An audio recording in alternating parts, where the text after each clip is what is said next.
Chapter 323. In the exhibition hall where Roselle's diary was placed, the two machinery hive mind team members suddenly heard a clattering sound. They turned their heads at the same time and looked at the sealed artifact that looked like it was pieced together from building blocks on the glass display case. In the scaled model of the first floor of the museum, a gray dot was constantly flashing. "There's an additional inanimate object in the nearest bathroom," one of the team members made a clear judgment. The other team member relaxed a little, frowned, and said in a guessing tone, "A dead leaf blown in by the wind? It's possible." The team member who had spoken first nodded and said, "Wait, let the passing security personnel check it and confirm the situation. Captain told us to stay here and not leave no matter what happens, especially not by ourselves. If they encountered the most urgent situation, they could evacuate with Roselle's diary." "All right."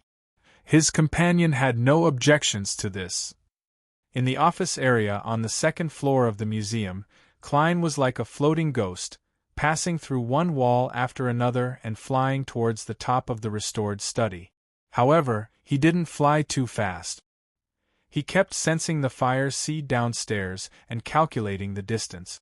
When the straight line between the 2 points was close to 30 meters, he raised his illusory and transparent right hand and silently snapped his fingers. In the washroom on the first floor, the box of matches suddenly exploded with a small rumbling sound. Immediately following that, scarlet flames leaped up, igniting the tissue, the potted plant, and the wooden door. The raging fire didn't spread for the time being, but its momentum was shocking enough. Nearby, the security personnel who heard the sound immediately rushed towards the location. In the exhibition hall, which was monitoring the entire situation on the first floor, the two machinery hive mind team members also saw the flames in the model at the same time. They subconsciously rushed over, trying to extinguish the fire and also preparing to capture the culprit behind the chaos. However, they stopped after taking 2 steps. At the same time, they remembered their captain's instructions. "No matter what happens, don't leave this exhibition hall, don't leave Roselle's diary." They looked at each other, warily looked at the 2 entrances to the exhibition hall, and quietly took out their own Beyonder weapons. As Beyonders of the Church of the God of Steam and Machinery, they never lacked equipment. At that moment, Max Livermore, who was patrolling the different exhibition halls on the first floor with a lantern, also noticed the commotion. Without thinking, he rushed towards the exhibition hall where Roselle's diary was. Ensuring the safety of the items was a higher priority than catching the intruder. Furthermore, Max believed that no matter what the other party's goal was, as long as they entered the first floor of the house that was affected by the sealed artifact and entered the various exhibition halls, it wouldn't be easy for them to leave. If there were no helpers outside, the intruder would be trapped here until he died. Even with help, it would take a long time to get rid of the effect. Once you enter, you will be the prey that has stepped into the trap. Max Livermore ran quickly, passing through one exhibition hall after another before he finally saw the figures of his 2 companions. At this time, Klein, who was on the second floor of the museum, had already passed through the door and the wall according to the layout in his memory. He arrived at the top of the restored study. He wasn't in a hurry to carry out his follow-up actions. Instead, he looked down from above. As the stone slab was relatively thick, Klein wasn't able to vaguely confirm if there were any auras or emotional colors beneath it. All he could do was spread his arms, fall forward, and silently lay on the ground. His illusory and transparent figure quickly blurred and melted into the floor. On the ceiling of the first floor that had a huge crystal chandelier hanging from it, a faint, almost invisible face suddenly appeared. This strange face looked down at the exhibition hall, its eyes constantly moving, taking in all the scenes in every corner of the film area. "No Beyonders, no security personnel," Klein mumbled. His entire figure penetrated the ceiling, and in a half-flying, half-descending manner, he landed in front of the glass-covered Roselle's desk. He scanned it, and without hesitation, he reached out with both hands, grabbing the bookmark in the creative manuscript and the bookmark that looked like a child's doodle. This was to prevent a powerful Beyonder from using magical means to retrace the scene here. Therefore, he wanted to show that he didn't know which bookmark was abnormal, so that the investigators wouldn't suspect Miss Justice, who had only touched one bookmark. With the augmentation of Aztec's copper whistle, his spirit body passed through the glass cover with a slight sluggishness. He firmly grabbed the two bookmarks and wrapped them in his spirit body. After doing this, Klein felt much more at ease. He no longer had any obvious nervousness or tension. He reached out with both hands again to grab the other bookmark. What? The loud and shrill cry of a baby suddenly echoed in the exhibition hall. It was so illusory, as if it came from a place far, far away. Klein's body suddenly stiffened, as if a lake had encountered an ultra-low temperature. It was obvious that it had frozen. He, who was in his spirit body state, seemed to be frozen. What? Accompanying the baby's cries were black slits. They surrounded Klein like a discontinuous iron fence. In the blink of an eye, one of the black slits split open, revealing an eyeball covered in blood vessels. In the center of the eyeball was a deep pupil, and there were small white worms that were constantly wriggling and crawling about. 1, 2, 3. The black slits opened one after another, and one strange eyeball after another appeared in midair. They were densely packed as they coldly and mercilessly stared at Klein. With their appearance, everything around them froze. Even the illusory spirit body was unable to penetrate. Klein even found it difficult to sense the existence of the spirit world. He found it difficult to see the different transparent figures that were infinitely high up in the sky. He found it difficult to see the different colors that contained a lot of knowledge. Why did you only take the bookmarks? A gentle but emotionless female voice sounded in Klein's ears. He stood rooted to the ground. Right in front of him was a tall bookshelf with 2 levels that almost reached the ceiling. There was a staircase and a passageway that surrounded many books. Among them, at the top of the staircase, sat a figure shrouded in darkness. The figure's feet, which were clad in black leather boots, hung down, leaning against the wooden staircase as it hung in midair. I actually didn't sense her existence at all. Is this a powerhouse from the machinery hive mind? No, maybe it's a high-sequence Beyonder. As this thought flashed through his mind, Klein didn't answer and narrowed his eyes slightly. Why did you only take the bookmarks? Where did you learn to take the bookmarks? The figure asked again, this time with a hint of sternness amidst the gentleness. The surrounding bloodshot eyeballs rapidly expanded, as though they were about to occupy the entire space. Before she could finish her sentence, Klein's face, which looked like it had been smeared with oil, suddenly revealed a wide smile. His illusory, almost transparent figure instantly disappeared, his whereabouts unknown. Even Aztec's copper whistle and the 2 bookmarks that were wrapped around his spirit body disappeared. Above the gray fog, in the towering and magnificent ancient palace, Klein's figure suddenly appeared at the end of the long, mottled table. He leaned back in his chair and chuckled. Thankfully, I'm prepared. His spirit body state wasn't a result of his own Beyonder powers, nor did it come from the interconversion of his physical body and spirit body. This was a product of his summoning and responding to his own ritual, and the power of this ritual stemmed from the mysterious space above the gray fog, stemming from its uniqueness. Therefore, as long as Klein succeeded, there was no need for him to attempt to escape. He could directly end the summoning and return above the gray fog. Then, from there, he could instantly return to his physical body in the real world. This was because the space above the gray fog could isolate the powers of the eternal blazing sun, the true creator, and other deities. Therefore, Klein believed that without the interference of the deities, the summoning wouldn't be interrupted. As long as the other party didn't immediately kill his spirit body or knock him unconscious, Klein was confident that he could escape. This was also the reason why he didn't want to make a long trek over after becoming a spirit body. The interval was too long and there were too many variables. The faint crimson moonlight shone in through the window. The woman sitting at the top of a flight of stairs between the bookshelves looked silently at the table in front of her. She looked at the spot where Klein had been. The cries of the babies and the eyeballs around her had vanished.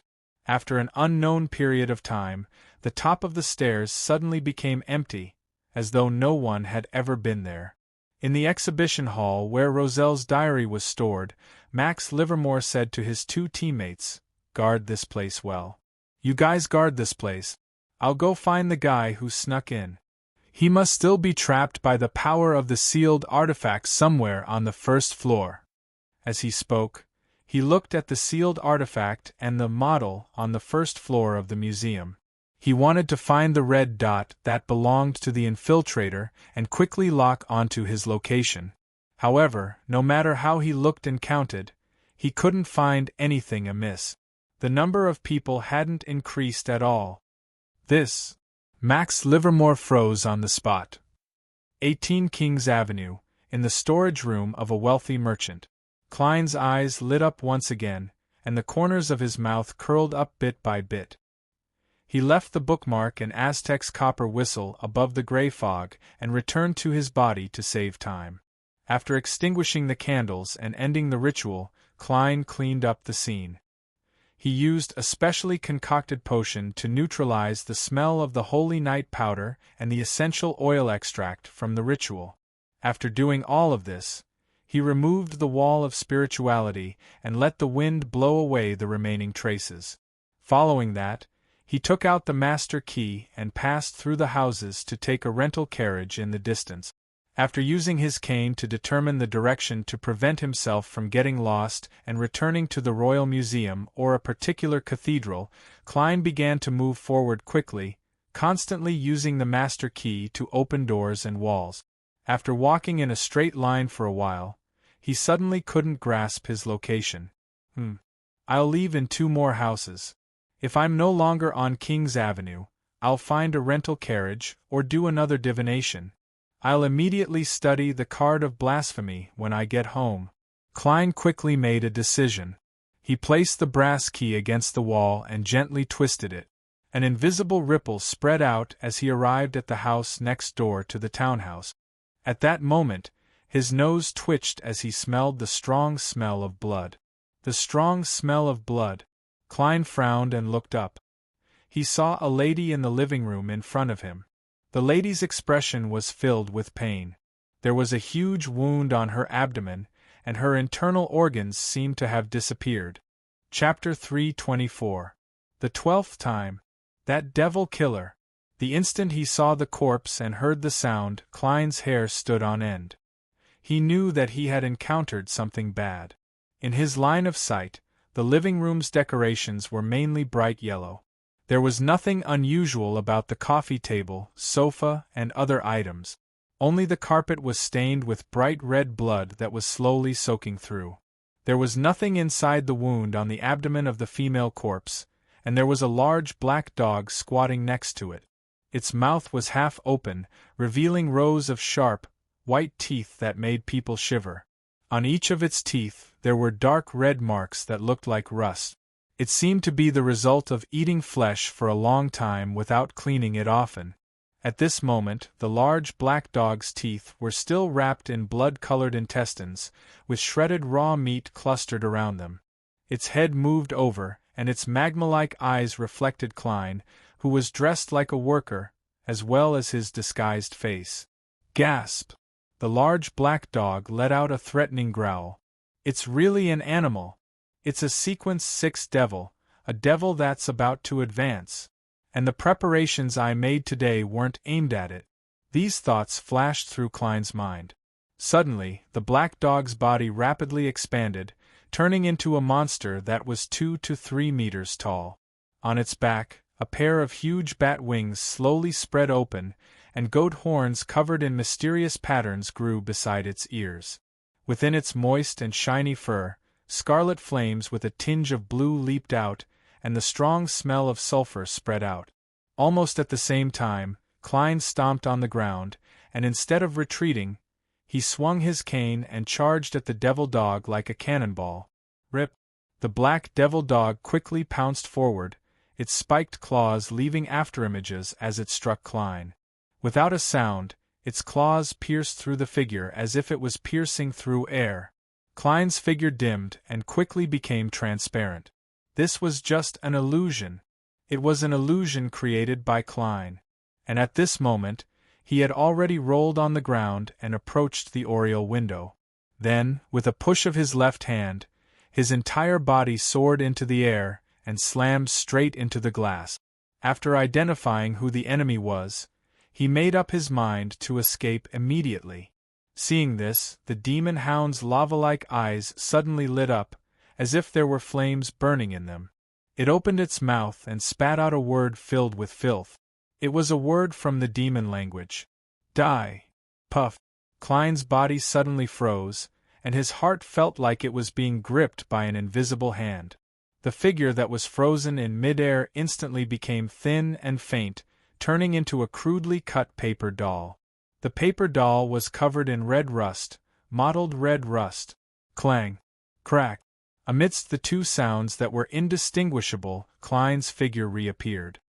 He smashed through the oriel window and pounced on the edge of the street made of stone slabs outside. The paper doll slowly floated down and ignited a flame that smelled of sulfur. The demonic dog growled and pounced on the windowsill again. A crimson fireball with a hint of blue flew out of its mouth and blasted toward the enemy's escape route. As soon as Klein landed, he immediately rolled again. The crimson fireball smashed to the side, but it didn't explode immediately. It seemed to be affected by an invisible force and slowed down. Boom! Only after Klein had fled a certain distance did the fireball expand and explode, shattering the surrounding stone slabs. Seeing that the demon hound was about to chase after him, Klein was already prepared and opened his mouth. He shouted at the top of his lungs, "Murder! Save me! Murder! Save me!" This voice seemed to have a special effect. It echoed far away in the quiet night, waking up the residents of the entire street and reaching the ears of the patrolman 2 streets away. The demon hound paused in its pouncing stance. After thinking for a second, it returned to the room and began to clean up the scene. Klein's running figure instantly disappeared amidst the cries of "Murder!" and "Save me!" In a nearby house, in the fireplace that had long been extinguished, the remaining charcoal suddenly reignited and soared into an exaggerated flame. As though he was performing a magic trick, Klein flashed into the ball of flames. With a gentle leap, he jumped out with his cane. Then, he used the master key to open doors and walls, quickly escaping in another direction. Phew! At a time like this, calling for help without beyonder power is much more useful than using simulated gunshots.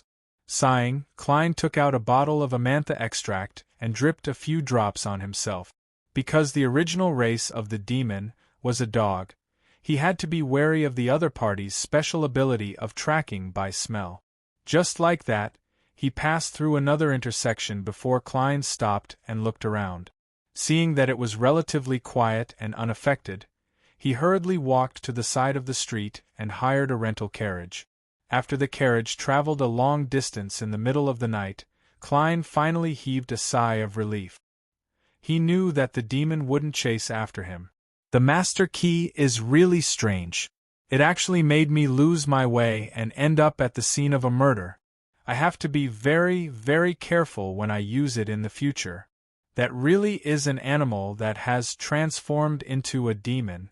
Where did its potion and formula come from? Does it have a human companion? How did it choose its targets for the serial murders back then?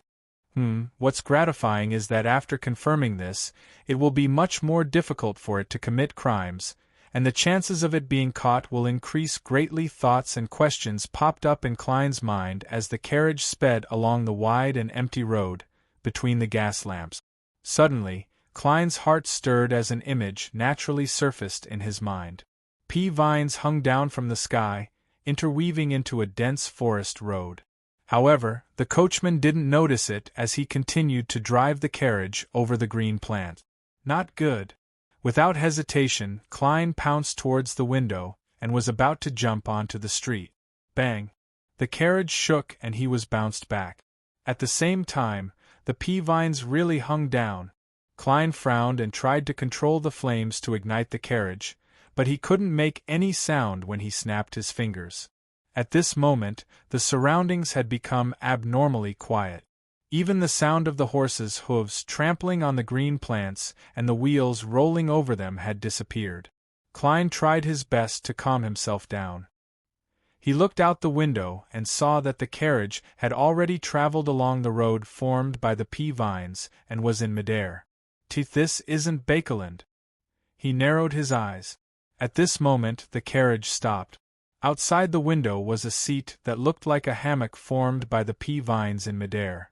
A pair of feet in black leather boots hung down from there, and a gentle but emotionless voice entered Klein's ears. "What were you doing just now? It's that woman from the museum. I suspect she's a high-sequence beyonder. She doesn't seem to recognize me. After all, I used Aztec's copper whistle as a disguise. She probably came over to check after hearing the cries for help." Klein's thoughts became abnormally active at that moment.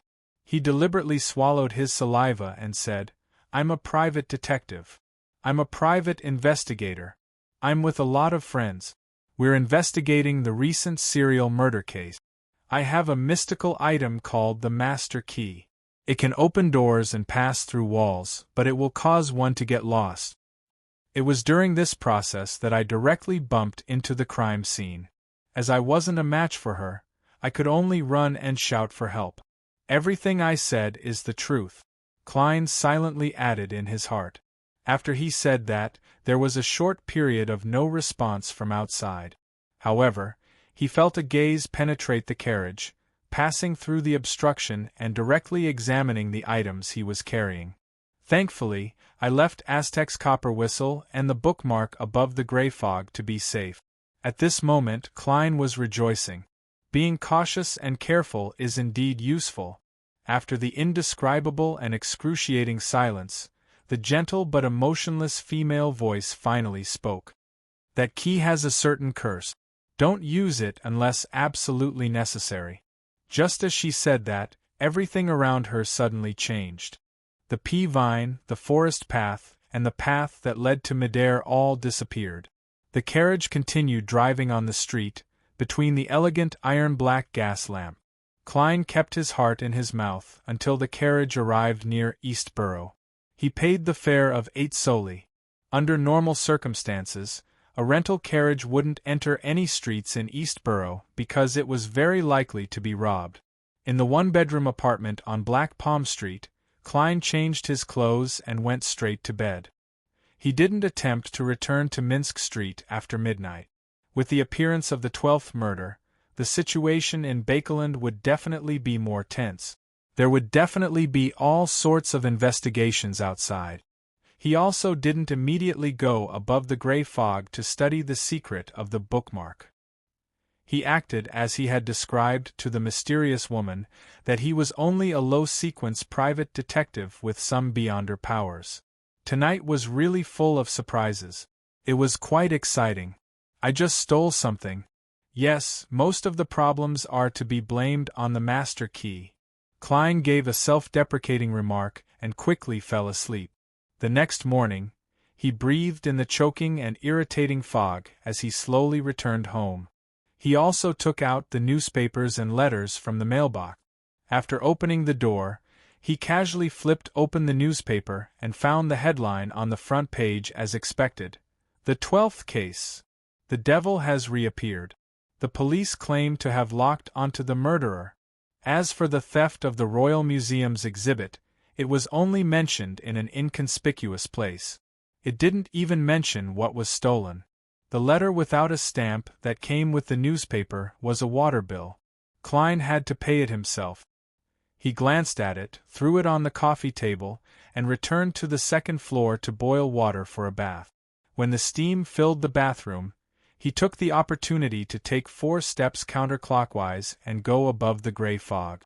Inside the towering ancient palace, Klein sat down and picked up the bookmark that depicted the image of Emperor Roselle.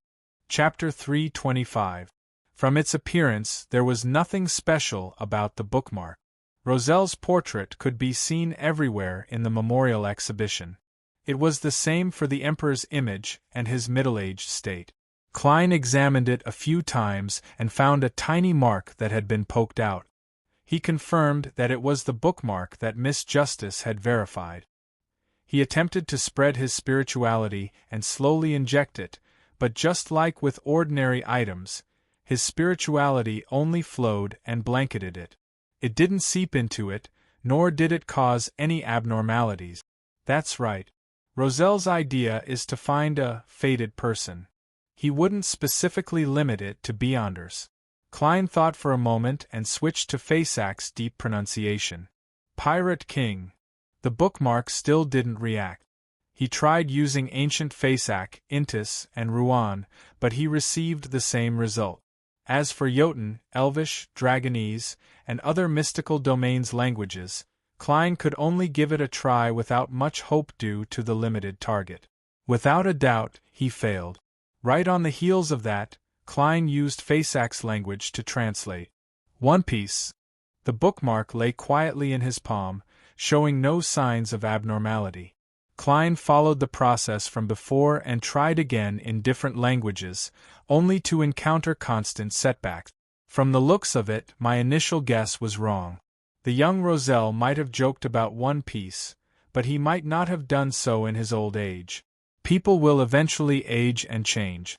Klein reflected on his mistake and tapped the edge of the long mottled table with his finger, trying to infer the activation method from the information revealed in the diary. After a while, he conjured a pen and paper and recorded the process of his thinking to avoid any confusion and contradictions. On this matter, Roselle was both crazy and desperate, and he clearly showed his bad taste. The description of fated person gets it, which doesn't match the current language habits of the world, is proof of that. Therefore, it can be confirmed that he really wanted someone to discover the uniqueness of the card of blasphemy by chance. Since that's the case, the way to open it shouldn't be too hard to imagine. It's possible for it to appear in daily life. What Roselle needs are coincidences. For example, when you hold a worthless bookmark and read out a specific word, then, congratulations, you've obtained a fortuitous encounter. This is very much in line with his bad taste. According to this logic, different cards of blasphemy should have different activation incantations. Using a single word to activate all the cards of blasphemy clearly isn't Roselle's style. What is the activation incantation for this card? First of all, we can rule out the ones that are commonly used and spoken at all times. Also, when creating the cards of blasphemy, Roselle's state was one of despair, madness, reluctance, struggle, and anger. I can try to put myself in that state of mind and pretend that I was Roselle at that time. Imagine what kind of activation method I would set up. Klein put down his fountain pen and acted as Roselle in an attempt to find inspiration. He first used the languages of various countries and ancient Faysac to try curses and words of hope, but he shamefully failed. Following that, he tried to figure out what a powerhouse on the brink of despair would be most reluctant to part with. His wife, Matilda? Such a flirtatious fellow shouldn't have deep feelings for his first wife. His children? His eldest daughter, Bernadette, his eldest son, Seal, his second son, Bornova. According to the diary, what he couldn't let go of the most was likely his daughter, Bernadette, who might become an important figure in the mysterious world. Klein paused, took a deep breath, and prepared to make a new attempt. Bernadette, he said in Intis. The bookmark didn't respond. Klein switched to Ruan, Highlander, and Faysac, but he still failed to obtain the desired result. He sighed, and with a deep voice, he spoke the corresponding ancient Faysac syllables. Bernadette. This name echoed above the empty and silent gray fog without anything special about it. Just as Klein was searching for new inspiration, he suddenly felt the bookmark in his hand sink. It immediately formed an invisible vortex that frantically absorbed Klein's psyche. To an ordinary person, this was a huge burden, but to a Sequence 7 magician, it wasn't a serious drain. Klein easily passed this stage, and couldn't hide his joy as he looked at the item in his palm. On the bookmark, a bright light rose bit by bit, and the image of Emperor Roselle outside took on a brand new look. He sat on an ancient stone throne, wearing a black crown inlaid with all kinds of gems on his head. He wore pitch-black armor and a cloak of the same color. He held a scepter in his hand, and his eyes were cold as he looked forward. On the upper left corner of the bookmark, a line of text condensed from the resplendent starlight. Sequence 0, Dark Emperor. Sequence 0. Indeed, it hides the secret of God. The Dark Emperor is actually a Sequence 0. Klein held back a smile as he thought with mixed emotions and surprise. Following that, the bookmark became three-dimensional, like a miniature book. The book moved without any wind, revealing an image of Roselle wearing a white hood. Beside it was the corresponding description in ancient Fasak. Sequence 9, Lawyer. Good at discovering and using loopholes in the rules and weaknesses of the opponent. Possesses excellent eloquence and logical reasoning. Potion formula. Klein glanced at the formula ingredients and reached out to touch it without looking at it carefully. The book flipped. Sequence 8, Barbarian. Problems that cannot be resolved with the law must be resolved with force. This is also a type of rule. Beyonders of this sequence have a high resistance to mental influences. Potion formula with Klein's touch. The book produced by the card of blasphemy flipped page after page. Sequence 7, Briber. Sequence 6, Baron of Corruption. Sequence 5, Mentor of Confusion. Sequence 4, Earl of the Fallen. Sequence 3, Frenzied Mage. Sequence 2, Duke of Entropy. Sequence 1, Prince of Disorder. Sequence 0, Dark Emperor. After skimming through it, Klein couldn't help but sigh. This really hides the mystery of becoming a god. It's no wonder Beyonders of this pathway will attempt to establish a kingdom and walk the land when they reach high sequence Beyonders. Because the ritual to become a god required this. To advance from sequence 1 Prince of Disorder to Black Emperor, the ritual required was to have a country of one's own. One's name had to be associated with the title of emperor, making it common knowledge for the people.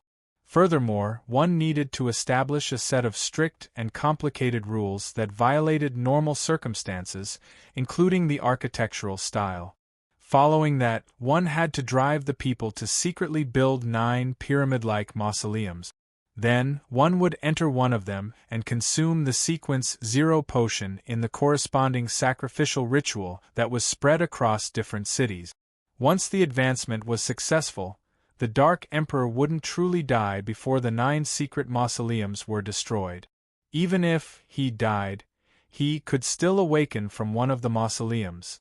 What was even more terrifying was that even if he successfully slew a god and destroyed all 9 mausoleums, as long as there was a certain amount of the order established by the deity, he could still mysteriously revive. This seemed to be a loophole of death. To completely obliterate him, the best way was to have a new Dark Emperor appear. That's a deity. And mortals are unable to resist a deity, even an angel. Those who haven't become a deity will never be able to imagine the power of a deity. Roselle mentioned a few words with deep meaning at the end. In addition, Klein also knew one thing. Once a pathway had a Sequence 0 true god, it was impossible for a Sequence 1 Beyonder to appear. If there was no Sequence 0, then there would be at most 3 Sequence 1 Beyonders in the same pathway. This was a detail of the law of Beyonder characteristics conservation and indestructibility. According to the description of the 10 sequences of the Card of Blasphemy, the Dark Emperor, Klein could clearly tell that the greatest characteristic of this pathway was that it would gradually evolve into the shadow of order. Roselle also mentioned that after advancing to a high sequence Beyonder, Holding this card of blasphemy would produce a subtle reaction with the beyonder ingredients one needed. Of course, this was only limited to the corresponding high-sequence beyonders of the Dark Emperor pathway. Unfortunately, it's useless to me. Klein watched as the card of blasphemy thinned back into a poker card. However, it was no longer in disguise. On the surface, it was Roselle sitting on the stone throne. Sequence 0 Dark Emperor. Klein fell silent for a few seconds and sighed silently. The greatest use of this card for me is to exchange the formula for the items I need. Secondly, it's some knowledge regarding deities and sequences. Other than that, there's almost nothing else it can be used for. At least this way, as the leader of the tarot, as the Fool, I'm no longer an empty shell. I've grasped a pathway of the divine, so it's not like I can't even produce a high-sequence formula. I remember that at the Beyonder gathering organized by old Mr. Eye of Wisdom, the lady who's suspected to have an artisan backing her has been asking to buy the barbarian potion formula. As his thoughts churned, Klein looked at Roselle on the Dark Emperor card and suddenly laughed. He uses his own image for every sequence. How narcissistic. I'm suddenly very curious about what the corresponding card of blasphemy of the Demoness pathway would look like. Reining in his thoughts, Klein destroyed the other bookmark he had picked up in passing and realized that it was just an ordinary bookmark. After doing all of this, he changed his sitting posture and leaned back in his chair.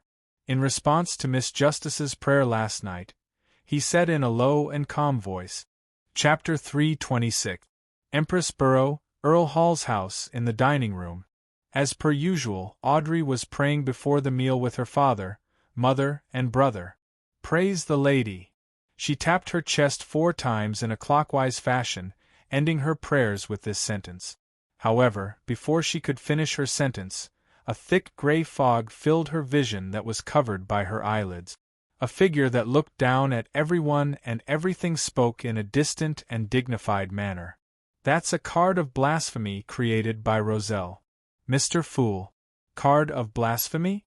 Audrey, who had finally received a response, was delighted at first before she was slightly stunned. She didn't understand what the so-called card of blasphemy was referring to. However, she quickly had a guess. She had always known that Roselle the Great had created a hidden deck of cards that symbolized some unknown power. There were a total of 22 cards, and they were considered to be the reference for tarot cards. Furthermore, she had heard from the Hanging Man that the secret hidden in the deck of cards was the path of the divine, the path to godhood. So it's called the card of blasphemy. It corresponds to the blasphemy slate. This is definitely the top treasure in the mysterious world. The path of the divine. It's no wonder that Mr. Fool's adorer had to seek help to ensure that it was really that card before taking action. This was to prevent any mistakes from happening and not obtaining the right target. Instead, it would make the Church of Steam realize that a particular bookmark was hiding a card of blasphemy. I wonder if he succeeded. The Beyonders of the Church of Steam didn't come to make the routine inquiries. Perhaps he's still plotting. As her body trembled, Audrey saw a praying figure in the thick gray fog. It was an extremely blurry figure. He was saying respectfully, "The Great Fool, please convey my gratitude to the verifier. This allowed my operation to go very smoothly. For this, I'm willing to raise the remuneration to £3,000. It will be deducted from the £5,000 that have yet to be paid. This is the share that the other party deserved." Success? He succeeded just like that? But when I looked at the front pages of the newspapers just now, there wasn't any news of an exhibit being stolen. It was all about the appearance of the 12th victim in the serial murder case. To raise the reward to £3,000, it means that Mr. Fool's Blessed's operation has indeed succeeded. He took away the bookmark with the card of blasphemy without anyone noticing. How handsome! Although Roselle the Great's invention of this term wasn't elegant enough, it wasn't reserved enough, and it didn't match the status of a noble, but it was the only thing I felt right now. Our tarot has grasped a complete path of the divine. It should be complete, right? Which one would it be? But no matter what, this symbolized the path to godhood. Under Mr. Fool's brilliance, we will one day become a top and most powerful secret faction. I wonder if there are any cards of blasphemy hidden in other bookmarks. Audrey controlled her excitement and let the maid spread the napkin for her with longing and pride. She turned her gaze and looked at Earl Hall, who had the habit of reading the newspaper while eating breakfast. "Dad, is there any news worth paying attention to today?" Earl Hall sighed and said, "That devil has killed another innocent person. The devil has killed another innocent person. This is the 12th time. The victim was a fashion designer who had just become famous. She had been a street girl a few times because she was too poor to support herself, but she had already encountered such a horrible thing. Fortunately, there are witnesses this time. Someone witnessed the scene of the devil committing the murder. He was terrified and kept shouting murder and help on the street. I have to say that his cries for help had a pretty good effect. The devil didn't chase after him. The police have used this to lock onto the suspect and are now frantically searching for him." Audrey drew the crimson moon on her chest again. "May their operation succeed." "Dad, from what you just described, it really was a terrifying and funny scene. I hope that the witness doesn't have nightmares because of this." And on the same night, Mr. Fool's adorer took away the cards of blasphemy from the heavily protected museum without alerting anyone.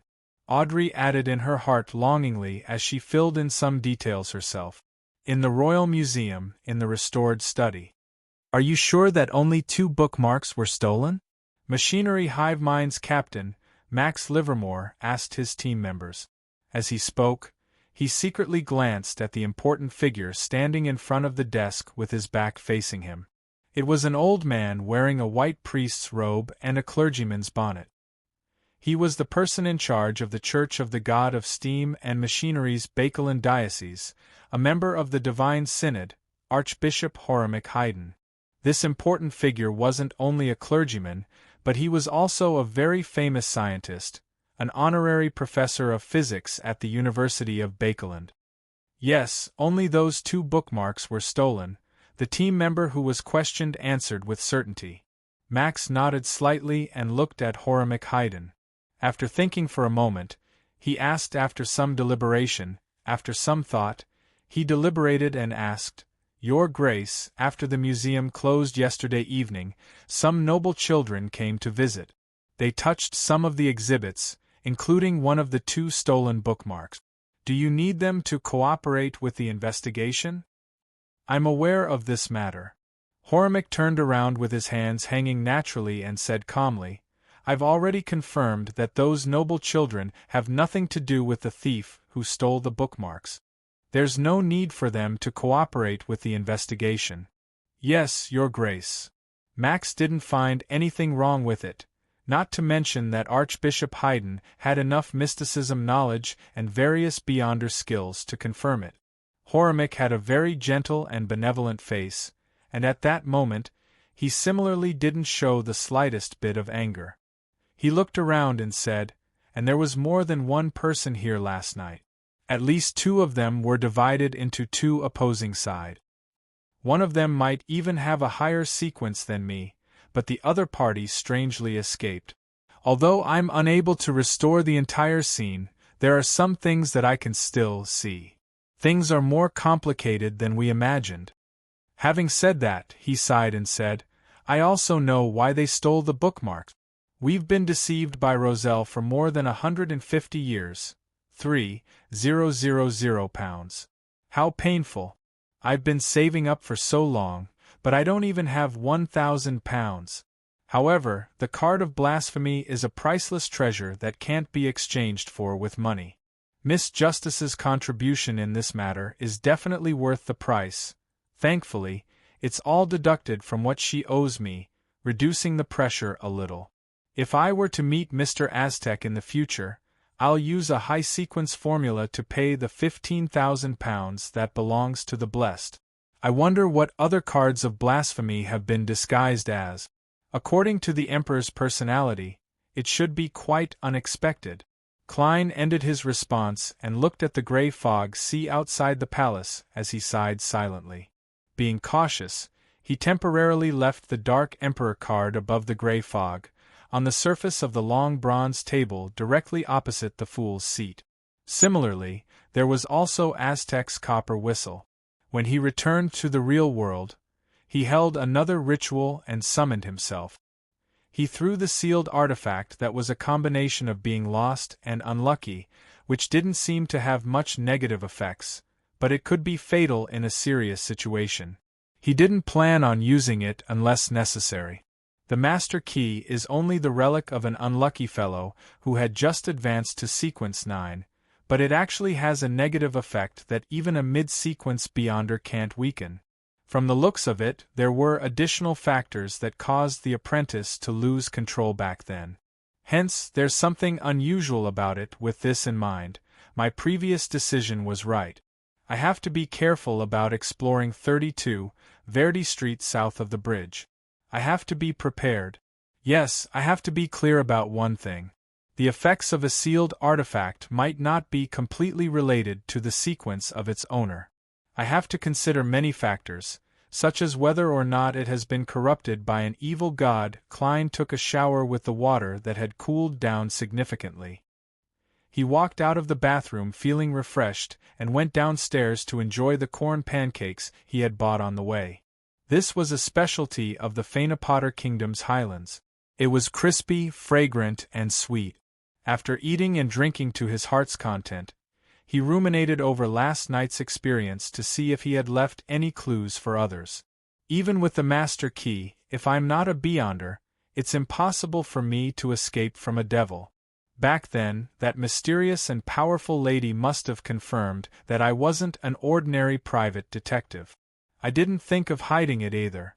She didn't capture me, which means that she's either an official who has a certain liking for unaffiliated Beyonders, or she doesn't belong to the three churches or the military.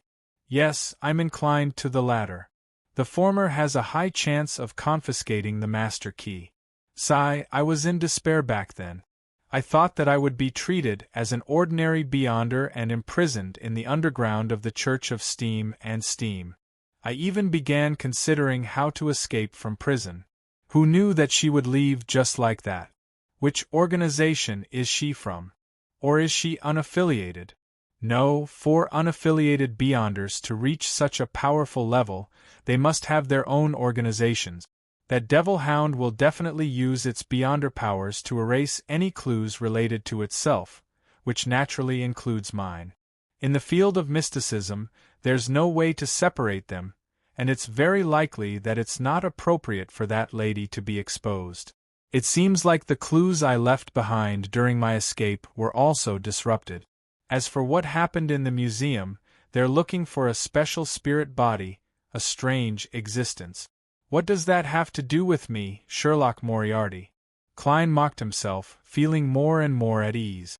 Of course, he dared to return home because he had made a divination beforehand, just like how he wasn't afraid that there was a trap in the museum that he couldn't resolve. Phew, this matter has come to an end. What should I do today? Practice my Beyonder powers and go to the Quelag Club to scrounge for food? I wonder if the Nighthawks and mandated punishers have confirmed the murderer. Should I write another letter to Eichinger Stanton and give him a hint? As his thoughts churned, Klein heard someone approaching from outside. Another letter? He opened the door in puzzlement and saw a letter lying in the letterbox. The letter was from Eichinger Stanton. Chapter 327. Returning to the living room, Klein picked up the letter cutter, tore open the seal, and took out the letter from Eichinger Stanton. The famous detective wrote in the letter, "Your idea has helped us greatly. Please allow me to thank you here.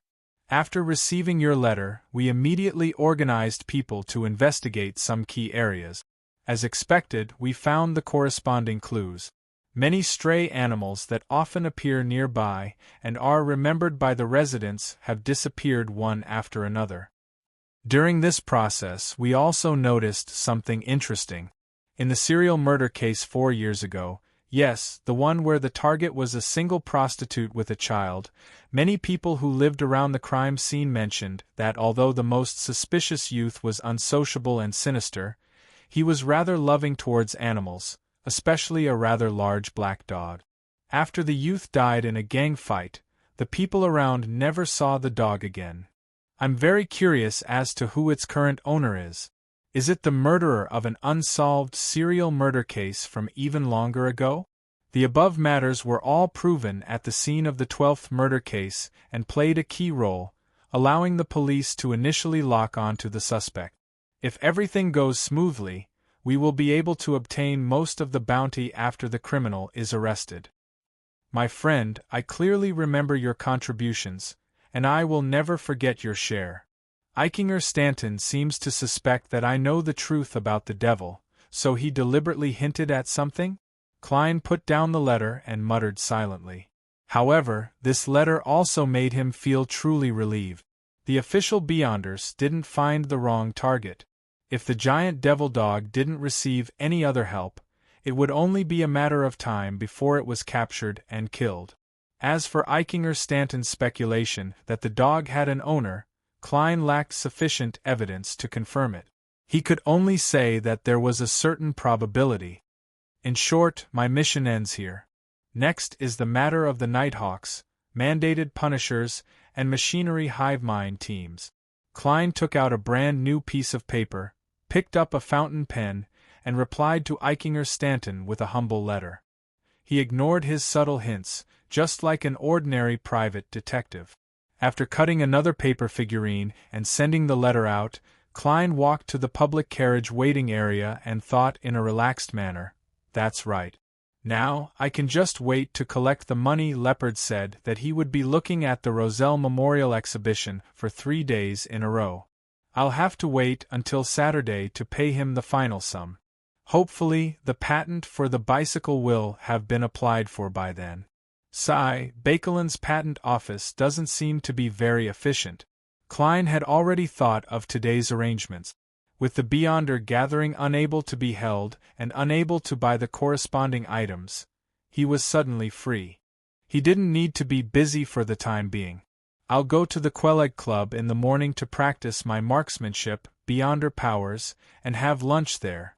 Then, I'll find a better circus and watch a magician's performance to see if I can get any inspiration. He took out his golden pocket watch and glanced at it before boarding the public carriage in a good mood. Hillston Borough Quelleg Club. As Klein came at least twice a week, the attendants all remembered him. There was no need for him to show his proof of membership or his White Frost Constellation badge. It was Wednesday morning, and most of the members of the Quelleg Club belonged to the middle class. They had fixed and rather decent jobs, and it was very difficult for them to come if it wasn't Sunday, annual leave, or afternoon tea. The spacious and bright hall appeared abnormally empty. There were only a few people sitting on the sofa at the coffee table in the corner. Sweeping his gaze over, Klein saw an acquaintance, so he went up to greet him. "Talum, the weather is so great today. You should be at the racetrack." The acquaintance was the aristocratic equestrian teacher, Talum Dumont, who had introduced him to the club at the request of Mrs. Mary. He had once brought Klein a business deal, which was to protect the Daily Observer reporter, Mike Joseph, when he went to the Golden Rose for an investigation. Talum looked up, touched his short brown curly hair, and smiled. "Oh, honorable detective, what have you been busy with recently? I haven't seen you in a long time." "That's because you haven't been to the club for a few days." Klein smiled as he sat on the sofa beside Talum. "I'm helping the police investigate that serial murder case. Although I might not be able to get anything out of it, the bounty is tempting enough. Besides, establishing a good relationship with the police is very important for us private detectives. I'm just bragging. I'm just an inconspicuous character who has been summoned." He mocked himself inwardly. The members sitting on the sofa behind them were discussing the latest Western Railroad stocks and East Balham Plantation stocks under the guidance of a man who appeared to be a stockbroker. Talum didn't have any doubts about Klein's answer. He chuckled and said, "This is indeed something a detective is busy with." After exchanging a few pleasantries, he gradually entered a thoughtful state. Just as Klein was about to bid farewell and head to the underground shooting range, Talum suddenly looked at him. "Mr. Moriarty, can I ask you a question?" "Yes, you can charge a consultation fee. This is free. Also, just call me Sherlock." Klein laughed. Talum nodded slightly and hesitated. "I have a friend who fell in love with someone she shouldn't have. How should I deal with this situation? Although I've always believed that when asking similar questions, I have a friend is equivalent to myself." Talum's emotional color indicates that it's not him. "He's in a dilemma, but I can't see any pain." Klein, who had activated his spirit vision, leaned back slightly and clasped his hands together. "I'm sorry, I'm not a psychiatrist, nor am I one of those experts in the newspapers and magazines who specialize in solving emotional problems. My only advice is, don't break the law. This is just a joke. First of all, we have to figure out what shouldn't is. Is there a grudge between their families?" Talum glanced at him and said helplessly, "No, this is not the story of Romeo and Juliet." Upon hearing the other party's answer, an illusory whisper seemed to ring in Klein's ears. "Author, Roselle Gustave. Author, Roselle Gustave. Author, Roselle Gustave." He shook his head and apologized to Grandpa Shaw, then smiled and said, "I'm sorry. Roselle the Great's work is just too classic. When it comes to love that shouldn't be, I'll think of it." "Then, why shouldn't they be together?" Talum was silent for a few seconds. "I have to keep it a secret." "Sorry, pretend I never asked." "Keep it a secret? That's a person of great status. Falling in love with someone of the same gender? Falling in love with someone related by blood?" Klein held back his strong curiosity and spread out his hand. "Then I can only give you one more suggestion. Read more best-selling novels like Stormwind Mountain Villa and Love and Jealousy that are full of emotions." Talum's lips quivered a few times before he sighed. "Sigh, this can only be the last resort. In my opinion, the feelings in those best-selling novels don't seem to happen between normal humans." "I think so too." Klein echoed in agreement. After exchanging glances and a smile with Talum, he got up and headed to the underground shooting range to practice his Beyonder powers. When it was almost noon, he returned to the first floor and headed straight for the buffet cafeteria. He had already noticed that today's limited supply was foie gras fried in red wine, paired with apple slices and buttered bread. After taking the food, Klein carried his tray and walked to Talum's table. At that moment, apart from Talum, there was another acquaintance, the surgeon Alan Series, who had introduced him to the club as a guarantor. Just as he put down the tray and before he could sit down, Klein suddenly noticed a cane leaning against the famous surgeon's chair. "Alan, what's wrong?" he asked with concern. The tall, thin, and cold-looking Alan, who wore a pair of gold-rimmed glasses, patted his right leg and said, "No, don't mention it. I was really unlucky. I fell down the stairs and suffered a rather serious bone fracture. All I can do is put on a cast to fix it. I'm really unlucky." Klein echoed with a sigh. He cut a piece of foie gras, dipped it in the gravy, and stuffed it into his mouth. The feeling of melting upon contact caused the fragrance of the fat to constantly spread outwards, stimulating every taste bud. "I've been unlucky for a long time." Alan raised his hand, pushed up his glasses, and rubbed his temples. He then looked at Klein, then at Talum, and hesitantly asked, "What's going on?" He hesitantly asked, "Mr. Moriarty, have you, what?" Klein looked up and asked. Alan lowered his voice and said, "You're a famous detective. You are a famous detective. You should know a lot of people, right?" "I'm all right." Klein didn't understand what he meant and gave a perfunctory reply. Alan glanced at Talum again and took a deep breath. "Do you know anyone who's like a village witch doctor?" "No, I mean, some capable fortune-tellers or mysticism enthusiast. I think my recent bad luck is too abnormal. I know that it's very likely to be fake and a scam, but I can't find any other way to get out of my bad luck. I've tried going to the cathedral to pray, donate, and attend Mass, but to no avail. Some capable fortune-tellers or mysticism enthusiasts.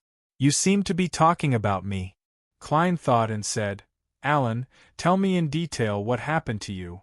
Alan, tell me in detail what happened to you. Talim, who was beside him, nodded. Don't worry. Although I'm a believer of the Lord, I don't reject mysticism. Alan sighed in distress. Many things.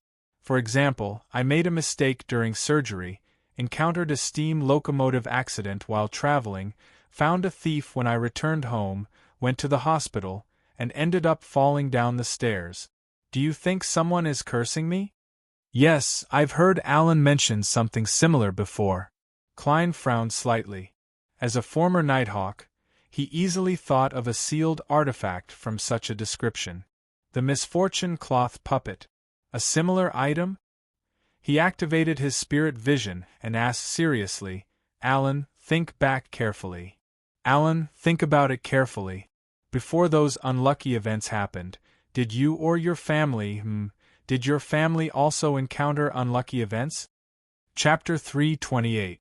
Klein had wanted to ask if Alan or his family had taken any unusual items, such as dirty ragdolls, before those unlucky incidents happened one after another. But when the words were on the tip of his tongue, he suddenly felt that it was too direct. It could easily expose the fact that he had a good understanding of the mysterious domain. Although this could be explained by the fact that the great detective was very knowledgeable, there was no need to take this risk. So, he changed to a more roundabout way and asked if Dr. Allen's family had also met with misfortune. Hearing his question, Alan Chris carefully thought about it and said, No. Apart from encountering the steam train accident with me, they were the same as before. Most of the time, they were neither lucky nor unlucky. The rest of the time, they were both. That's not right. If it's an item like the misfortune cloth puppet that needs to be sealed, it will definitely affect everyone within a certain range. Could it be that Alan dripped his blood on it and established a stable connection?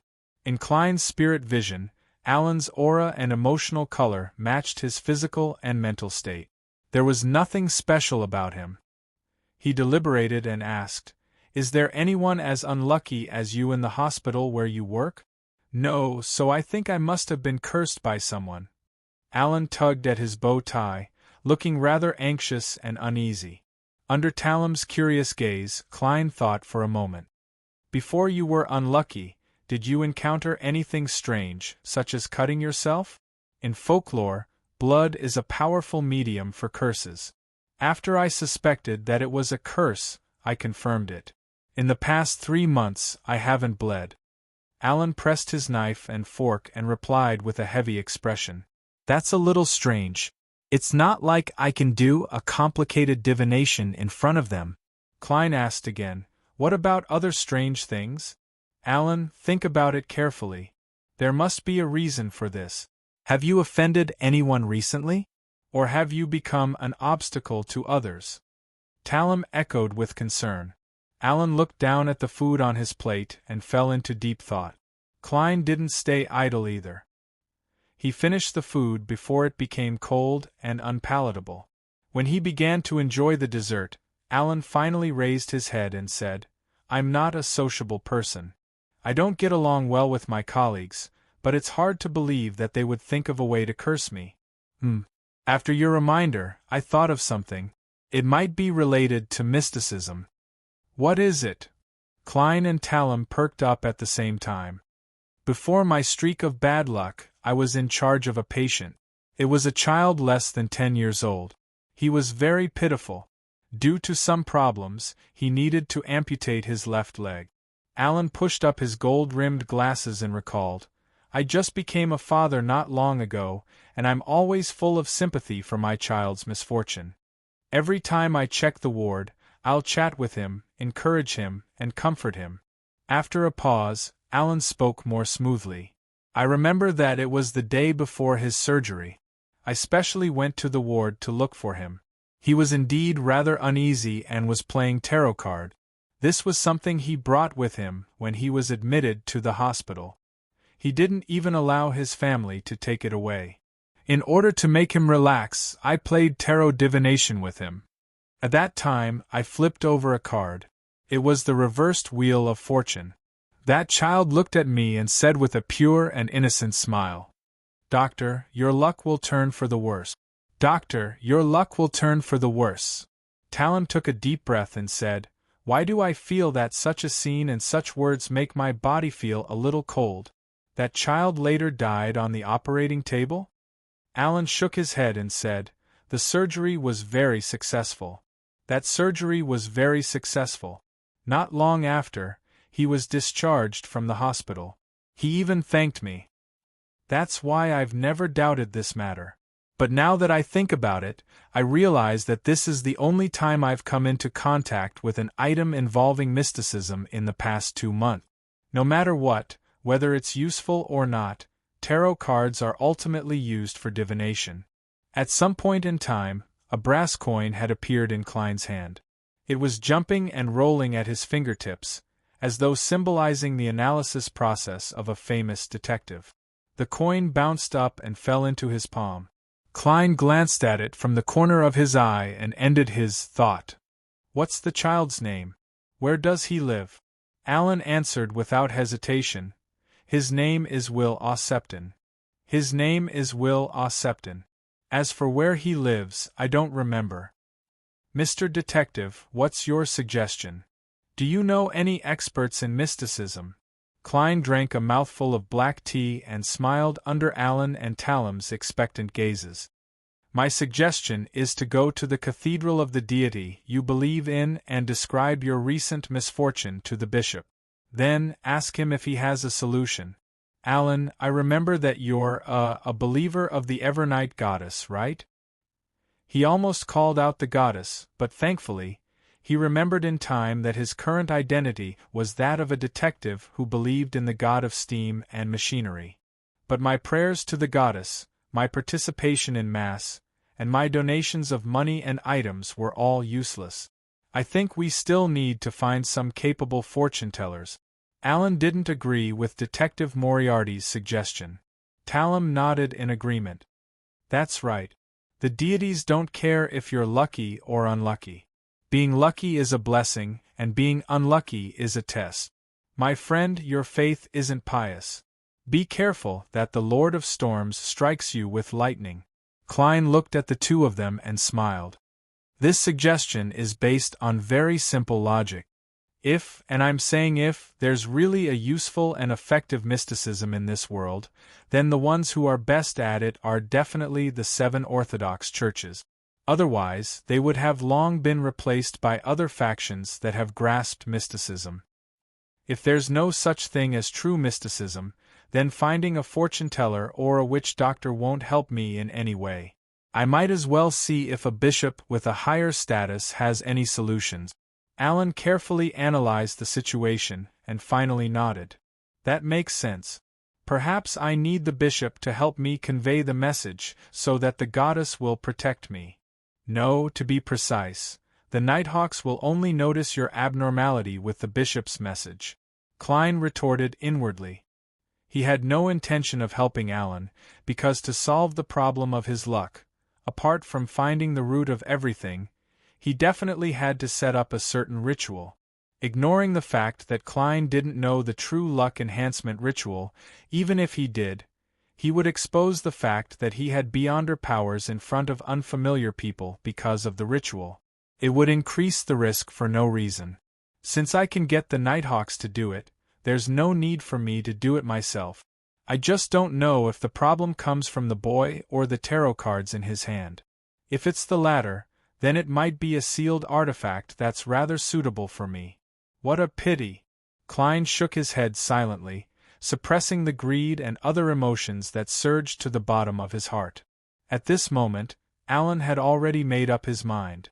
Looking at Klein, he smirked and said, "Thank you, Mr. Moriarty.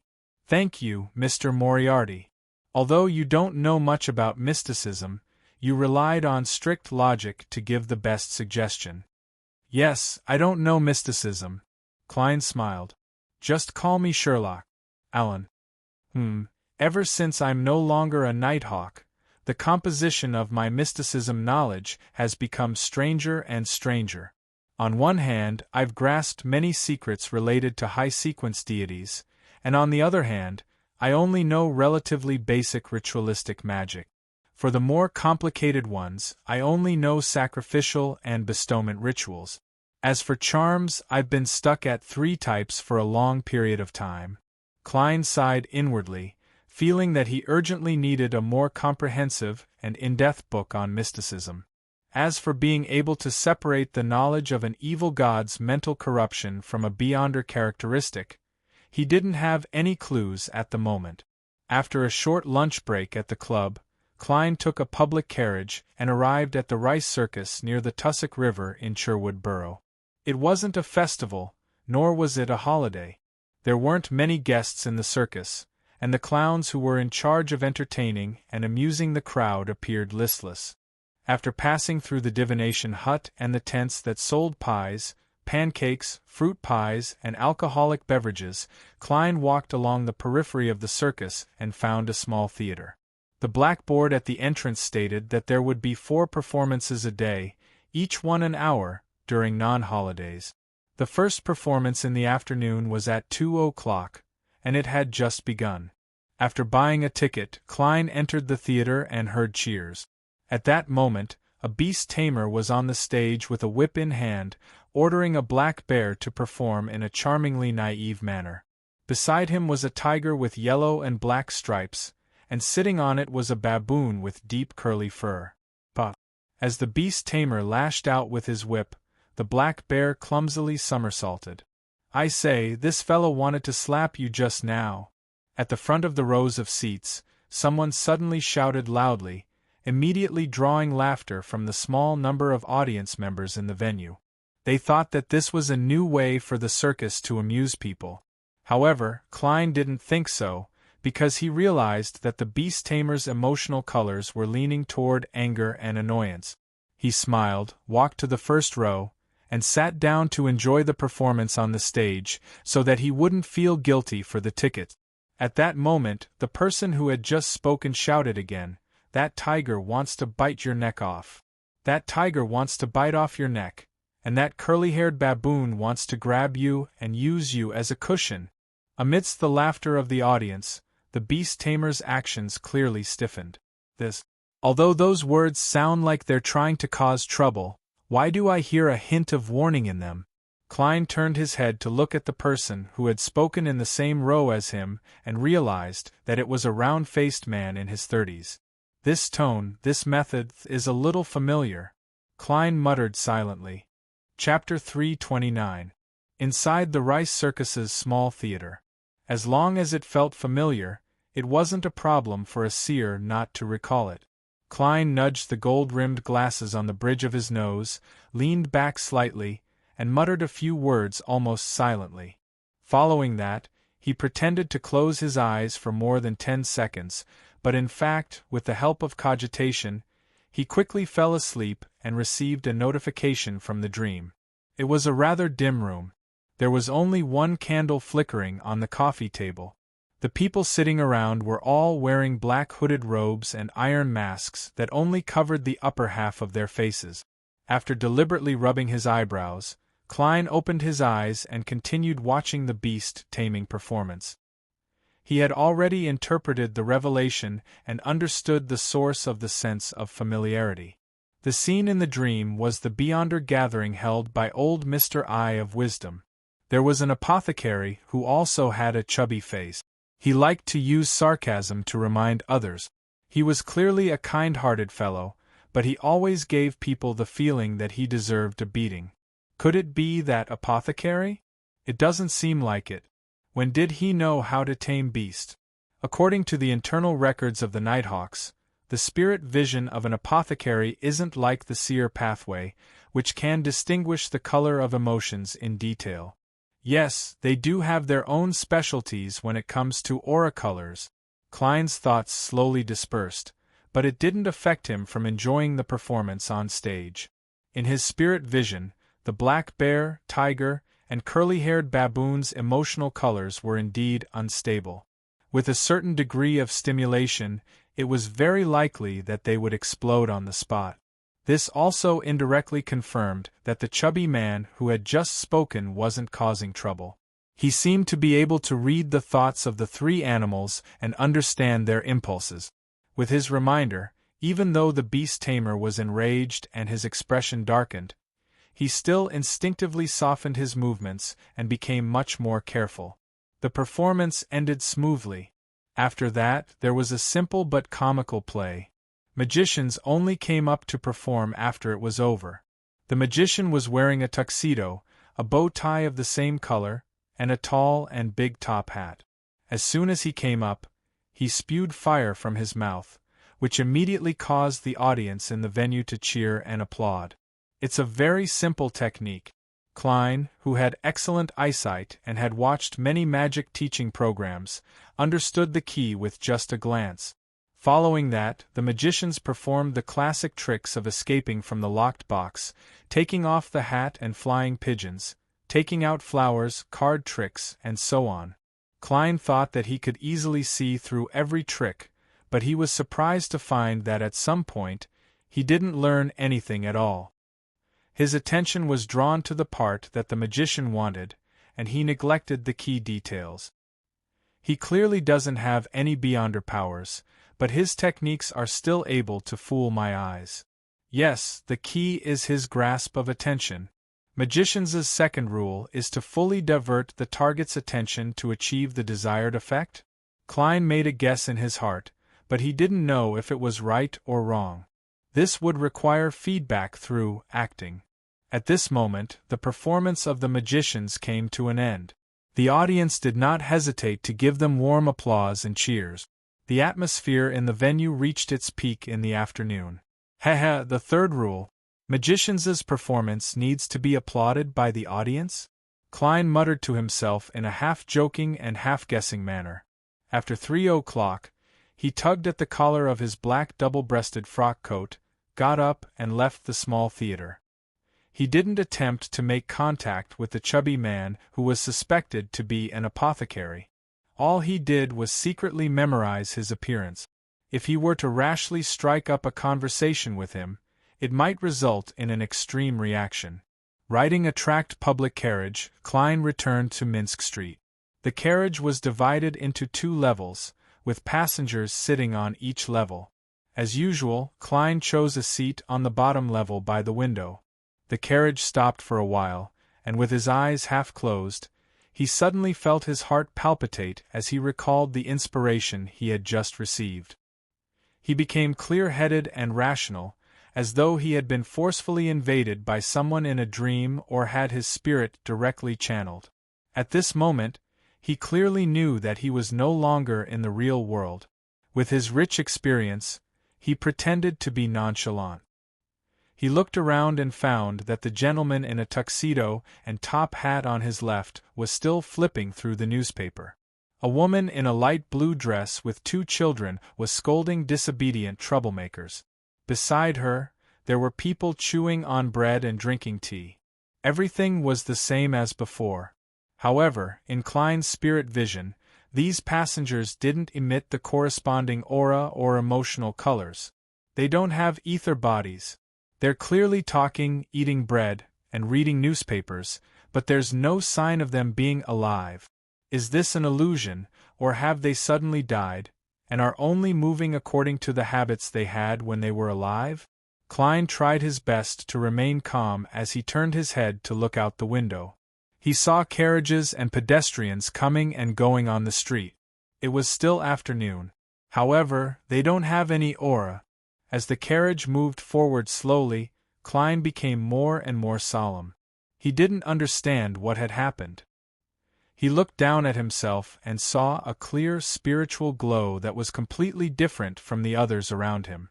At this moment, he suddenly heard an angry roar, one that didn't sound like it came from a human. Klein hurriedly looked up and saw a huge black dog on the street. Its sharp white teeth were stained with traces of blood and rust. It was the giant demon dog, the giant demon dog that had committed countless murders. The black dog rapidly expanded into a tall devil. It had bat-like wings on its back, and goat horns covered in mysterious patterns grew from its head. It looked up at the sky and let out a filthy devil word. "Fallen!" Almost at the same time it spoke, Klein confirmed that it was real. This was because it had aura and emotional colors. It was emitting a strong spiritual glow. Along with the howl of the demonic dog, several illusionary pedestrians in the surroundings suddenly exploded, turning into black mist that filled the air and obscured everyone's vision. However, Klein could vaguely see that there were many real people with aura colors in the air and around him. They were using Beyonder powers that emitted a spiritual glow. What's going on? Ordinary people are illusory, but Beyonders are real. Did the Nighthawks and mandated Punishers find the gigantic devil dog and use a special sealed artifact to create a combat environment that won't disturb the real world? That sealed artifact only targets Beyonders and is ineffective against ordinary people? So, I just happened to be passing by and I was unfortunately pulled in? Klein's thoughts raced as he roughly guessed what had happened to him. This is really a baffling disaster. Just as he was feeling wistful, he suddenly heard a scream. It was a shrill scream, a loud scream. The surrounding black gas that blocked his vision suddenly dispersed, and the gigantic devil dog fell heavily to the ground. Its body split into two vertically, and all the light in the air was focused on something, making it look like a pure moon that illuminated the dark environment. The gigantic devil dog tenaciously roared again, and its body suddenly exploded. Using its soul and flesh as fuel, it ignited a flame that soared into the sky that was intertwined with light blue and scarlet. However, the flames lost all their brightness in midair as they were absorbed by the bright moon-like object. It disappeared without a trace, and the gigantic devil dog died just like that. Not even a speck of it was left. How powerful! Just as Klein was feeling wistful, he suddenly thought of something. Would the official powerhouses discover that there was a wild Beyonder in the carriage he was in, one that was different from the illusory people around him? His heart tightened, and his scalp went numb as he took out a paper figurine. With a shake of his hand, he shook it into himself, a version of himself without any aura or emotions. As for himself, he used the uniqueness of the substitution spell to hide in the shadow of the paper figurine. At this moment, Klein heard a soft snort from the street on the other side of the carriage. This snort was filled with obvious anger and indignation. Who is it? It doesn't sound like the voice of an official Beyonder. Klein was puzzled, but he didn't dare remove the substitution spell and peeked his head out to take a look. Following that, a few gazes swept past him one after another without stopping for too long. When all of this faded, Klein saw cracks appear in the void around him, shattering like glass. Then, the feeling of reality hit him, and he clearly knew that he had returned to the real world. He quietly removed the substitution spell and sat back in his seat. The passengers in the carriage either read the newspapers, nibbled at the bread, or scolded the children. It was no different from before. But in Klein's eyes, they had regained their aura and emotions. In addition, compared to before, the tracked carriage had clearly moved a distance forward. From the looks of it, in that special battle environment, time and scene are synchronized with reality. If the battle had lasted longer, the carriage might have driven out of the area of influence, leaving me alone there. Alone there? That would have obviously exposed me.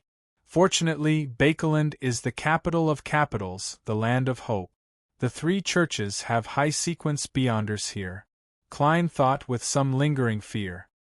He originally believed that even if he locked onto the target, the Nighthawks and mandated Punishers would need to spend a few days to find the Black Devil Dog.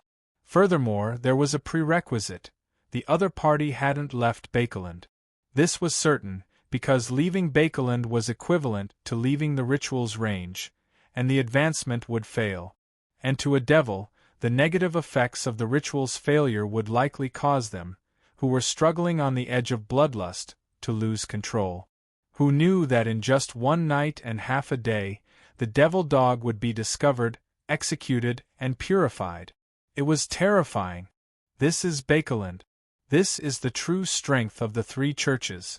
A Sequence 6 Beyonder who was about to advance only exposed his identity and left behind an insignificant trace, yet he was quickly found and easily killed.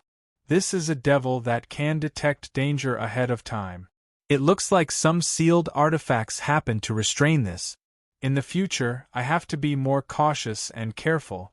Klein felt that he had learned a profound lesson. At this moment, he recalled the strange grunt he had heard. It seems to be the companion of the devil dog? Its owner? He actually wasn't discovered. Perhaps the final self-destruction of the devil dog was secretly controlled by him. Of course, it's also possible that he's a member of a secret organization that's dissatisfied with the official Beyonders.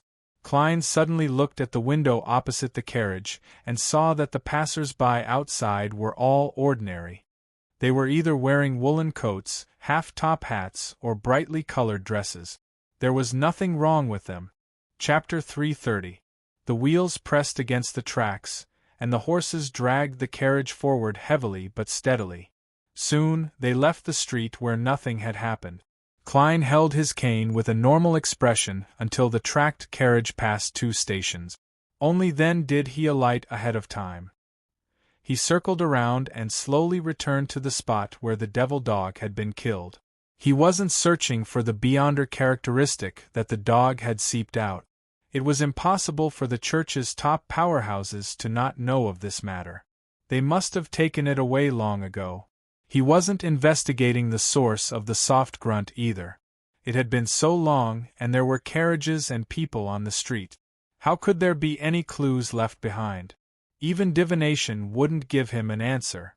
Klein's goal was to pry into the characteristics of the sealed artifact that could create a strange battle environment from the remaining subtle details around the street, so as to prepare for a possible encounter in the future. This is the acting of a magician.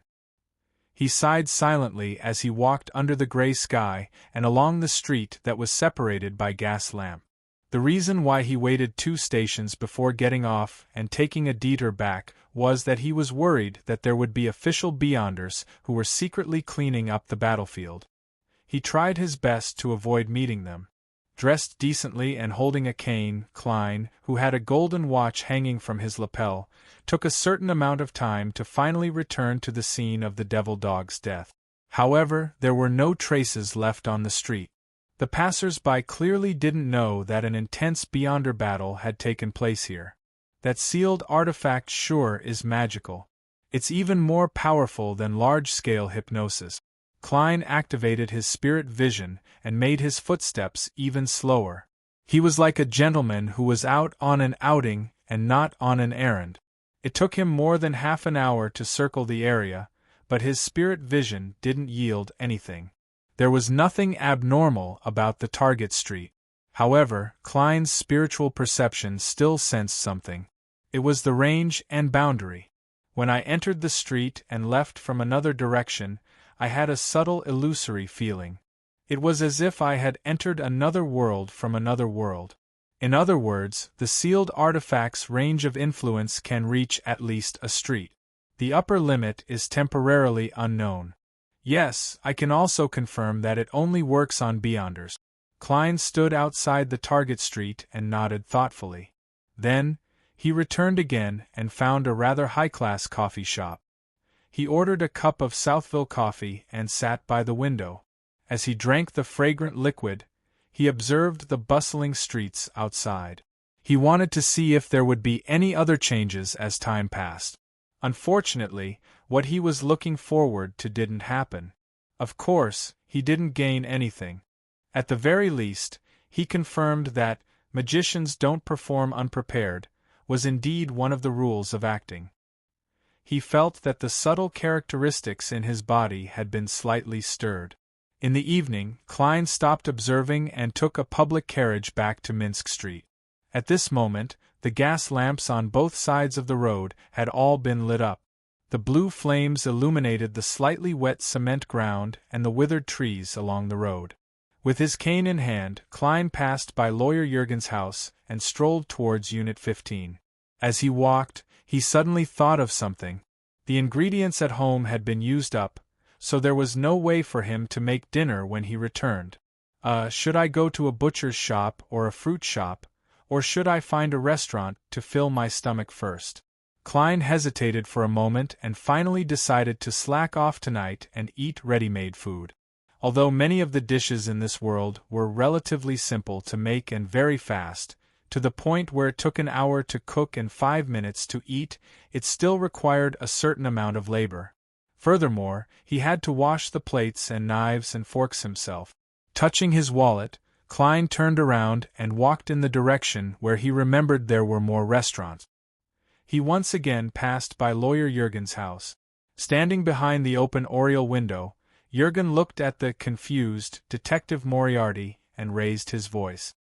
He raised his voice and said, "Mr. Moriarty, did you forget your keys again? Or did you drop them?" Why did he say again? Klein chuckled in response. "No, I didn't." Jurgen nodded in all seriousness. "Then why don't you come to my place? I'll go back after dinner when it's completely dark."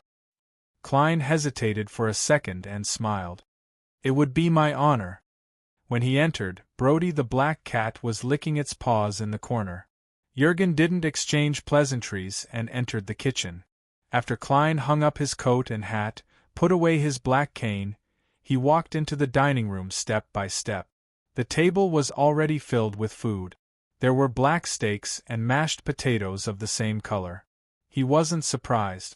This was the cooking style of Lawyer Jurgen's grandmother, Mrs. Doris, when she got older.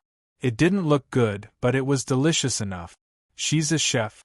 Klein sat opposite Jurgen and greeted him with a smile. "Are you preparing to eat?" "Yes, I'm used to looking at the scenery outside before eating, allowing my thoughts to spread without boundaries." Jurgen laid out his napkin and picked up his knife and fork. Klein looked around in puzzlement. "Where's Mrs. Doris?" Jurgen sighed and replied solemnly, "The weather is getting colder and colder, and her old lung problem has reappeared. She has no choice but to stay in the hospital for some time. May God bless her." Klein unskillfully drew the triangular sacred emblem of the Church of the God of Steam and Machinery on his chest. Then, he cut a piece of steak and forked it, ready to stuff it into his mouth. At this moment, he suddenly thought of a problem and hurriedly said, "That's right." He hurriedly said, "So, you prepared this for dinner?" "Of course, it was done a few minutes ago," Jurgen replied succinctly. "If it's not the work of the chef, Mrs. Doris, then this appearance." The corner of Klein's mouth twitched. Suppressing the fear in his heart, he bit down on the small piece of steak on the silver fork and slowly chewed. He frowned a little and finally forced himself to swallow the food. He forced a smile on his face. "Why did you prepare 2 portions in advance?" "One was to bring to the hospital for my grandmother." Jurgen glanced up at Klein and didn't find anything wrong with it. "I'll prepare another portion later." "So that's how it is." To be polite, Klein secretly took a deep breath and finished the food in front of him in a combat-like manner. By the time he finished eating, Jurgen was still left with less than half of his food. The senior solicitor temporarily put down his knife and fork, picked up the tall glass beside him, and took a sip of red wine. He asked without any expression, "How do you feel? Which dish do you like best? I know there's still a big gap between my grandmother's skills and mine, but it shouldn't be too exaggerated. Mr. Lawyer, I suspect that in addition to your facial nerve disorder, you also have a problem with your sense of taste. Can't you recognize yourself correctly?" Klein pursed his lips into a smile and moved his head left and right. "White bread is not bad. That's from Dodge Bakery." Jurgen buried his head again and finished the rest of the food. After drinking the remaining red wine, he thought for a moment and said, "Detective Moriarty, I would like to entrust you with a task. It's a very simple task." "What?" Klein kept drinking water. The mashed potatoes were too salty. My grandma will be in the hospital recently. Sometimes I might not come back because of the case, so Brody will have to starve. Jurgen looked at the black cat and said, I would like you to feed Brody, clean his toilet, and play with him for a while when I'm not back. He likes it best when someone scratches his chin. Well, every night at 10 o'clock, if my house is still dark and there's no light, you can come in for 2 soldi each time until my grandma comes home. Klein saw a seemingly gentle expression appear on Jurgen's face, so he curled the corners of his mouth and said, It's a very simple task with a relatively generous reward. It's a simple mission with a relatively generous reward. I have no reason to reject it. As he spoke, he turned his head to look at Brody and smiled at him. Brody the black cat turned around slowly, its back facing him. Klein's smile couldn't help but stiffen on his face. After drinking his fill, Klein bade farewell and left Jurgen's house. He slowly strolled back to his rented house on the streets that were already completely dark. At this moment, people who had finished work had already returned home and were enjoying their dinner. There were very few pedestrians on the road, and there weren't many carriages. It was rather quiet. Walking under the light of the gas lamp, Klein, who had no desire to go back, slowed down. The black shadow beside his feet slowed down as well. When he passed by Sammer's house, he looked through the oriel window and saw the bright lights inside. There were figures walking back and forth, and he could vaguely hear the sounds of conversation and laughter. Next door, 15 Minsk Street, was dark and silent. Klein sighed and quickened his pace. He took out the key and opened the door. Before entering, he habitually looked at the mailbox and found another letter lying inside. Who sent it? Klein took out the letter and glanced at it under the light of the street lamp. There's no stamp. The handwriting looks like Eichinger Stanton's. He nodded slightly, closed the door, switched on the light, and opened the letter. In the letter, the great detective Eichinger wrote, I'm happy to inform you that the murderer has been found and killed on the spot. The police department thinks that our work is worth at least half of the reward. They should be able to send it to me this week. At that time, I will invite you and other friends to come over and share the reward. Eichinger received the news so quickly? He has a deep relationship with the Bakeland Police Department. There's no stamp, which means that he got someone to deliver it directly. The postal system in the Kingdom of Rouen isn't that efficient. How can a letter that was sent in the afternoon arrive at night? Klein exhaled, put down the letter, and prepared to change his clothes and head out. With the serial murders solved, the situation in Bakeland eased. He could attempt to do something. For example, go to the Brave to find Caspers and contact Merrick to see if this Beyonder, who controls zombies, and Miss Sharon have any books on mysticism. If I'm not wrong, they should be defectors from Rose School. They used to be part of an official organization, so they definitely know a lot of mysticism knowledge. And now I have enough money to buy them. Klein touched his wallet and thought with some anticipation. Chapter 331. Bakeland Bridge Area, the Brave. Klein pressed the cap on his head and carefully protected the wallet in the inside pocket of his grayish-blue worker's jacket. He bypassed the drinkers around the boxing ring and went straight to the bar counter. On the way, he looked around and did not see the black market weapons dealer, Kaspers Kalinin. They're either playing cards or billiards. Klein nodded to himself and sat in front of the bar counter. Half and half. He had seen someone drink this kind of alcoholic drink before, and he felt that it should be quite to his liking. At the very least, it's more suitable than pure malt beer. Klein thought to himself. The bartender looked up at him. Which 2 wines do you want to mix? Different choices have different prices. Normal is fine. The man Klein met last time was using the worst kind. The whole half and half cup only cost 2.5 pence. 4.5 pence. When the bartender saw Klein place the brass coins on the bar, he turned back to mix the drinks and said, Looking for Kaspers again? He's not here anymore. His business was robbed. Klein didn't expect to receive such an answer. Before the bartender could reply, a man with a protruding mouth beside him laughed. Yes, Caspers was chased away by us. Heh, how can a crippled old man like him do this kind of business? If there's anything you want, just come and find us. Find our boss. Gang conflict? Klein subconsciously thought of this and was about to reject the other party's proposal. But soon after, he thought of another possibility. Could it be that Rose School deliberately hired gangs to suppress Caspers and force out Merrick and Sharon, who are backing him, so that they would take the initiative to jump into the trap? The probability isn't low. Caspers has been a black market weapons dealer here for a long time. He's definitely not someone who can be chased away easily. Some time ago, due to the continuous serial murders, the atmosphere in Bakeland was rather tense. Rose School, or other secret factions, in short, people who are looking for Merrick and Sharon, definitely wouldn't dare to rashly kill and channel the spirits to obtain answers. This would cause many murders because they clearly only have a few suspects. For the time being, they can't confirm who has the means to contact Miss Sharon and Merrick. Klein swallowed the words that were on the tip of his tongue. He changed the topic and asked, "Can I know the price first before deciding whether to buy it?" He planned to observe the ordinary people who dominated the brave black market. If he found any problems, he could use this as a favor to Caspers, Sharon, and Merrick. Anyway, Klein didn't want to have a conflict. He just wanted to follow the normal procedure to observe, so there was no risk.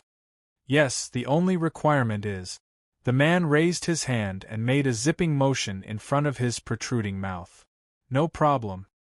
As soon as Klein answered, he saw the half and half placed in front of him, and the copper penny was taken away by the bartender. In the spirit of not wasting, he picked up the glass and took a few sips. His eyebrows gradually furrowed. It's not the taste I imagined. The alcohol is too strong, and the grape taste is too light. Klein put down the glass and followed the man to billiard room 3, where Caspers used to stay. Just as he was about to reach the door, he suddenly thought of something.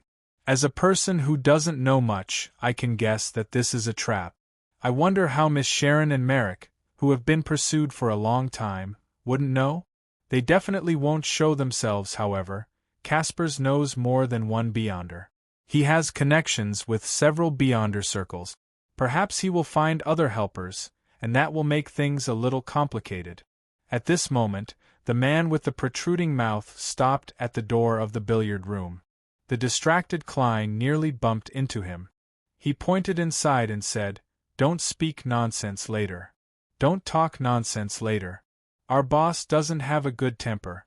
The entire Bakeland Bridge area plus East District knows about it." "All right." Klein nodded slightly. The man with the protruding mouth turned around in satisfaction and pushed open the billiard room's door. As the door opened, Klein saw a figure floating in midair, gently swaying.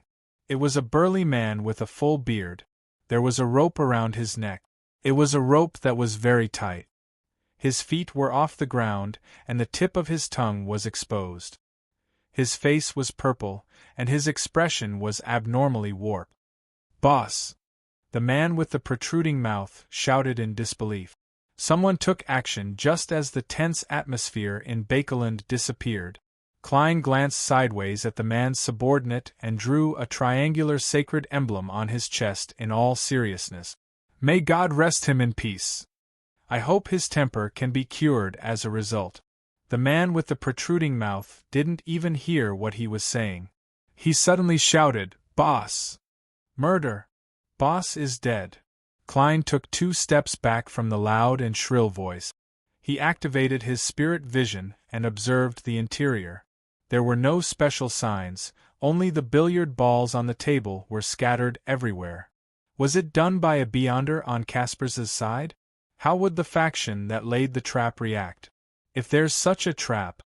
Before the gangsters rushed over, Klein quietly changed his position and blended into the crowd.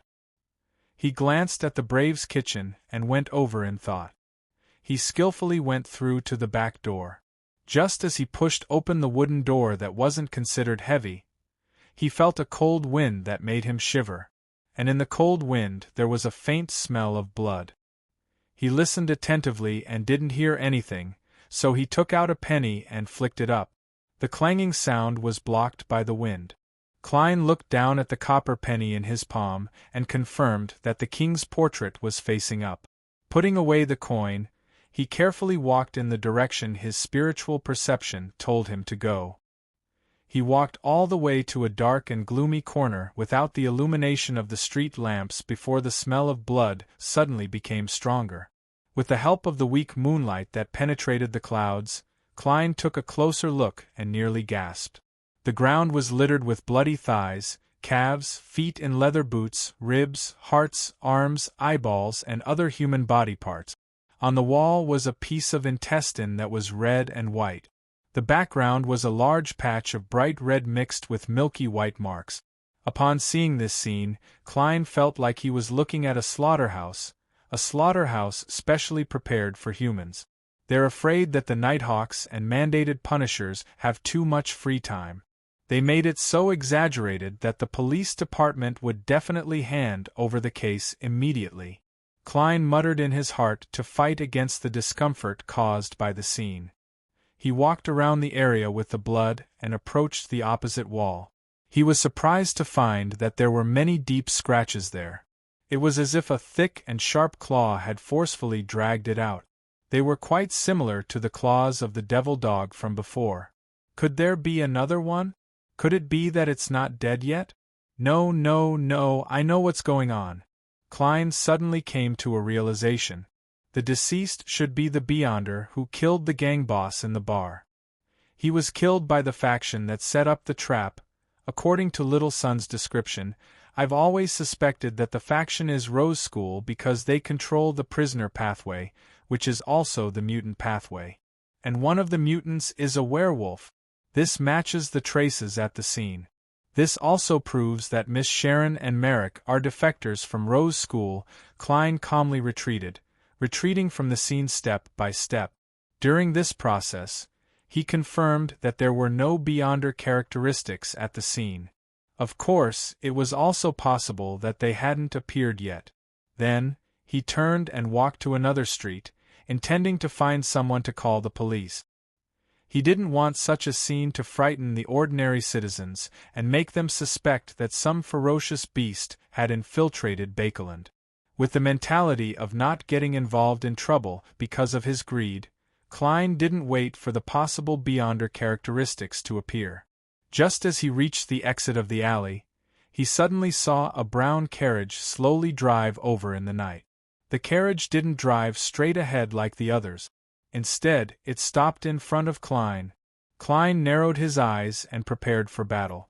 However, neither his spiritual intuition as a seer or his battle premonition as a clown gave him any warning of danger. At this moment, the carriage's window was opened, revealing a pale face with a hint of madness. His brown eyes seemed to hide deep malice. Merrick. Klein recognized him. It was Merrick who controlled zombies, Miss Sharon's companion. Dressed in a white shirt and black vest, Merrick, who didn't seem to be afraid of the cold, pointed at the carriage and gestured for Klein to get in. Klein was momentarily hesitant. He wanted to remove the spirit pendulum on the spot and do a divination. At this moment, a figure appeared behind Merrick. She was wearing a complicated black court dress and a small bonnet of the same color. It was Miss Sharon with light blonde hair and blue eyes. If she wanted to harm me, she could easily do so. She could directly come out from the wall behind me. Klein thought for a moment, then pretended to be carefree and took 2 steps forward. He opened the carriage door and walked in. After he sat down, the carriage began to move slowly. He did not know where it was headed. "Why did you come here?" Sharon asked concisely. Klein answered frankly, "That's right. I want to contact you and ask if there are any books on mysticism. It would be best if they are more in-depth. As you know, I lack such knowledge." Merrick looked over with his eyes that had always been filled with malice. He said in a slightly hoarse and deep voice, We do have a lot of mysticism knowledge, such as Shaman King Klarman's Book of Secrets, but what can you use to exchange for it? Magus King? Which pathway and sequence is he from? As this thought flashed through his mind, Klein deliberated over his tone. I can use gold pounds to exchange for it. Or do you need something else? The pale but exquisite Sharon looked at him and replied calmly, Yes, I'm not sure. Exchange it with a favor. Exchange it with a favor. Chapter 332. Help? Klein silently muttered the word, momentarily stumped. Back when Sharon accepted the mission to protect him for 3 days, although it was mainly because of the gold pound, it was very rare for a Sequence 5 Beyonder to be willing to take on such a mission.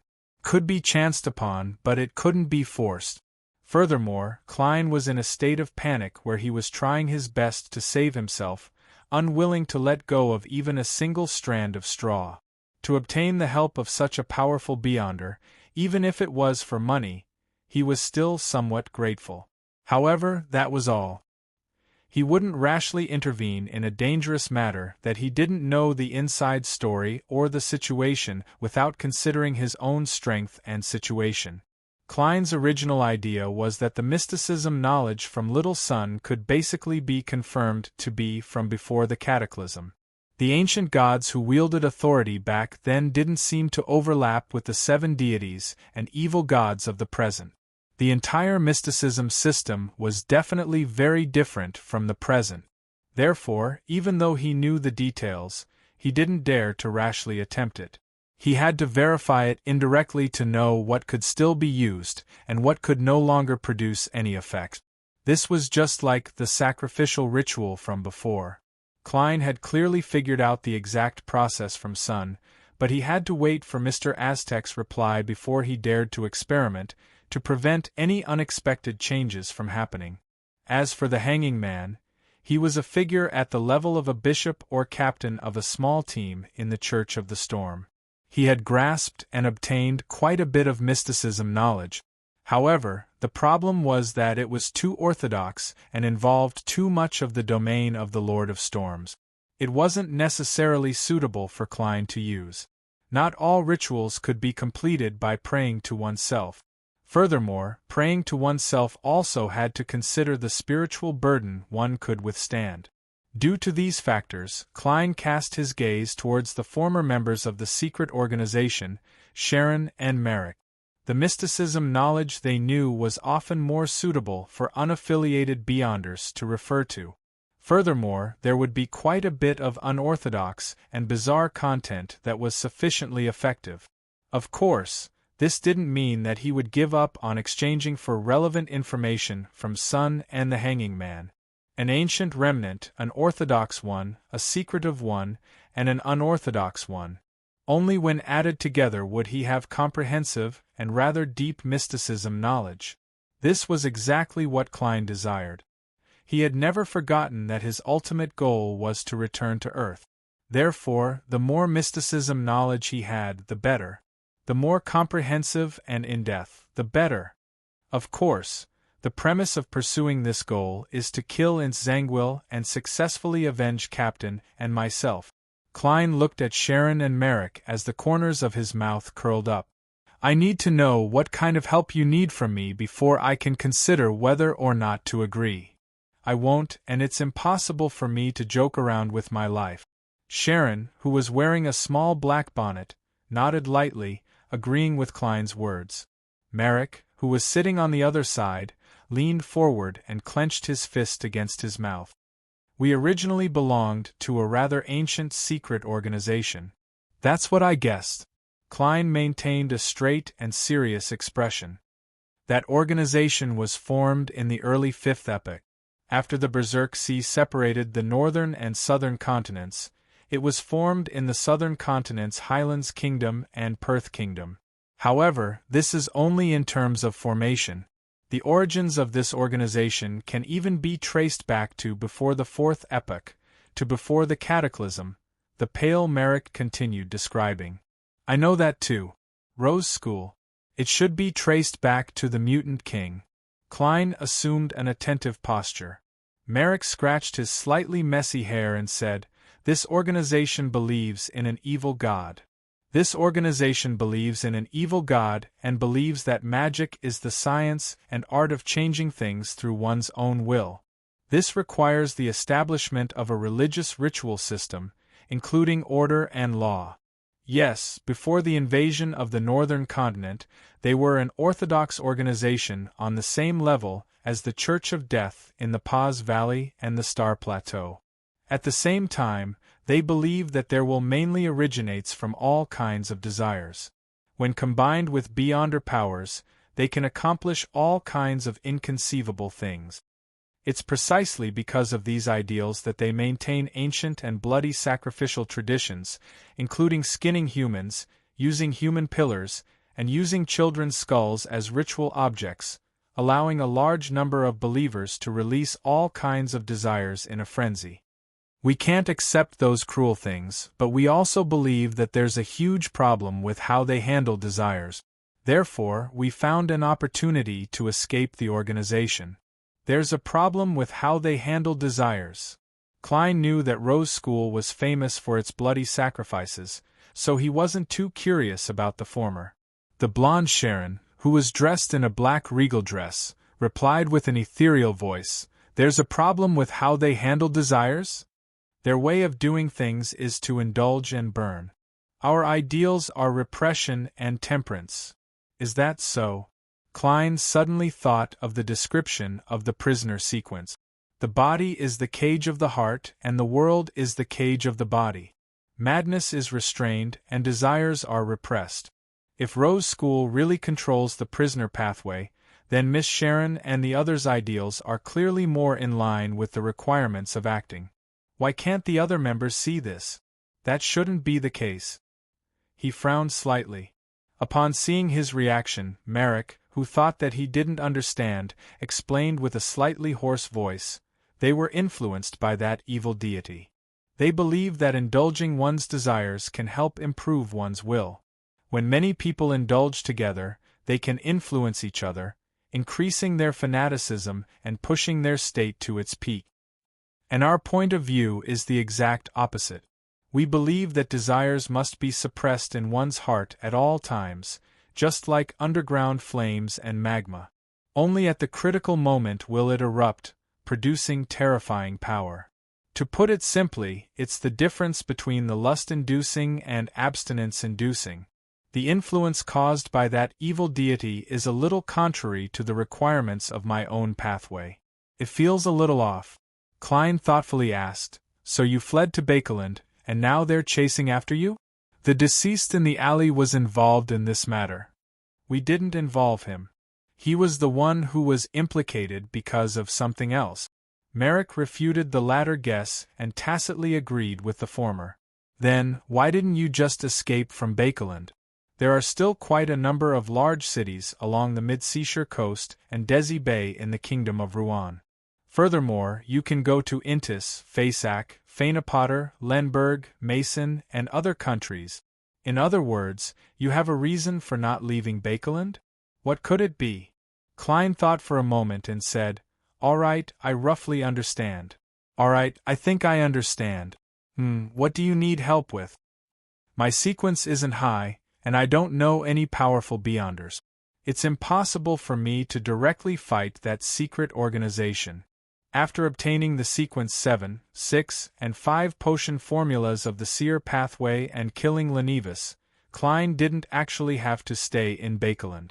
There was still a huge gap between him and his next target of vengeance, in Zangwill and sealed artifact 0-08. There was no hope of success in a short period of time, and he didn't even dare approach. Therefore, it wasn't impossible for him to leave Bakeland. At most, he would feel the pinch that his prepaid rent would go to waste.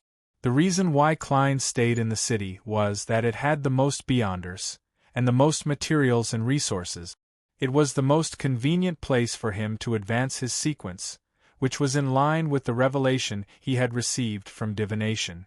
"After I become a faceless and digest it, I'll have to make a trip out to the sea in search of mermaids." This thought suddenly flashed through Klein's mind. Sharon, who was dressed in a black regal dress, calmly replied, "Be our support. Surrounding and killing a sequence 5 Beyonder." Klein asked in surprise, "That's right. With your strength, that organization only sent a sequence 5 Beyonder to pursue you? Could it be that the common trait of cults is that they have no brains? He has a sealed artifact that restrains me." The pale but exquisite Sharon replied calmly without any expression, "The person in charge of this matter is indeed a high-sequence Beyonder.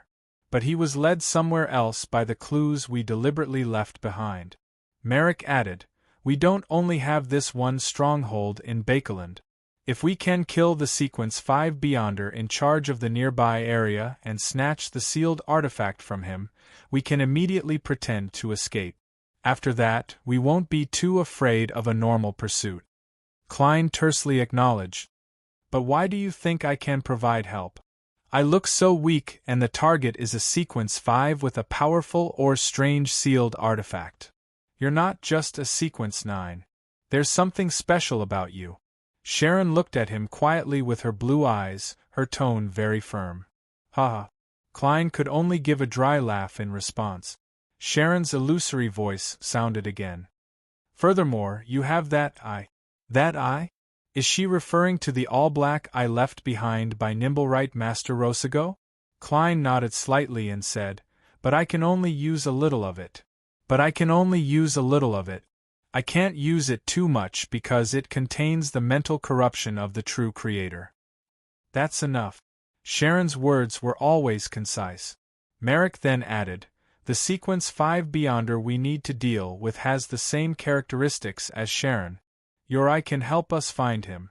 At this moment, Sharon spoke again. "Merrick is the first bait. I'm the second bait. And you're the hunter in charge of solving the problem. I can't guarantee absolute safety. But you're definitely safer than us." "That's quite kind, but I have to confirm it with divination before I can believe it." Klein pondered for a few seconds. "I need to understand the characteristics of the other party and the corresponding sealed artifact. Only then can I make a decision." Chapter 333. Sharon, who was wearing a black regal dress, pursed her pale lips, turned her head to glance at Merrick, and nodded gently. Merrick clasped his hands and said with a hint of madness, "You should know of the prisoner pathway, right?" "Yes, I've heard of it in the Beyonder Circle," Klein answered frankly. "Of course, this Beyonder Circle refers to the Nighthawks and Tarot." He sighed inwardly as he added, "Of course, this Beyonder Circle refers to the Nighthawks and Tarot." He sighed inwardly as he added. It was unknown what Merrick recalled as he fell silent for more than 10 seconds. Outside the window, the sound of carriage wheels rolling over the cement road could be heard in a rhythmic manner. He rubbed his messy brown hair, and said with a slightly warped face, "Prisoner refers to a person who is locked up in prison. Prisoners refer to people who are locked up in prison. They also represent people whose spirituality and desires are restrained by reason, body, and the world. Beyonders of this sequence have strong bodies and keen senses. They often have a silent appearance and a crazy heart. They have mastered many criminal techniques and are good at using anything they can get their hands on to kill. Its corresponding sequence 8 is lunatic.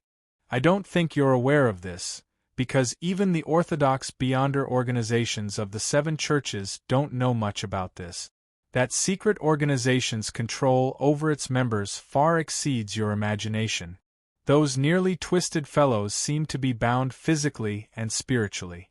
It's very difficult to obtain any useful information from them just by relying on mediumship and divination. Sharon and I had been patient and waiting for a long time before we finally found a way to remove the restraint and escaped successfully. As the Beyonders of this pathway are cursed and tend to go crazy, we didn't want to join the 7 churches. That would result in us losing our freedom completely, leaving us with nothing. So that's how it is. It's no wonder the Nighthawks don't have much information on them. They don't even have the corresponding Sequence 8 and Sequence 7 for prisoner. That's what I knew back then. Klein replied in enlightenment. I really don't know what happens after prisoner. Merrick didn't nod. He looked at Klein with his brown eyes and continued, compared to a prisoner, a lunatic's greatest characteristic is that they can voluntarily sacrifice their rationality and unleash their desires in exchange for strength, allowing them to improve in all aspects. Apart from their minds becoming clouded for a period of time, there aren't too many problems. They might even gain powerful resistance against beyonder powers that interfere with their thoughts and affect their psyche. To put it simply, if I kill myself first, you won't be able to kill me.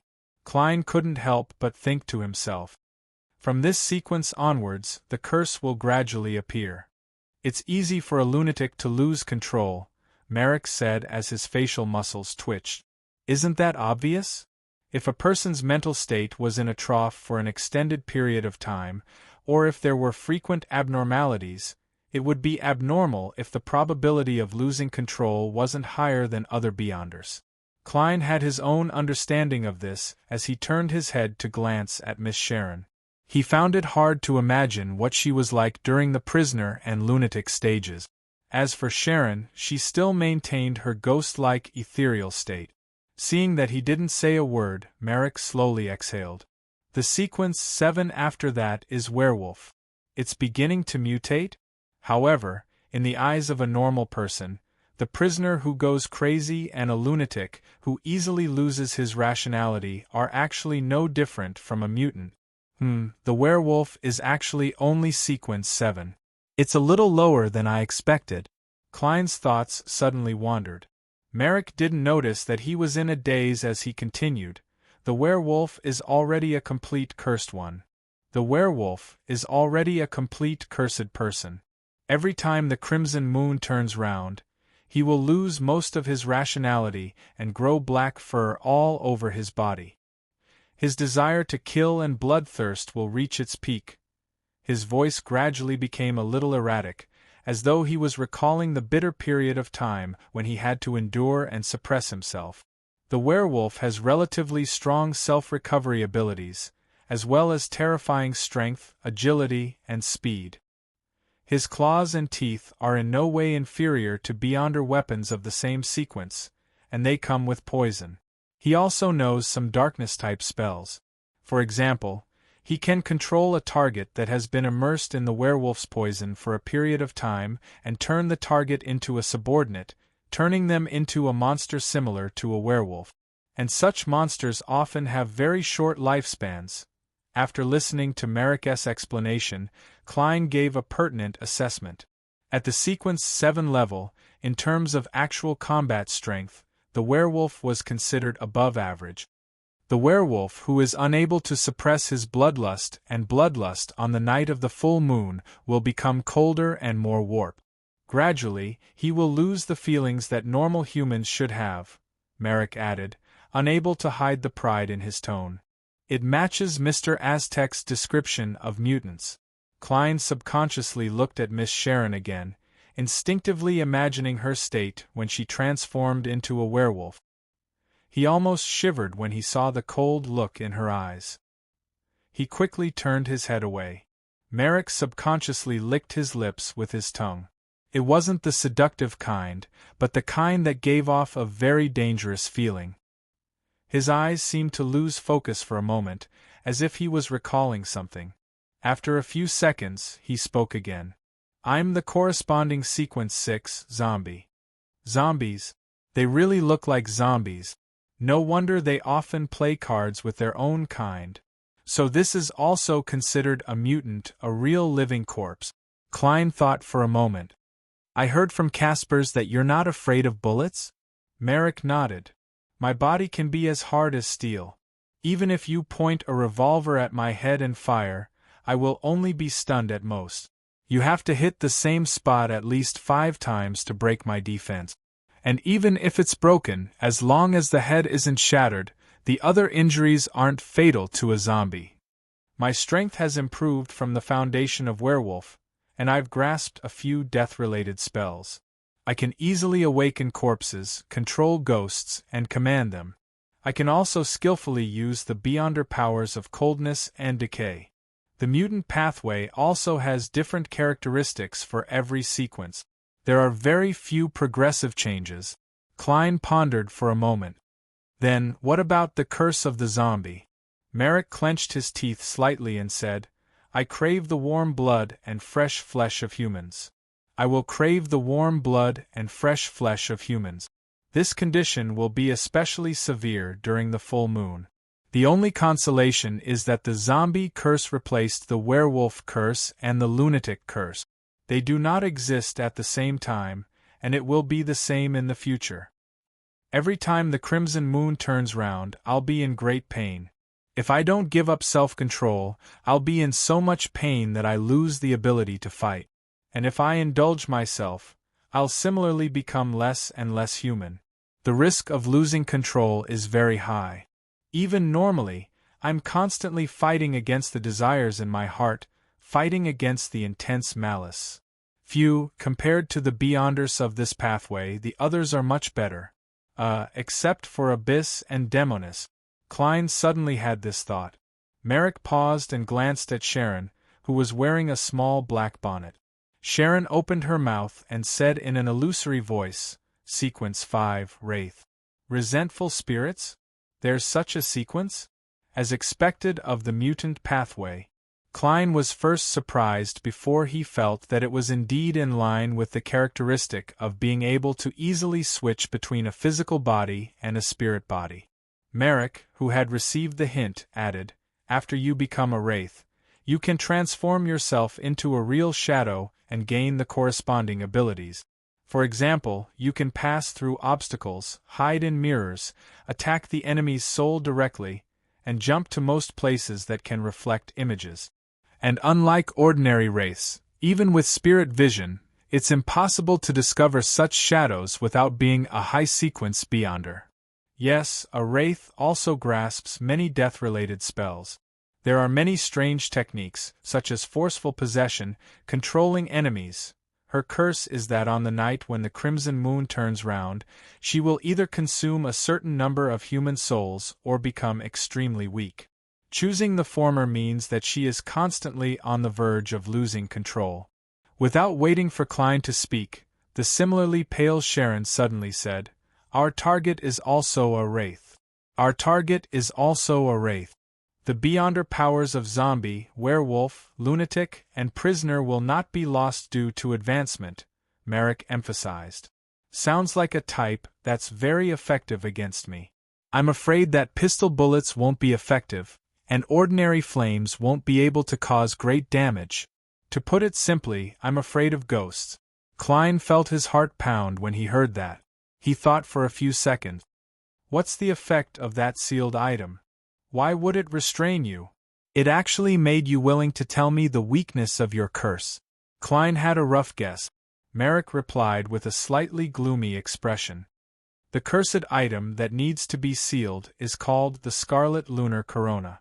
It can create an effect similar to the full moon within a certain range. To those who are already cold and twisted, it's a boost in strength. However, we will become weak and lose our ability to fight. If I were to give up on myself, I'd rather choose death. Merrick growled in a hoarse voice. I didn't expect that a guy like you, who looks a little perverted and cowardly, would actually be someone with perseverance. Yes, it's indeed impressive to be able to persist all the way to a zombie. Klein didn't interrupt as he listened to the subsequent description. The wearer of the Scarlet Lunar Corona is immune to the effects of the full moon, and they will obtain terrifying speed, unimaginable recovery abilities, as well as many powerful darkness-type spells. However, it will gradually make the wearer's blood turn cold and freeze bit by bit. If it isn't stopped in time or if the blood of a living person is sucked, the wearer will eventually die from all the blood turning into frost. Merrick seemed rather afraid of the sealed item. After he finished speaking, Sharon's blue eyes calmly looked at Klein. There's also Zombie Jason and Werewolf Tyre with Steve. But as long as we can deal with Steve, they won't be a problem. Merrick added. Chapter 334. Very generous conditions. Klein almost couldn't believe his ears. Although the most valuable sealed artifact left behind by a sequence 5 Beyonder with special and powerful effects was given to him, the rest wasn't bad either. It was impossible for a sequence 5 Beyonder to only have sealed artifacts from the organization. And as long as even one of the sequence 6 zombie and sequence 7 werewolf could be kept, it would be a considerable gain. Klein leaned back slightly and pretended to be in deep thought to suppress the sudden greed in his heart. "Your conditions are indeed satisfactory," he replied before asking, "Who is Shaman King Klarman? What kind of content is recorded in his book of secrets?" Merrick rubbed his temples and said, "Shaman King can refer to a certain high sequence Beyonder. It can also represent an outstanding person who controls the powers of darkness, the moon, bizarreness, and other domains. It's a powerhouse who surpasses his peers. Klarman is the latter, but also the former. He was active in the southern continent in the early 5th epoch. Later, he completely disappeared. Perhaps he was hunted down by the Church of Death or our secret organization, or perhaps he died in an unknown place due to old age. His book of secrets includes secret deeds, rituals, alchemy, astrology, symbolism, natural interaction, and other knowledge. Even an ordinary person can become an expert in the field of mysticism if they obtain it. Even without consuming the potion, they can rely on their natural spirituality to complete a small number of extraordinary matters. Yes, the price is that they will gradually become mentally ill. This is a side effect that spirituality can't bear. Sounds good. It's exactly what I need. But not only is this mission difficult, there's also a certain amount of trouble afterward. That's a secret organization with more than 1,000 years of history. Klein pondered for a few seconds before choosing to follow his heart's wishes. "I hope you can give me some time to consider. This is a very important and dangerous matter. I can't be rash. I'll give you an answer tomorrow at 9 in the morning. Yes, come to my house. You know the address." He looked at Sharon as he said the last sentence. After saying that, he suddenly felt a little nervous and uneasy. She had revealed so much important secret information, and it even involved their latent problems. If I don't agree on the spot, will I be silenced? Or will they follow me closely until I make a decision? Then how am I going to go above the gray fog to divine? Sharon, who was wearing a long black dress, looked at Klein quietly. There was no anger, doubt, or any other emotion in her blue eyes. She suddenly took out a folded piece of paper from a hidden pocket and unfolded it into a rectangle. The paper was orange in color and had many symbols on it, including those that represented the sun. These symbols and labels surrounded an empty area, making people feel warm and secure. As soon as he saw this piece of paper, Klein remembered what it was and felt relieved.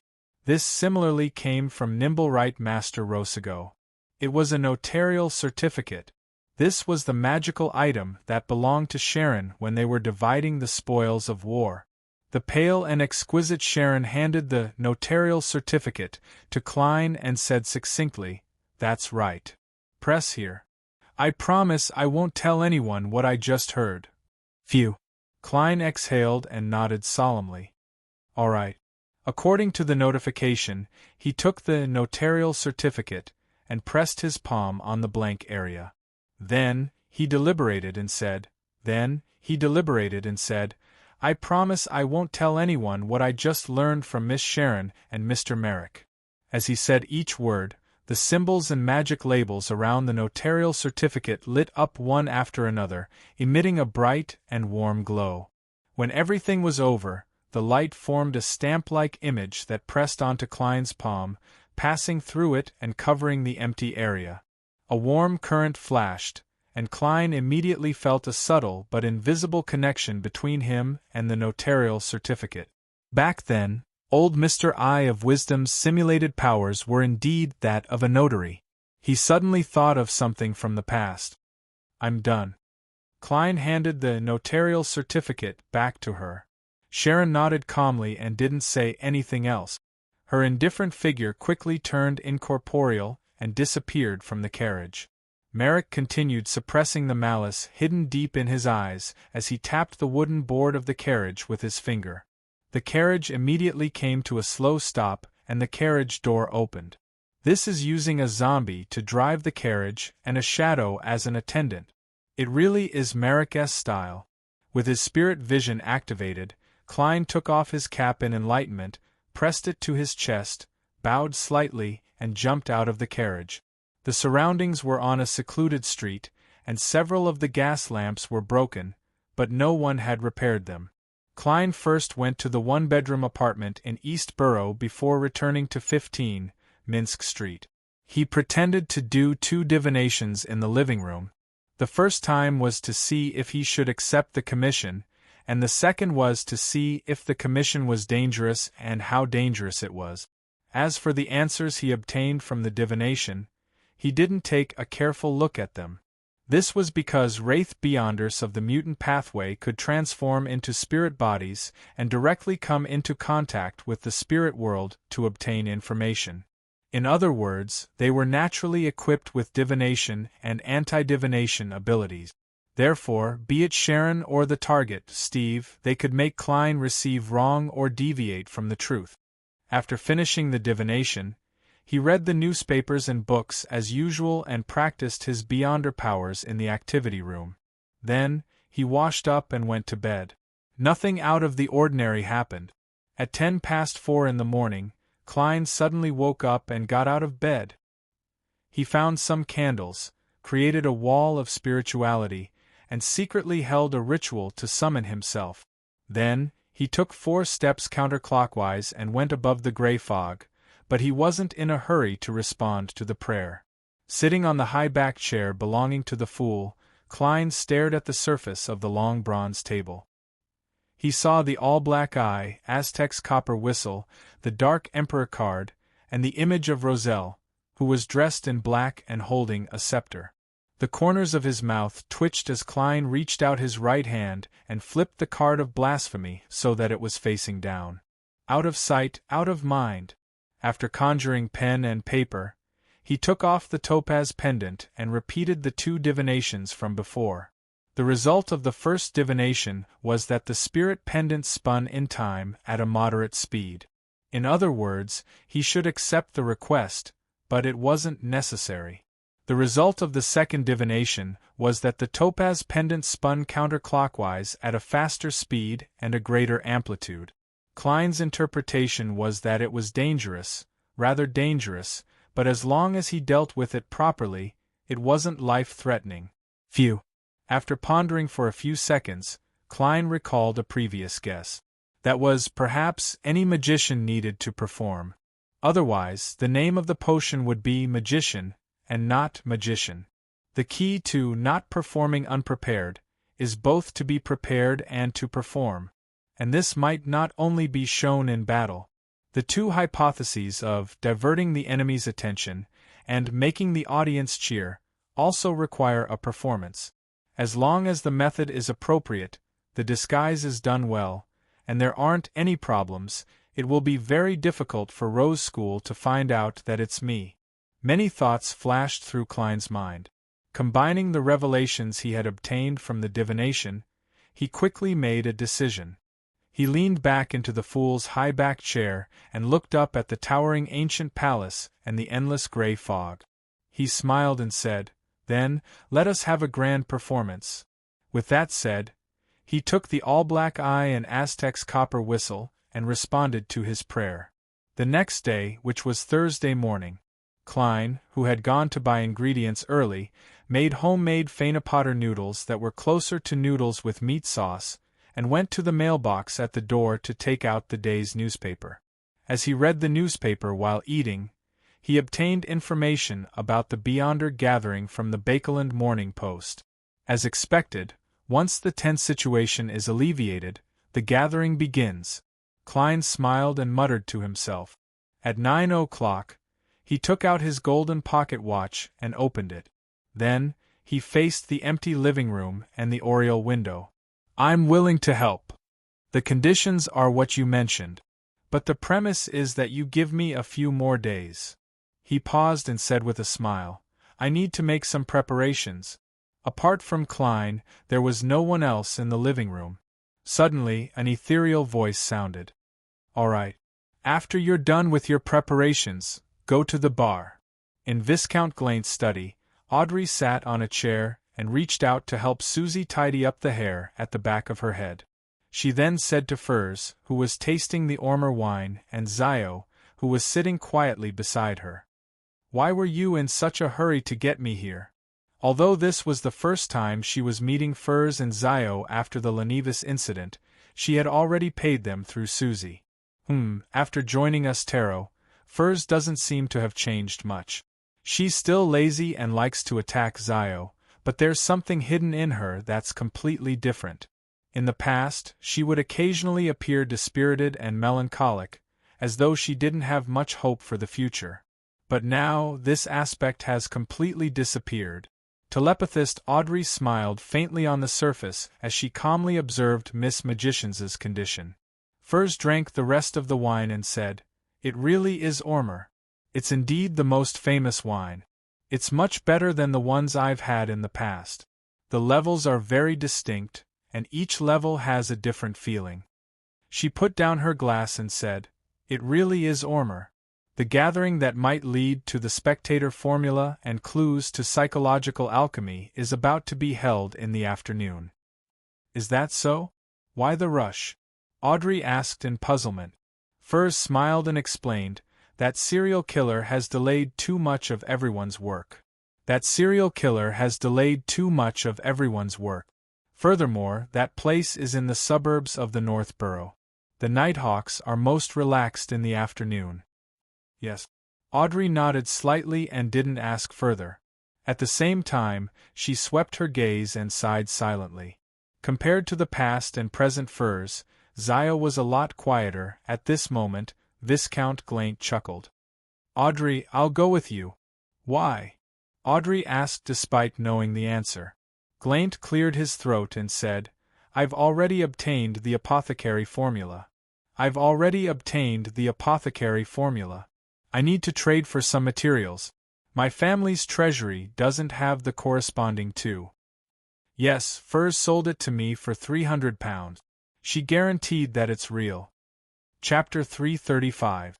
In the outskirts of the North Borough, in the nearly abandoned 3-story teaching block of the medical school.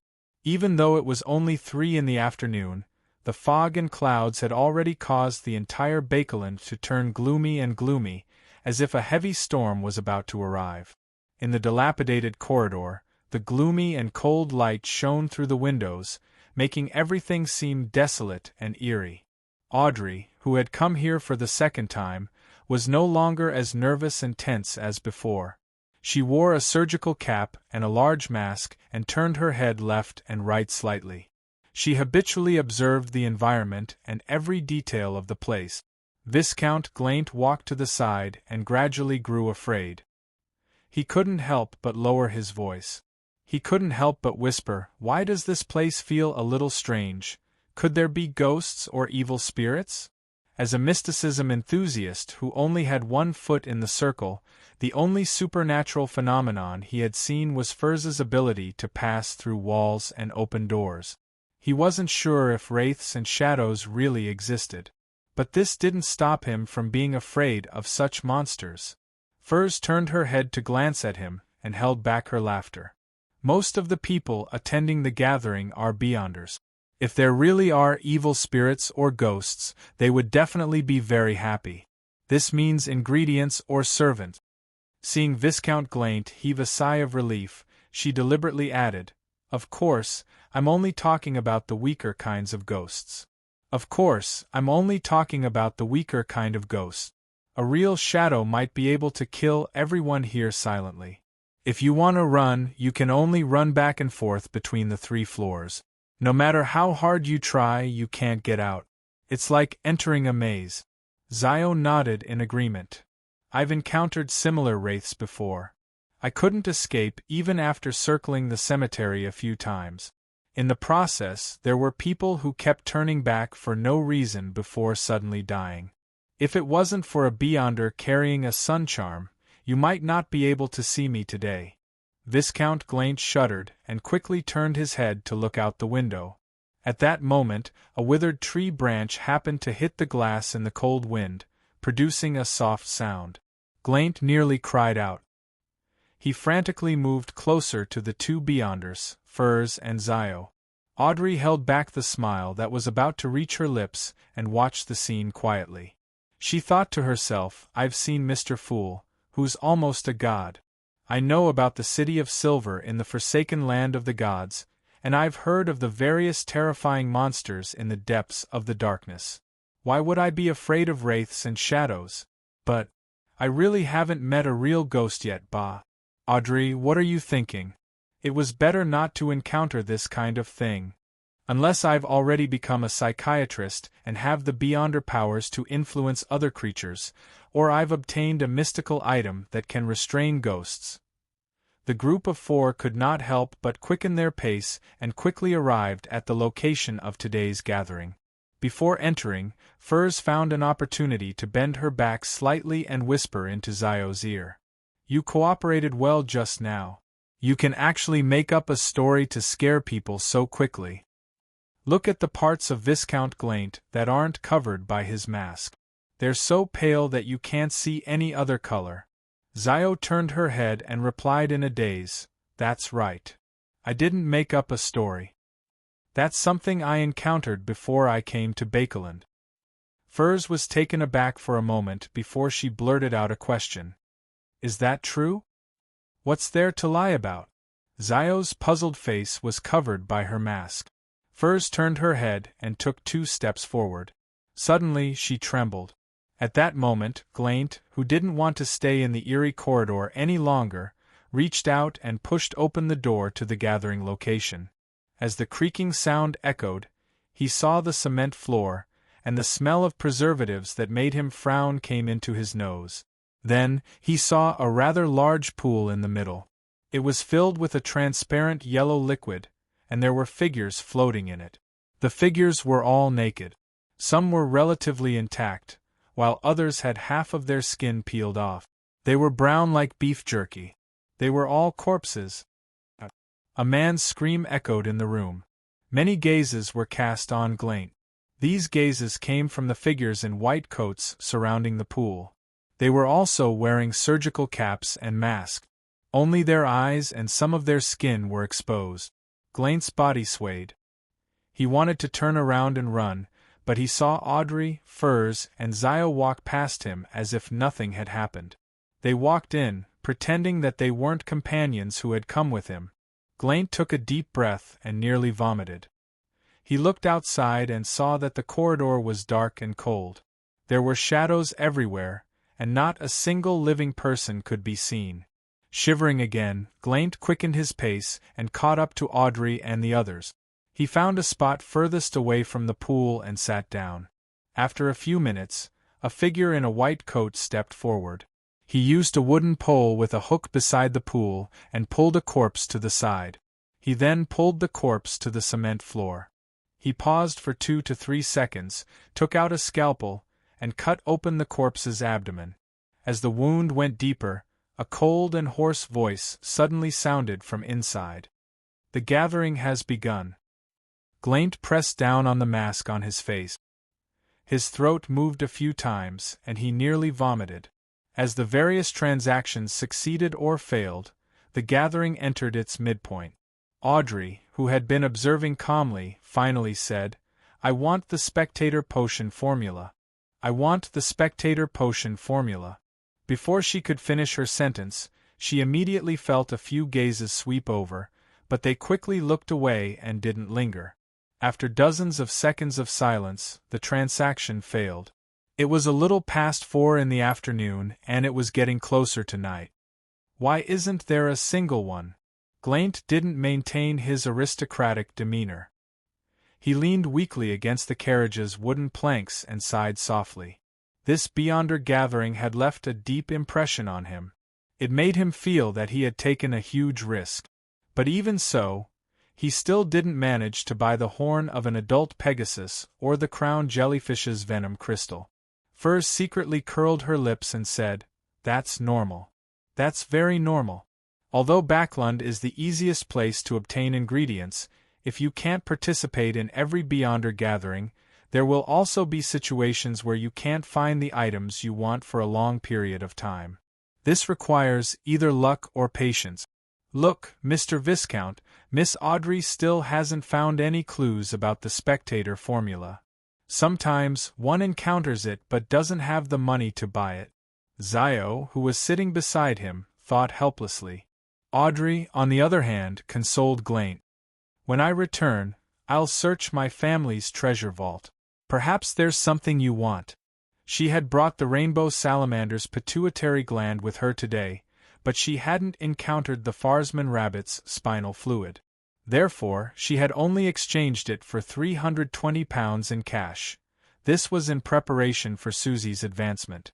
Graint lowered his head and was about to speak when he saw Zio suddenly sit up straight and frown. She frowned and said, "Someone seems to be following us. I trust your intuition. What do we do now?" Furs looked around and asked, "Following us? What do we have that's worth following? We've only sold a Beyonder item and received a few £100 in cash. Even if someone wants to rob us, we shouldn't be at the top of the list. Although Glaint acted like a rookie, we didn't. Furthermore, the organizer of the gathering did a lot of things to ensure the safety of the members and prevent anyone from being followed. Unless, other than that, he was the one who sent someone to follow us. Everything was normal the last time. What's the difference between the two times?" Audrey's thoughts raced, and she suddenly had an idea. Perhaps my request to purchase the spectator formula has attracted the attention of psychological alchemy. It's impossible for them to casually sell the spectator formula. What follows will definitely be attracting people to join them. And attracting people to join them isn't a simple matter. I have to be on guard against quasi-nighthawks, quasi-merited punishers, or spies sent by other secret factions. If the target isn't observed and investigated, the organization will be quickly destroyed. After a few seconds of silence, Audrey said to Furs and the others, "Be prepared to be attacked. Be prepared to be attacked. Pretend that you didn't notice the stalker. If we can successfully return to Empressboro, don't worry about my and Glaint's identities being exposed. All of you have to leave in secret." Her green eyes swept across Glaint, and she added with a faint smile, "We are mysticism enthusiasts that many people know. It's very normal for us to find an opportunity to participate in a Beyonder gathering. Even if the person following us is an official Beyonder, they won't suspect anything because we're just ordinary people. Therefore, they'll at most give us a warning or two through other channels. But I'm already Sequence 8. Phew, in order to come into contact with psychological alchemy, I have to take some risks. The official Beyonders shouldn't be targeting me, who's only here to purchase the formula. They shouldn't be able to bypass the gathering's organizer and follow us. I have to trust my own judgment." Audrey encouraged herself in her heart. "All right," Viscount Glaint mumbled as he agreed. The carriage moved forward as usual and made a few detours. In the end, Audrey and the others switched carriages according to their plan. During this process, the stalker didn't launch an attack. When they arrived at the back door of Viscount Glaint's mansion in Empressboro, the two nobles used the normal method to return, while Furs and Zio relied on their own skills to leave. After more than 10 minutes, Audrey, along with her golden retriever, Susie, and her maids, sat in her carriage and left through the main entrance without any concealment. Hearing the sound of the wheels rolling, she couldn't confirm if there were any stalkers, so she could only let her thoughts wander. It's obvious that the daughter of Earl Hall can't be a spy for any Beyonder faction. There's nothing wrong with her past. It's common knowledge that she's fond of mysticism. Her identity and status can bring her help that's different from others. Perhaps in 2 days, members of psychological alchemy will try to come into contact with me. Audrey thought with some anticipation and nervousness. Although he said he had to make preparations, Klein spent the next 2 days at the Quelag Club as if nothing had happened. He even played a game of cards with the equestrian teacher, Talum, and the others and won a few solely. Before going to bed, he didn't forget to take a look outside Lawyer Jurgen's house to make sure that there was light and if he needed to feed the cat. Chapter 336. The only candle flickered with a dim yellow flame, casting shadows on the walls of the living room. Klein found a spot that was most convenient for him to escape from and looked around. He saw Eye of Wisdom with deep wrinkles on his cheeks and the chubby apothecary. Yes, after another comparison, although he's wearing an iron mask that covers half his face, I can basically confirm that he's the annoying man I met in the rice circus. Klein retracted his gaze and waited for the gathering to officially begin.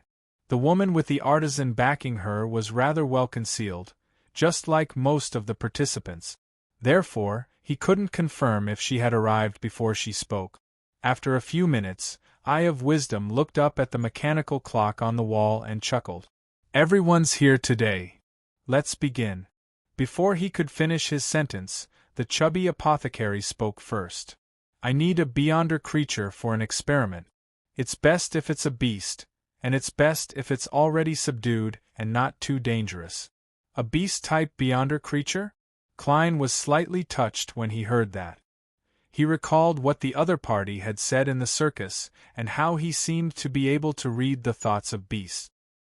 He's only an apothecary, but he has such an ability and is even seeking to purchase a beast-type beyonder creature. Yes, after I sold him the marrow crystal of the Spring of the Elves, he should have already gathered the ingredients and advanced. In other words, the sequence after apothecary is related to taming beasts? Klein made a guess based on the information he already knew. At this moment, someone scoffed in response to the apothecary. Who would keep a beyonder creature by their side? It's dangerous and easy to be discovered. Wouldn't it be more convenient and covert to kill it and preserve the beyonder ingredients? Apothecary was never one to admit defeat in a verbal battle. He immediately chuckled and said, "What a foolish idea! It's not like you can guarantee that the beyonder ingredients on that beyonder creature are exactly what you need and can be sold. You might as well tame it, drive it, and make it your helper to multiply your strength."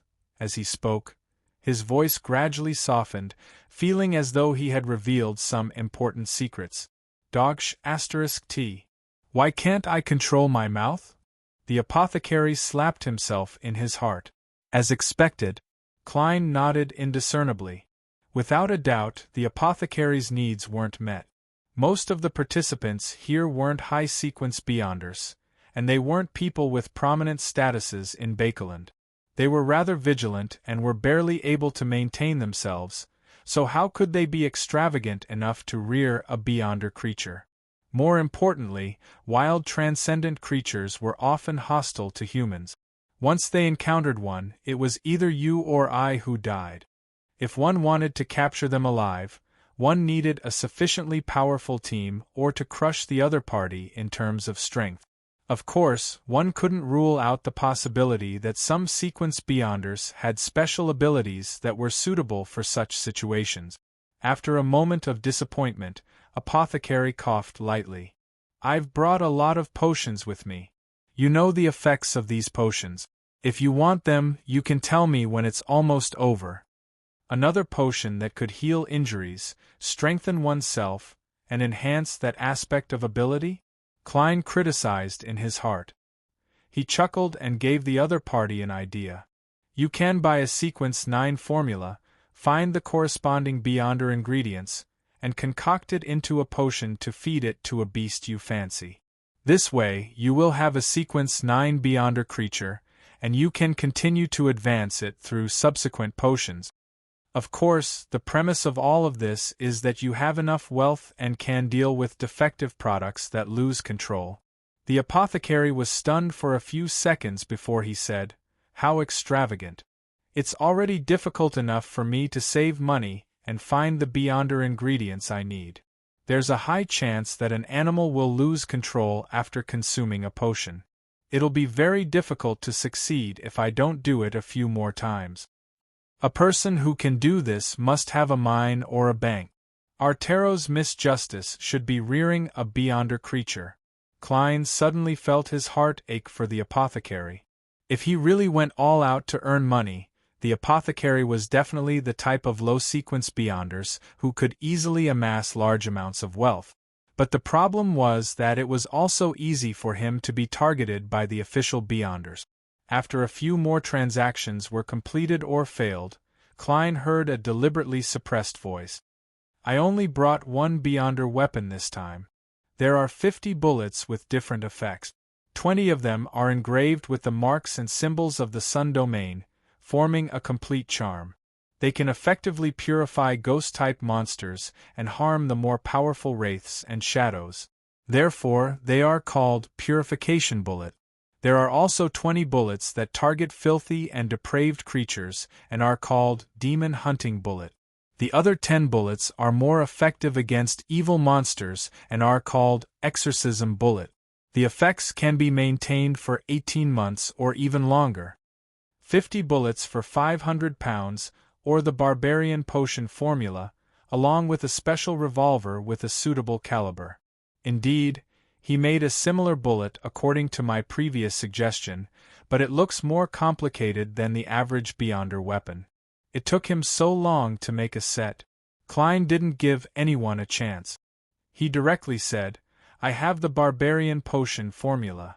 At this moment, a rather tall man also made a bid. £550. In this era, this was the most convenient beyonder weapon to carry and use. The well-concealed lady's voice was filled with uncontrollable joy as she said, Sir, I'm sorry. Sir, I'm sorry. I choose the Barbarian formula first. £600. The man raised his bid once again. No, it's not a matter of money. The lady with the artisan backing her turned to look at Klein. Deal. But please hand the formula to old Mr. Eye of Wisdom and let him appraise it. Phew, it's a good thing I got the Dark Emperor card. Otherwise, if I were to encounter someone who raised the price so ruthlessly, I'd definitely bleed a lot today. Klein rolled up his robe, took out the Barbarian formula from his inner pocket, and unfolded it to take a look.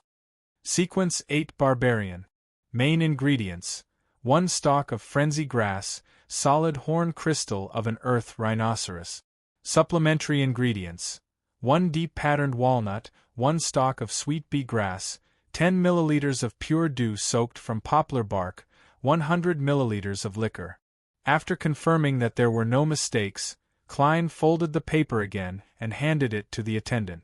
Just like the previous time, old Mr. Eye of Wisdom took out the ring that was surrounded by many fine diamonds and green gems. He simulated the beyonder powers of a notary and confirmed that the formula was real. When she heard the old man announce that the formula was effective, the lady with the artisan backing her heaved a sigh of relief and took out a square iron box the size of a palm. After the attendant passed it to her, she received the formula as she wished. She couldn't wait to flatten it on the spot and read it a few times, as if she wanted to memorize it. As for Klein, he held the iron box in his hand, opened it with a snap, and examined his harvest. The bullets in the iron box were divided into 3 piles. One of them suffused a pale golden luster, as if it had just been fished out of hot water. The other was completely silver and covered in patterns, cold yet sacred. The smallest portion emitted a golden glow amidst the brass color, and one could vaguely see that there were many labels and symbols engraved inside. Yes, it's real. In the field of mysticism, Klein still had this bit of discernment. He closed the lid with a click and placed the item into the pocket under his robe. As for the revolver, its shape wasn't anything special. The body of the gun was a deep brass color, and the grip was made of walnut wood. As the armpit holster had been lost during the police inspection, Klein could only hang the revolver by his waist and cover it with his clothes. After completing the planned transaction, he looked around the activity room and deliberately raised his voice. I need powerful purifying items like the holy water of the sun or the sacred emblem of the sun. I can buy it with gold pounds, or I can use the formula to exchange for it. For example, the sequence 7 Briber after Barbarian. Of course, if there are questions regarding mysticism and the beyonder world that require answers, I can also give it a try, but I can't guarantee that I'll be able to answer them." The apothecary's eyes widened when he heard this. He felt that this was the lucky lad. However, he hadn't been a beyonder for long, so how could he have obtained so many valuable items? The more the apothecary thought about it, the more he gritted his teeth. He felt that he had made the wrong choice back then. Luck was the most important thing. As for the lady who had purchased the barbarian formula, she nearly couldn't control herself and spoke in her original voice. "I don't have what you need, but I can pay you in gold pounds. 800 pounds. Klein swallowed the word deal. After some thought, he chuckled. "I'll only accept bartering for the time being. I'll probably come again at the next gathering. You can gather similar items in advance." For the time being, the lady ruminated over the word and slowly nodded. "All right." After that, none of the other participants spoke. Klein's needs were similarly not met. This was because in Bakeland, in the kingdom of Rouen, believers of the eternal blazing sun were treated as cultists. Therefore, there were very few such items circulating outside. Klein was slightly disappointed, but he didn't mind it too much. He still had a backup plan. He clearly remembered that Miss Zio had once sought out a beyonder believer of the eternal blazing sun for purification. Furthermore, the lady who yearned for the Briber formula would definitely be actively searching for it. Klein didn't say another word as he listened to the subsequent transactions and exchanges. Towards the end of the gathering, a participant with a medium build and no special characteristics pinched the iron mask on his face and said in a deep baritone voice, "I need the silk gland of an adult giant widow spider." Silk gland of an adult giant widow spider? That sounds familiar. I think I've heard it before. Klein frowned slightly as he tried hard to recall without divination. Suddenly, he recalled the source of the familiarity. Chapter 337. Pleasure was a sequence 6 of the Demonist pathway. He had obtained its complete formula when he mediated with Madame Sharon. Although it was usually difficult to recall the exact details, and he had to rely on dream divination to recreate it, he would still find it familiar when he really heard the main ingredients, and he would make the connection. He couldn't help but turn his head to size up the buyer. From his skin color, figure, voice, and the unconcealed outline of his face, he confirmed that he was a man. The prerequisite of demonists of pleasure is which, regardless of their original gender, as long as they pass that stage, they will all be women. This person clearly isn't one. He hasn't become a witch yet, so why is he seeking to purchase the main ingredient of a demoness of pleasure? Could he be helping someone buy it? Is he the partner or loyal subordinate of a certain witch?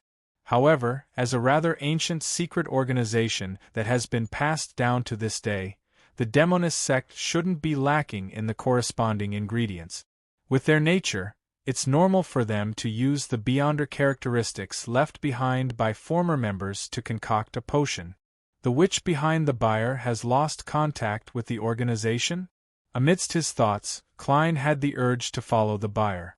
But after careful consideration, he rationally gave up on this idea. Ignoring the fact that he couldn't bypass Eye of Wisdom's defensive measures and lock onto the other party's tracks, just the fact that the other party's situation was unclear and he didn't have time to make a divination was enough to make him choose to follow his heart's wishes. What if there's more than one witch, and there are other relatively powerful beyonders? Besides, it's a good thing for a witch to advance to a demoness of pleasure.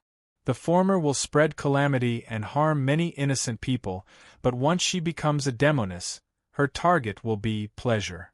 To put it simply, she'll be less harmful to society. Klein mumbled. An adult widow spider's silk gland was already considered a relatively valuable and rare beyonder ingredient. Just like the thousand-faced hunter's mutated pituitary gland and the human skin shadow characteristic that Klein needed to advance to sequence 6, it was almost equivalent to half a house in the capital. Therefore, the buyer didn't receive a satisfactory answer. To be precise, no one gave him an answer. The atmosphere of the gathering turned silent until the chubby apothecary began selling the medicine he had brought. After his previous attempts, he had many repeat customers. In less than 3 minutes, he sold all the items he could sell and earned more than £50 in cash. As Eye of Wisdom announced the end of the gathering, the participants left through different passageways in different order and intervals. Klein was located in the middle of the city. After taking a detour to another secluded street and removing his disguise, he immediately rushed to East Borough. He arrived at Black Palm Street in the cold and smelly night and entered the one-bedroom apartment he rented. On the way, he bought an armpit holster. Without resting, he took out his revolver, opened the iron box containing the Beyonder bullets, and took out 2 purifying bullets, 2 demon hunting bullets, and 1 exorcism bullet. He stuffed them into the holes and fired them in the empty magazine. After getting into position and testing the feel and whether he could fire normally, Klein placed the revolver into his armpit holster and busied himself with other preparations. For example, he checked if there were any abnormalities with the all-black eye in the iron cigar case. He also placed the Aztec copper whistle into the iron box containing the bullet. With the help of the holy night powder, he created a sealed wall of spirituality that stuck close to the surface, completing the shielding of the ancient and exquisite copper whistle. After confirming the respective shapes and locations of the 3 charms, Klein went above the gray fog to do a divination. Then, he put on his cap and went out again.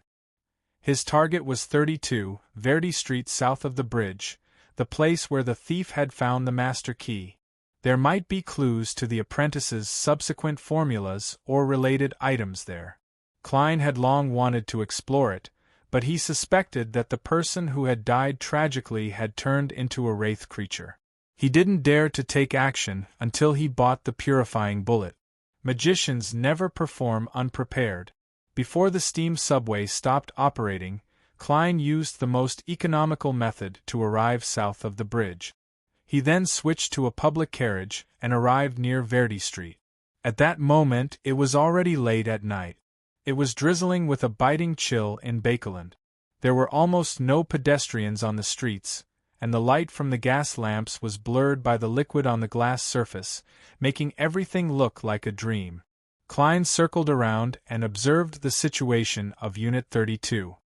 He came to its side, climbed to the 2nd floor, and easily entered the target's interior through the balcony door that the thief had opened but obviously couldn't be closed again. He didn't bring the master key, afraid that the item would cause an abnormal chain reaction here. The layout of the house was the same as normal. A corridor connected to the balconies on both sides ran through the entire 2nd floor. On both sides of the corridor were bedrooms, washrooms, solarium, living rooms, and other rooms. With the help of the crimson moonlight that shone in from the balcony, Klein saw that all the doors here had been opened. All sorts of items were strewn all over the ground in a mess. It must have been done by the thief from before. He couldn't take all the items, so he could only search for the most valuable ones.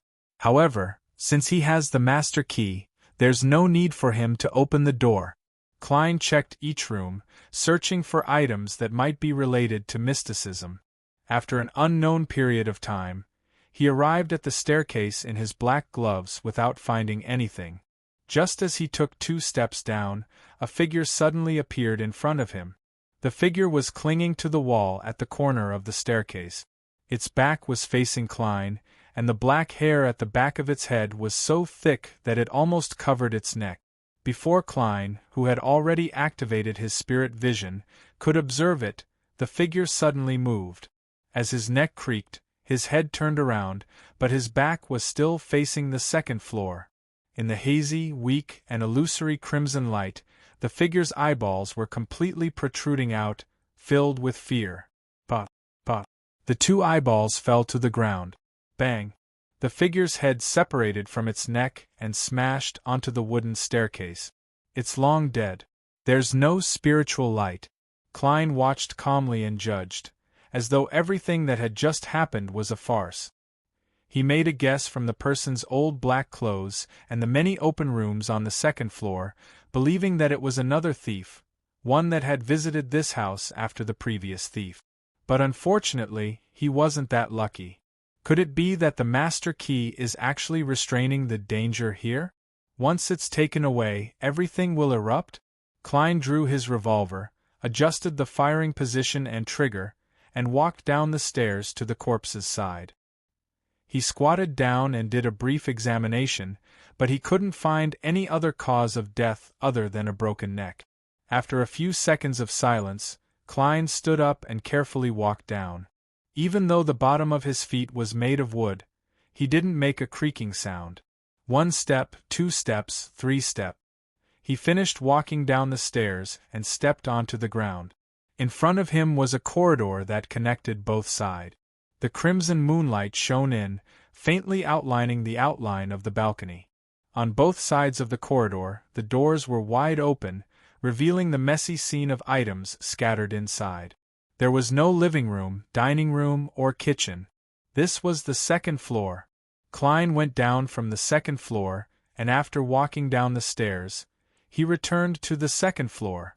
And during this process, he didn't discover anything abnormal. Klein didn't panic. He slowly turned around and saw that the stairs behind him led downwards. That is to say, my special ability can only resist beyonder powers like dreams and mediumship that directly invade my body of heart and mind and invade my world, or beyonder powers that sense that I'm in an environment that doesn't belong to the real world. I'll still be affected by hallucinations.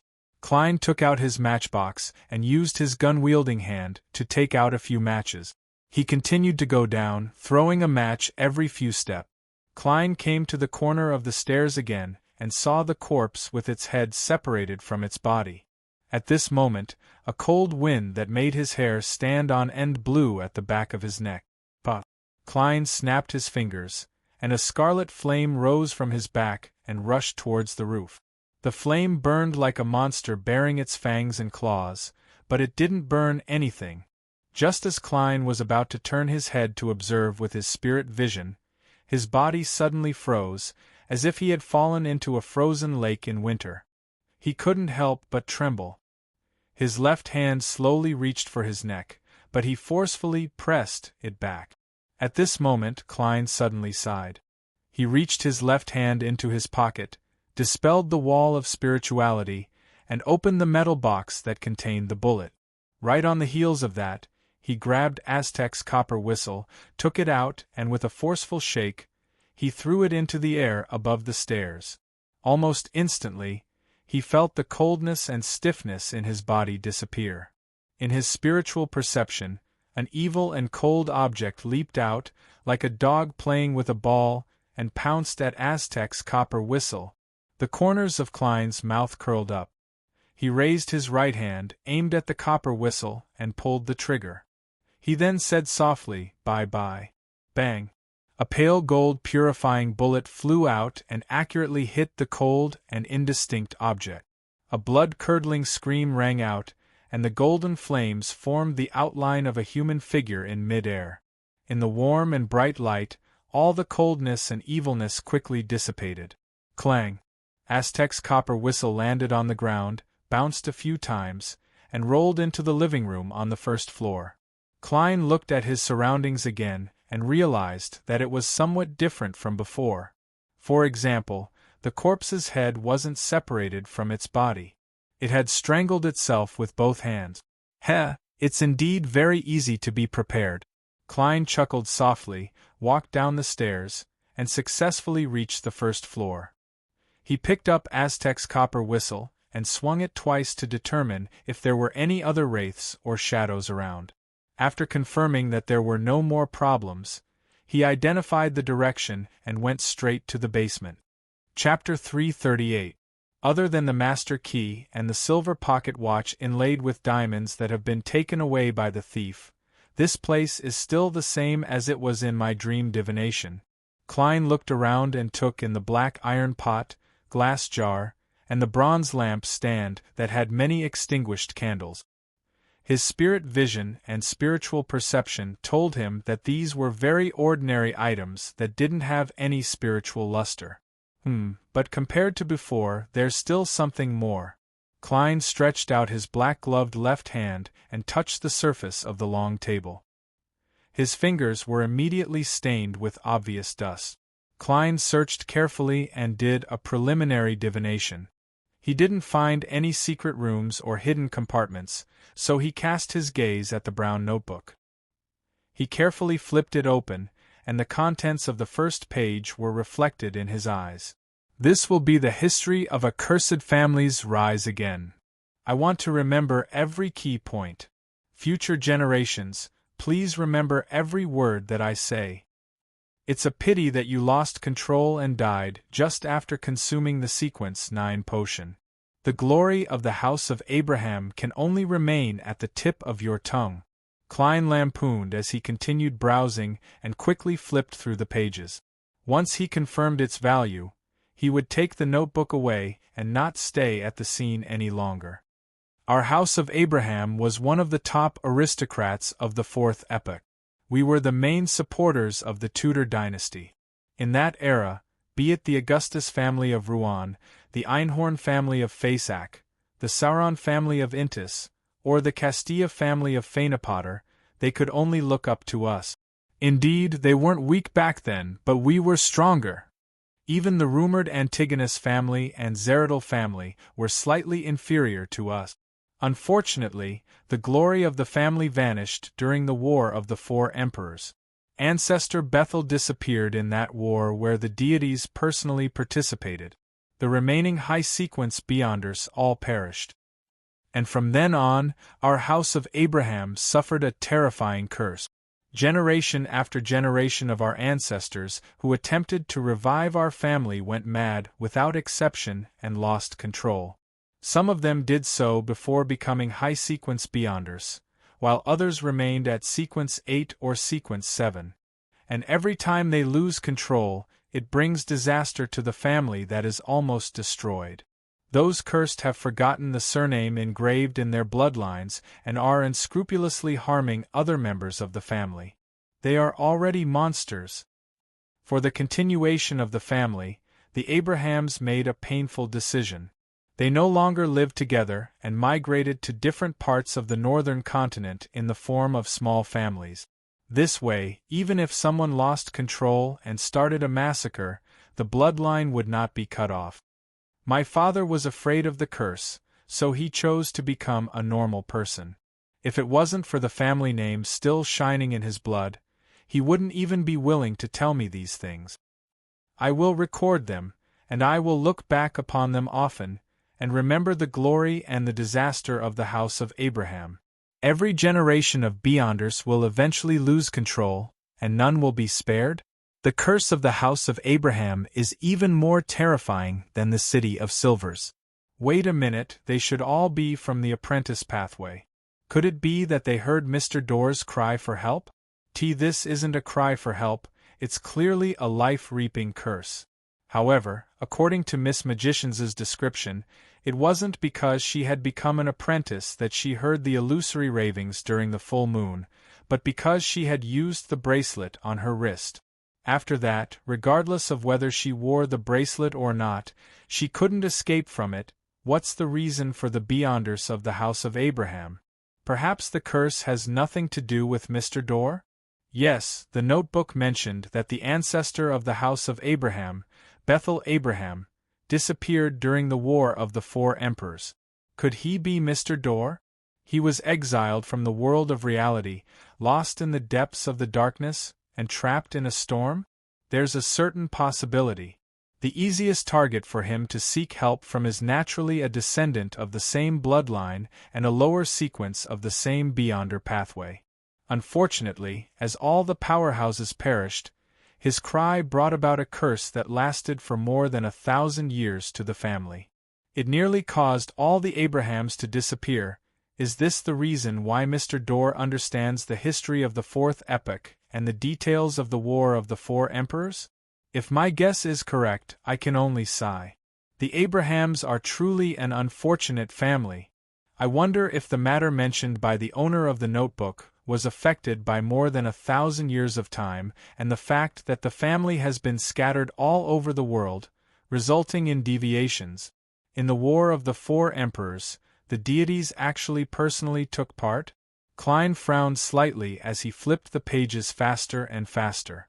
My father, who chose to become an ordinary person, ultimately failed to overcome his illness. This dealt a huge blow to my mother, and she soon left. And this also meant that I was free. But what pained me was that in order to prevent me from embarking on the cursed path, my father didn't tell me many things about Beyonders. I had to come into contact with them myself and understand them. Fortunately, he didn't dare disobey the Elder's orders. He still gave me the potion formulas for apprentice, trickmaster, and astrologer before he died. I need to copy these 3 formulas again to prevent myself from forgetting them. Sequence 9, apprentice, sequence 8, trickmaster, sequence 7, astrologer. Klein pricked up his eyebrows slightly. He felt that his trip tonight was worth it. He felt that he hadn't wasted the purifying bullet. Of course, he still had to go above the gray fog to confirm its authenticity. Astrologer. The apprentice pathway actually has a divination series job. From the looks of it, my previous guess might be close to the truth. The seer pathway and apprentice pathway might be interchangeable at high sequences. Klein nodded slightly and continued flipping the pages. Although he had confirmed the value of the notebook, he didn't want to leave the scene for the time being. If the notebook recorded the contents of where to hide something, he would definitely have to make a trip back. In that case, why go through so much trouble? As the pages flipped, Klein roughly understood the beyonder journey of the descendant of the house of Abraham. After his parents passed away, he began attempting to come into contact with mysticism circles. He gathered information related to sequence potions and purchased the corresponding beyonder ingredient. After nearly 2 years of hard work, he finally succeeded in concocting the apprentice potion after recording a lot of real or fake mysticism knowledge. At the end of the notebook, he wrote, "According to the mysticism knowledge I have, the night of the full moon is when the spirit world and reality overlap the most. That is also when spirituality is the most developed. It's the best time to consume the potion and advance. I will become an apprentice on the next full moon. I want to become stronger step by step and recreate the glory of the house of Abraham. When I reach the standard of a sequence 7, according to the family's rules, I can attempt to contact the elders. The method of contact is in my mind. This is a secret that cannot be recorded. Consume the potion to advance during the full moon?" Klein was taken aback. He couldn't help but tap his chest 4 times in a clockwise manner, drawing a crimson moon. "May the goddess forgive your ignorance." He vaguely understood why the other party had lost control on the spot. According to his previous guess, the curse that had plagued the house of Abraham for more than 1,000 years was very likely related to Mr. Door's cry for help during the full moon. And that fellow had actually chosen to consume the apprentice potion during the full moon. That way, there was a high chance that he would have heard the illusory ravings before the effects of the potion wore off, with his spirituality in an extremely unstable state. Thus, with a bang, it exploded, thankfully, the hornasis. Phlegria. I didn't die. Klein subconsciously sighed. Following that, he thought of the oddity of the master key and came to a vague conclusion. Apart from the gathering of the apprentice beyonder characteristic, the formation of the master key was also a result of Mr.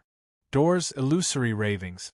Therefore, the occasional feeling of getting lost became rather dangerous. It would always make the wielder enter an unsuitable scene. This could be considered a curse. And connecting the dots, the possibility of Mr. Door being the ancestor of the house of Abraham, Bethel, wasn't low.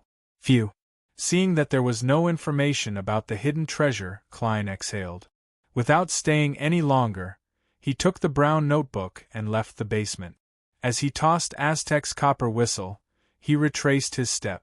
When he arrived at the balcony, He raised his left hand and snapped his fingers.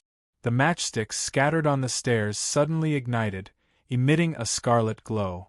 They quickly extinguished, leaving behind only a few traces of burning. After circling around Eastborough and removing his disguise, Klein returned to Minsk Street before midnight. He went above the grey fog and first used spirit dowsing to confirm that the 3 formulas were real. Right on the heels of that, he revealed the fake world in front of the mask at the long, mottled table. Just as Klein was about to control him, he suddenly raised his hand and smacked his forehead. "I forgot! I've brought the all-black eye back to the real world." After another round of work, he once again made the world appear in the towering palace, and he created a scene that resembled an ordinary room around him. Then, he made the world put on a pious praying pose and said with a hoarse voice, "The fool that doesn't belong to this era, please tell Miss Magicians that I've already obtained the formula for the Trickmaster potion. I hope that she can exchange it with an item from the Sun domain that specializes in purification and exorcism. If the value isn't equal, I'm willing to add the corresponding gold pound." After controlling the world, Klein transformed the image from before into a stream of light and transmitted it into the crimson star representing the magicians. Chapter 339. Furs flipped through the calendar on the desk and ticked off the date of the upcoming full moon. She made up her mind to recite the fool's honorific name the moment she heard the illusory and terrifying ravings and go above the grey fog to experience the unbearable pain. Life is really full of expectations. She closed the novel in her hand and prepared to turn off the iron grid gas lamp on the wall. At that moment, Furz's vision blurred. She saw an endless grey fog, a tall figure inside a majestic ancient palace, and a man who was praying devoutly. When she heard the voice, she nearly jumped up. She was pleasantly surprised. "I've been searching for the Trickmaster formula for years, and I've found it just like that? I've participated in so many different Beyonder gatherings, but I've never found any clues about the Trickmaster formula. Yet I've found it just like that? And it hasn't even been a week since I made the request. This is tarot. Indeed, it's not something an ordinary Beyonder gathering can compare with." Furz felt wistful as she held back her excitement and joy. She cautiously replied, "Mr. Fool, is that formula real?" "Yes." The fool, who was sitting on a high-backed chair, said calmly as he looked down. Furz suddenly clenched her fists and quietly waved them around her waist. "Without any hesitation," she said, "don't worry." Without any hesitation, she said, "That's Mr. World, right? Please tell him that I'll find the item he needs as soon as possible." When the grey fog dissipated and everything was over, Furz was stunned for 2 seconds.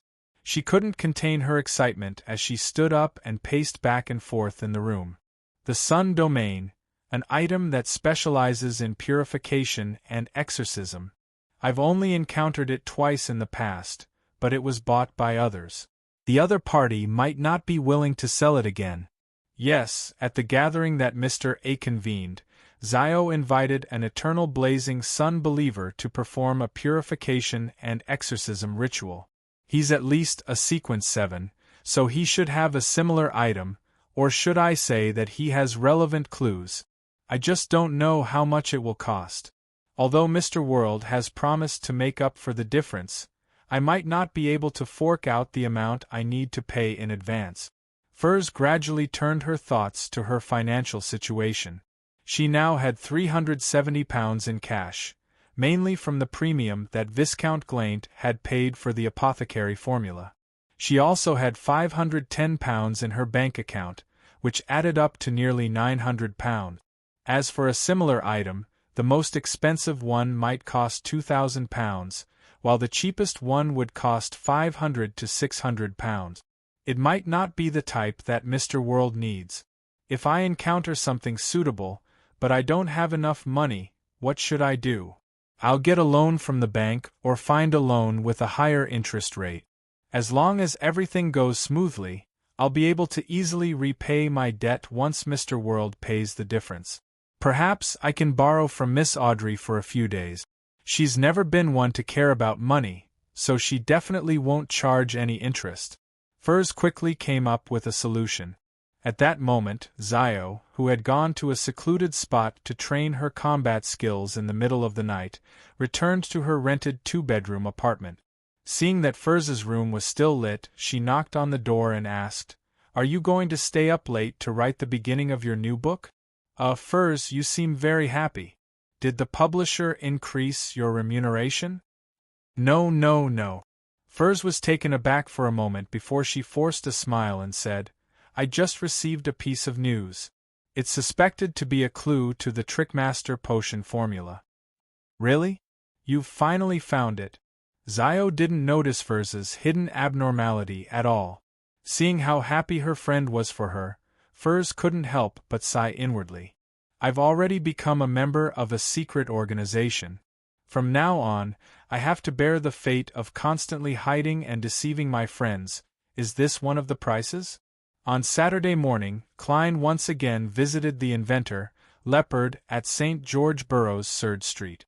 As the bicycle's patent had yet to be applied for, he only paid the remaining £20 and exhorted the other party not to rashly discuss future investments and cooperation before he actually obtained the patent. In this regard, Leopard agreed wholeheartedly. 2 of his previous inventions had been scammed because of the same reason. Before he obtained the patent, the potential investor he contacted had learned about the product, so he was kicked aside and watched as the other party bribed the staff to obtain the patent first. After leaving Leopard's house, Klein arrived at Eichinger Stanton's gloomy and dark house in Hillston Borough at the scheduled time. Today was the day the reward for the serial murder case was announced. Passing through the living room and into the activity room from before, Klein saw Kaslana and Stewart, 2 detectives he was more familiar with, and he sat beside the latter. "Sherlock, how much do you think we'll get this time?" "It shouldn't be less than protecting Adel. Of course, I didn't do much work, so the amount I can get is limited. Roselle the Great once said that you reap what you sow." Stewart clenched his fist and stroked his beard. Klein guessed with interest. "A few £100 at most, and no less than £10 at least. And I'm the one with the most. If Eichinger Stanton is as trustworthy as he describes himself to be," Klein added in his heart. At this moment, Eichinger, who had white sideburns and a face so thin that it was chiseled, wore a white shirt and a brown vest. He held his trademark pipe and entered the activity room where the fireplace was burning. He sat in his reclining chair and smiled. "Ladies and gentlemen, I just returned from the Bakeland Police Department. They recognized our contribution and believe that we provided crucial help in solving the case. Although we didn't participate in the subsequent roundup, we can still get half of the reward. In other words, we will split £1,000 in cash. This is also a rather generous reward in Bakeland. A single detective would have to sleep on the streets for 4 to 5 years without eating or drinking to save it." The atmosphere in the activity room suddenly became relaxed, and everyone was filled with anticipation for their reward. Even Klein was no exception. He was guessing how much Eichinger would give him. At least £100? He muttered silently. Eichinger took a puff from his pipe, narrowed his eyes, and said in satisfaction, "Thank you for your trust in me. Thank you for your trust in me. I will now make the distribution. The person who contributed the most this time is Detective Sherlock Moriarty. He provided us with a few ideas that allowed us to find clues and walk on the right track. He's a true deduction expert. Ma M. Kaslana can confirm this. I still have a few letters from Detective Moriarty here. Those who have doubts can take a look. Very fair. He actually didn't list me as the person who contributed the most." Klein immediately looked at the great detective, Eichinger Stanton, in a different light.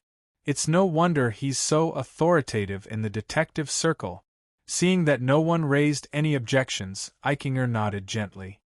"I hereby announce that Detective Sherlock Moriarty's bounty is £300.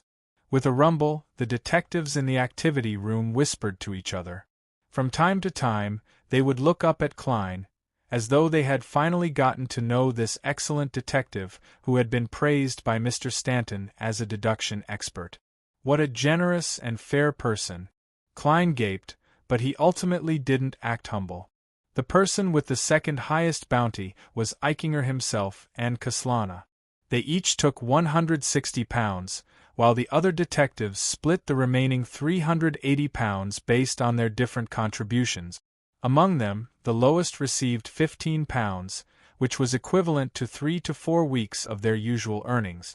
This was the benefit of having a high bounty on a major case. Stewart, who received £40, was very satisfied because he felt that he had only done 2 days of observation, and that the person he was observing wasn't the suspect he had later identified. Of course, he had to pay out a portion of the £40. He had to take care of all the informants and helpers involved in this matter. After distributing the bounty, Stewart suddenly recalled something. He took out a piece of paper from his trouser pocket and said to Klein, "Sherlock, I recently accepted a search mission that pays very handsomely. Sherlock, I recently accepted a search mission with a generous reward. Use your resources and help me look out. If I can find her, I'll give you a share." "All right, no problem," Klein replied indifferently. Stewart handed over the piece of paper in his hand and said, "It's this person. He's been missing for nearly 2 weeks. As he's involved in indecent matters or a certain level of crime, the client doesn't wish for us to seek the help of the police." Klein nodded slightly, unfolded the piece of paper, and saw a black and white photo that had been copied. It was a man with his hair combed back diagonally, and he had a suave demeanor amidst his seriousness. He was about 27 or 28 years old, and his looks were delicate and handsome. However, there was an undisguised arrogance in his eyes. He had a high nose bridge and thin lip. "By the way, his name is—" Stewart recalled and said, "Emlyn White." "Emlyn White." Klein suddenly turned his head and looked at Stewart. "Ah, isn't that the name of the vampire imprisoned in the basement by Father Utravsky?" Inside the Duke of Negan's residence, Audrey, who had been invited to participate in the afternoon tea party, listened to her mother and Duchess Della chat about matters between the nobles in boredom.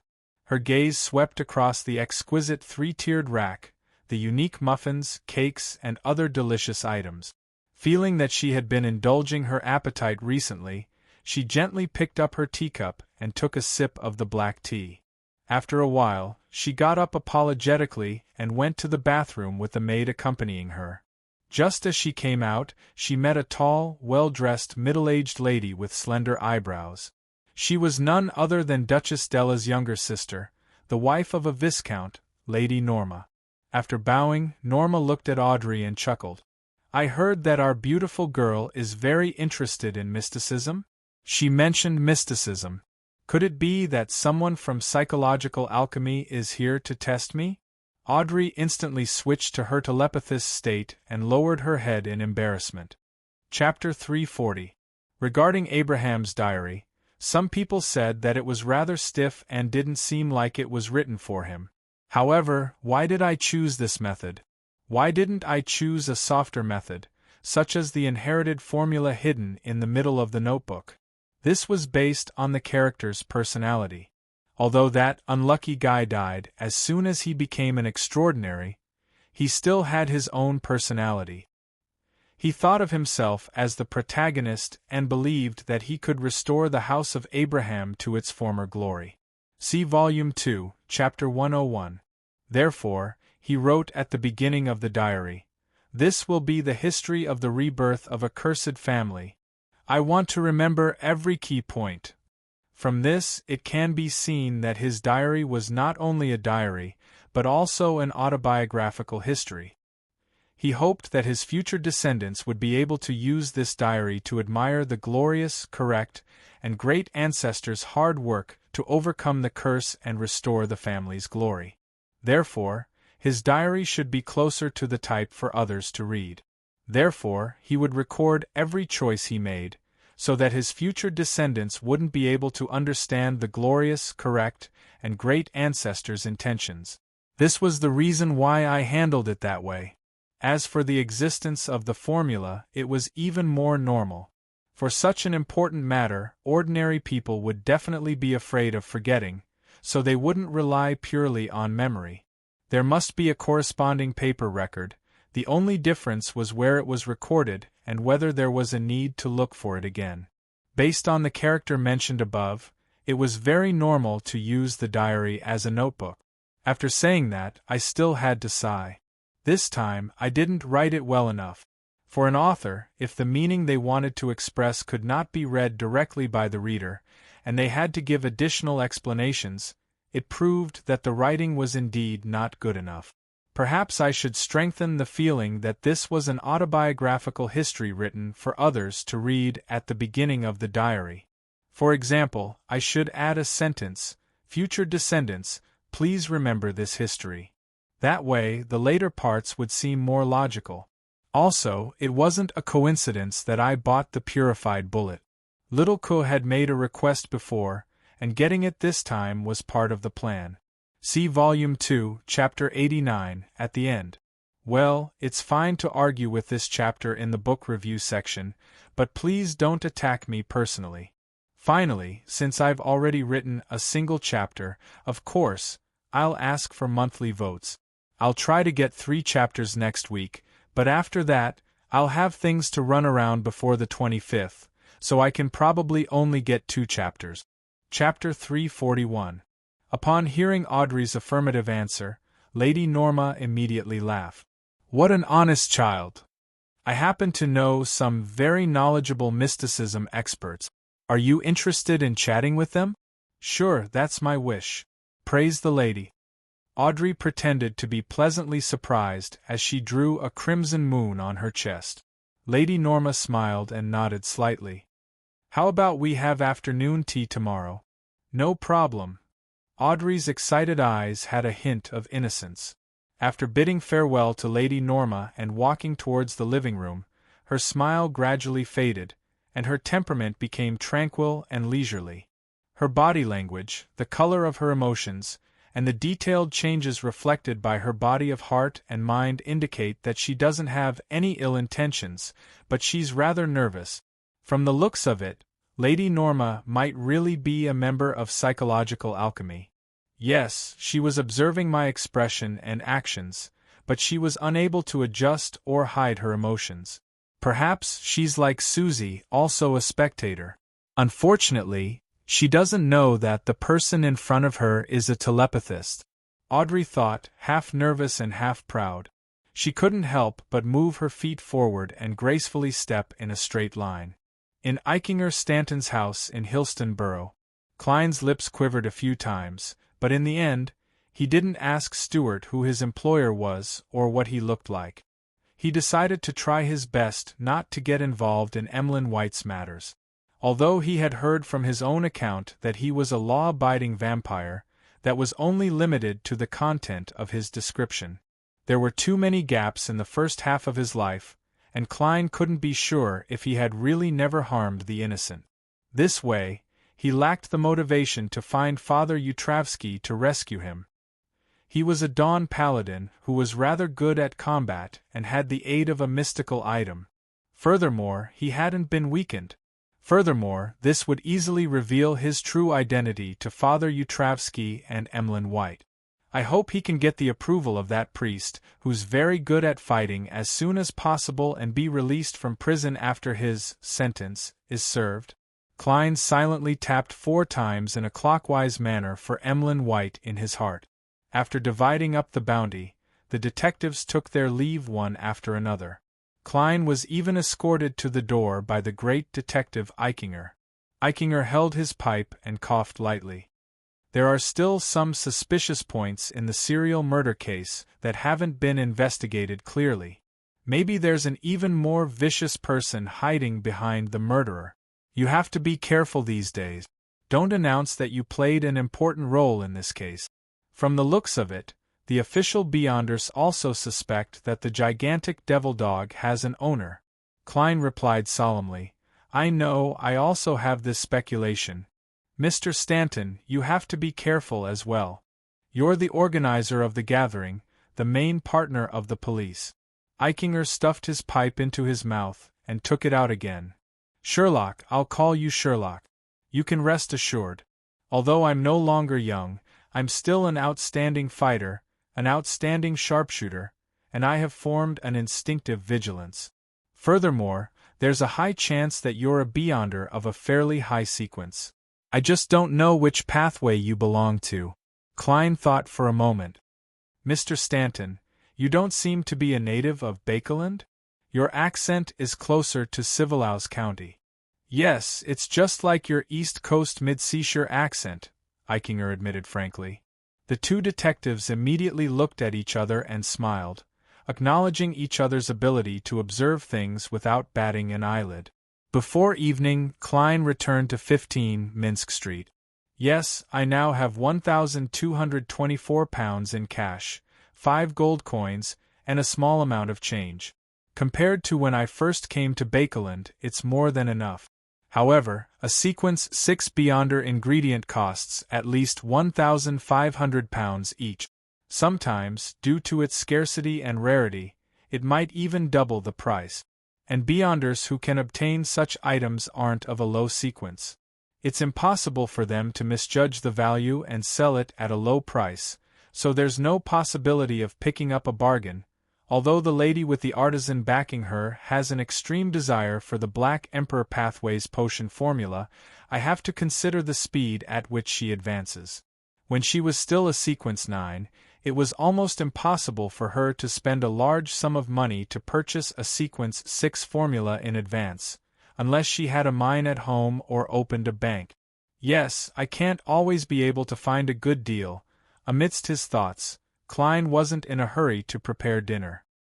He returned to his bedroom, drew the curtains, and went above the gray fog. He had an idea that needed to be verified. Sitting in the fool's seat, he reached out and picked up the simple, brass master key. According to the notebook of Abraham's descendant that he had obtained last night, he guessed that the other party had lost control on the spot because he had chosen to advance during the full moon. Therefore, the master key's curse-like ability to make people lose their way in bad places, apart from being a remnant of the beyonder characteristic that contained resentment and indignation, there was also a high chance that it had been corrupted by Mr. Dorr's illusory ravings. Then, what changes will it have during the full moon? Klein mumbled. He conjured a pen and paper and wrote down the divination statement that he had long prepared. Its performance during the full moon. With a piece of paper in one hand and the master key in the other, Klein leaned back in his chair and gave a self-deprecating laugh. I'm courting death again, however. There shouldn't be too much danger this time. Mr. Dorr is far away from the real world and is lost in the depths of the darkness. Furthermore, I have the gray fog as a barrier. Under such circumstances, the danger of divination was no different from directly divining the matter itself. The experienced Klein half closed his eyes as his pupils turned deep. Its performance during the full moon. After repeating it 7 times, Klein fell into a dream. In that gray, fragmented, and illusory world, he once again saw the basement where Abraham's descendant had died.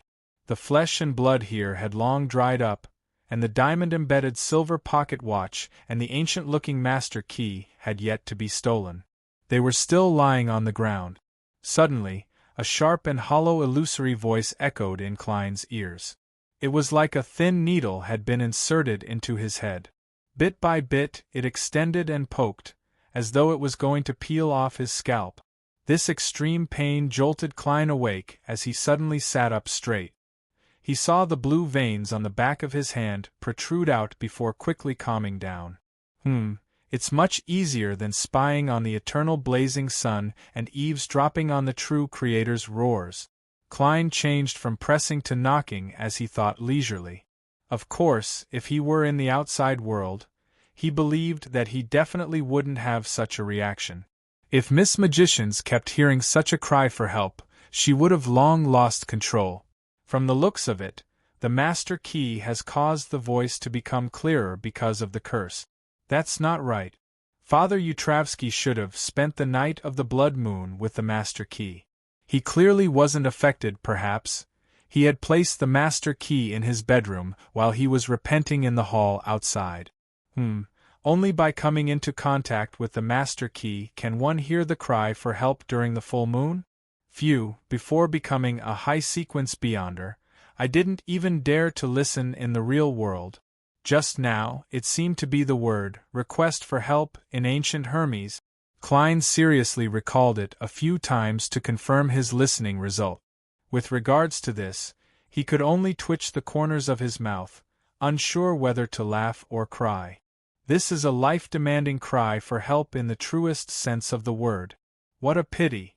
If the bunch of people from Rose School could hear Mr. Dorr's cry for help on the night of the full moon, they, who already have cold and twisted personalities, would definitely explode one by one. After carefully considering if there was a way to indirectly achieve this goal, Klein returned to the real world. According to his plan, he had dinner, changed his clothes, and left. He took 2 transfers and arrived outside the Bravehearts bar. All he did was walk around and leave without ordering any alcohol. During this process, he discovered that Caspers had returned. After walking down a street, Klein specially boarded a rental carriage and got it to drive to Cherwood Borough. Just as the horse started moving, an illusory figure appeared in front of him. It was none other than Miss Sharon, who was wearing a black regal dress. "Are you ready?" Sharon asked coldly. The small black bonnet on her head was firmly pressing down on her pale blonde hair. Coupled with her pale face and exquisite facial features, she had the beauty of a doll. Klein answered frankly, "Not yet. Not yet. I'm still waiting for an item." Sharon's blue eyes didn't waver as she said, "I've prepared a mystical item." "I've prepared a mystical item.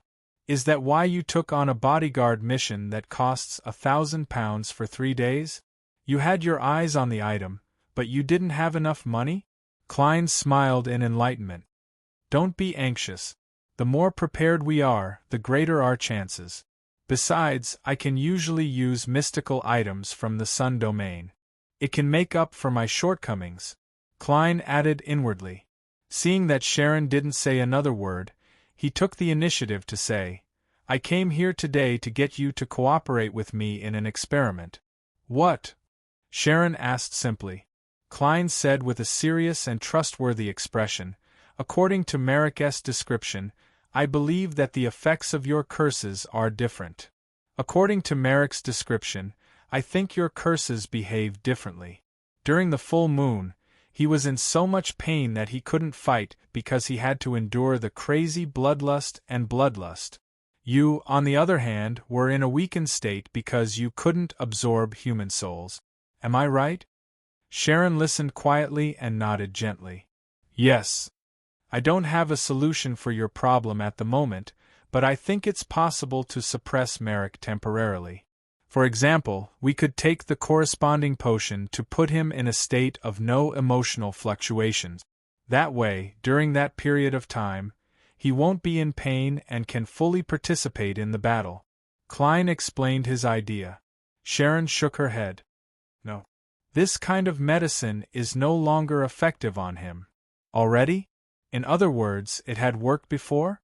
Klein asked thoughtfully. "That's right." "Why?" "He used to inject too much. Even if we changed to another type, it would only be effective for the first 3 to 4 times. We can't find a new type anymore."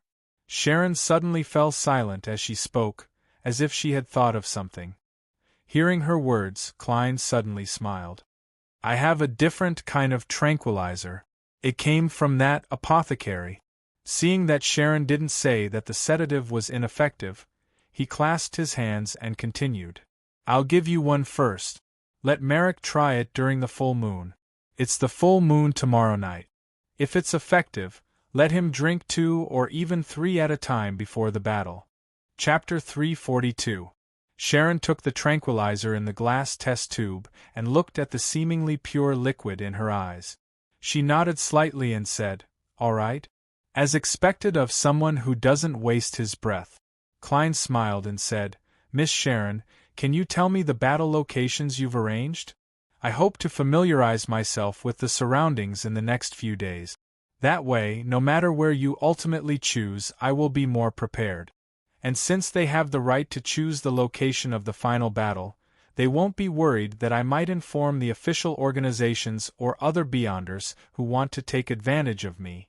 Of course, if I really can't be trusted, I can notarize it again. Klein thought silently.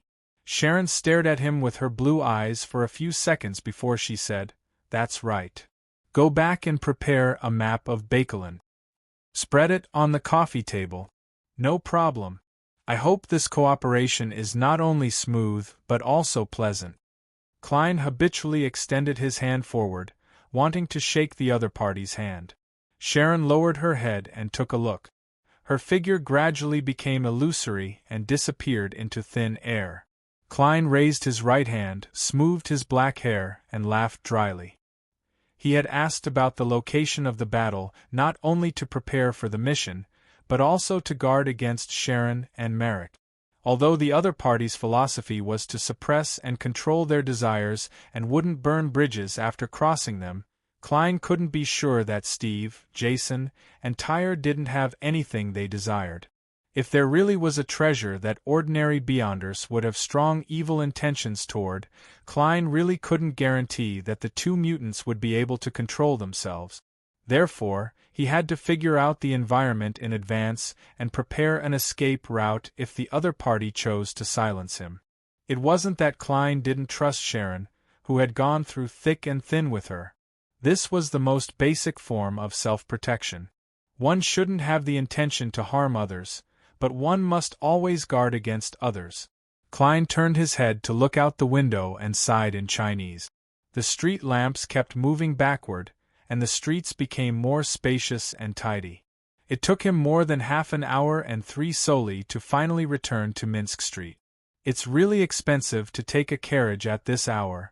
Klein looked up at the almost black sky and the crimson moon that faintly pierced through the clouds. He walked forward for a while and suddenly realized that there was no light in Lawyer Jurgen's house. It was silent and dark. Taking out his golden pocket watch and opening it, Klein chuckled. He turned to Jurgen's door and opened it with the key he had given him. At this moment, the black cat, Brody, was already quietly squatting behind the door, looking at the visitor with his green round eyes. The room was dark and lonely.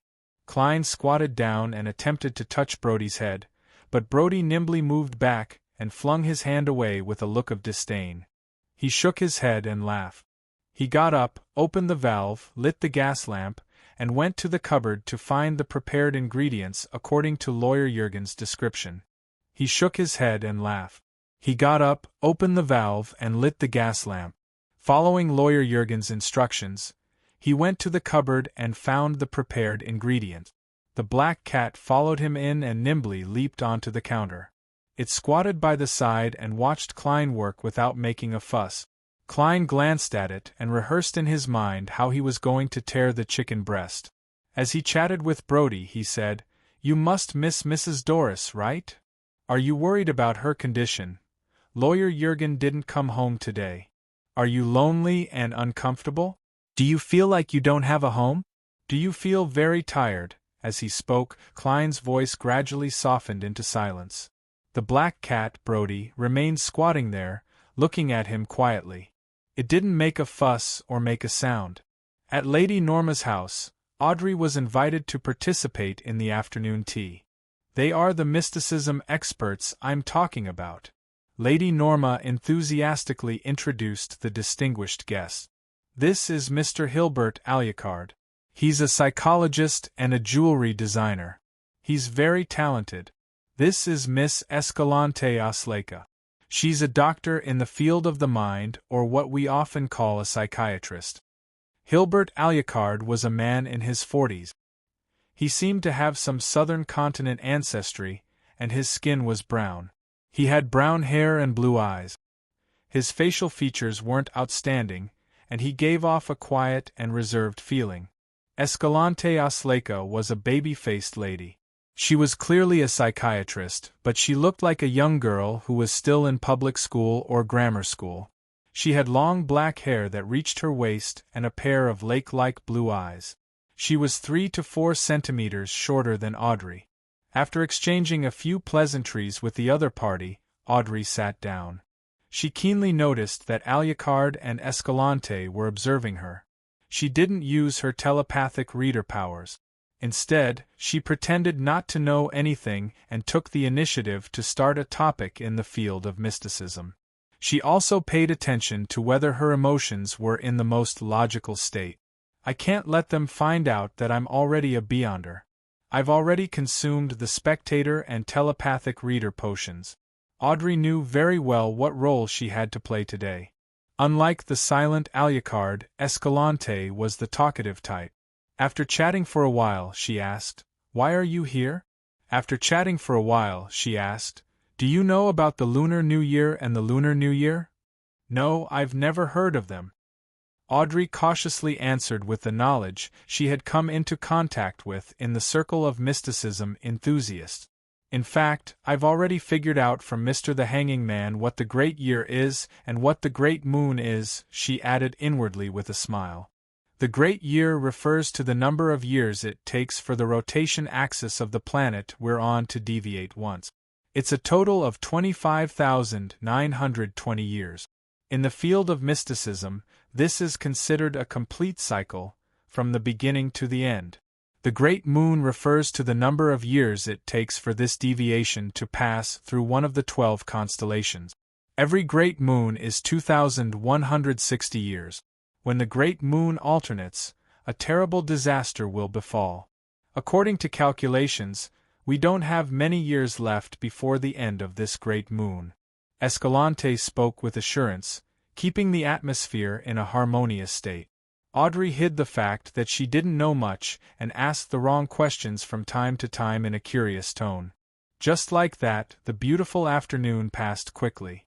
Alucard and Escalante got up at the same time to say goodbye and leave Norma's house. This disappointed Audrey. She thought that they would finally hint at psychological alchemy, but in the end, they didn't say anything. Yes, as a secret organization that can't be exposed, the examination of a reserve member isn't that simple and direct. It looks like I'll have to interact with them a few more times and observe them in secret for a while before they can decide if they want to reveal information to me and pull me into the organization. That's good too. I can report to Mr. Fool first. Audrey quickly understood the reason. She then took her leave, and Lady Norma saw her to the door and said with a smile, "I'm sorry." She smiled and said, "Audrey, I see that you're also very interested in psychology. Why don't you consider trying to be a psychiatrist before getting married? Earl Hall and his wife are both believers of the goddess, so they should support you in doing something similar. Between nobles, unless there was a financial crisis or some other special situation, it would take a long time to reach a marriage agreement. They would have to go through strict consideration and comparison before they could make a decision. This was because it was not only a matter of two young people, but it also involved the alliance and mutual assistance of the family. Therefore, although noblewomen could officially enter social occasions under the guidance of the Queen after the age of 18, declare themselves as adults and could consider marriage, but according to statistics, they often started a family after the age of 26. Similarly, the average age of a noble male who would enter the military or politics was 8 years old.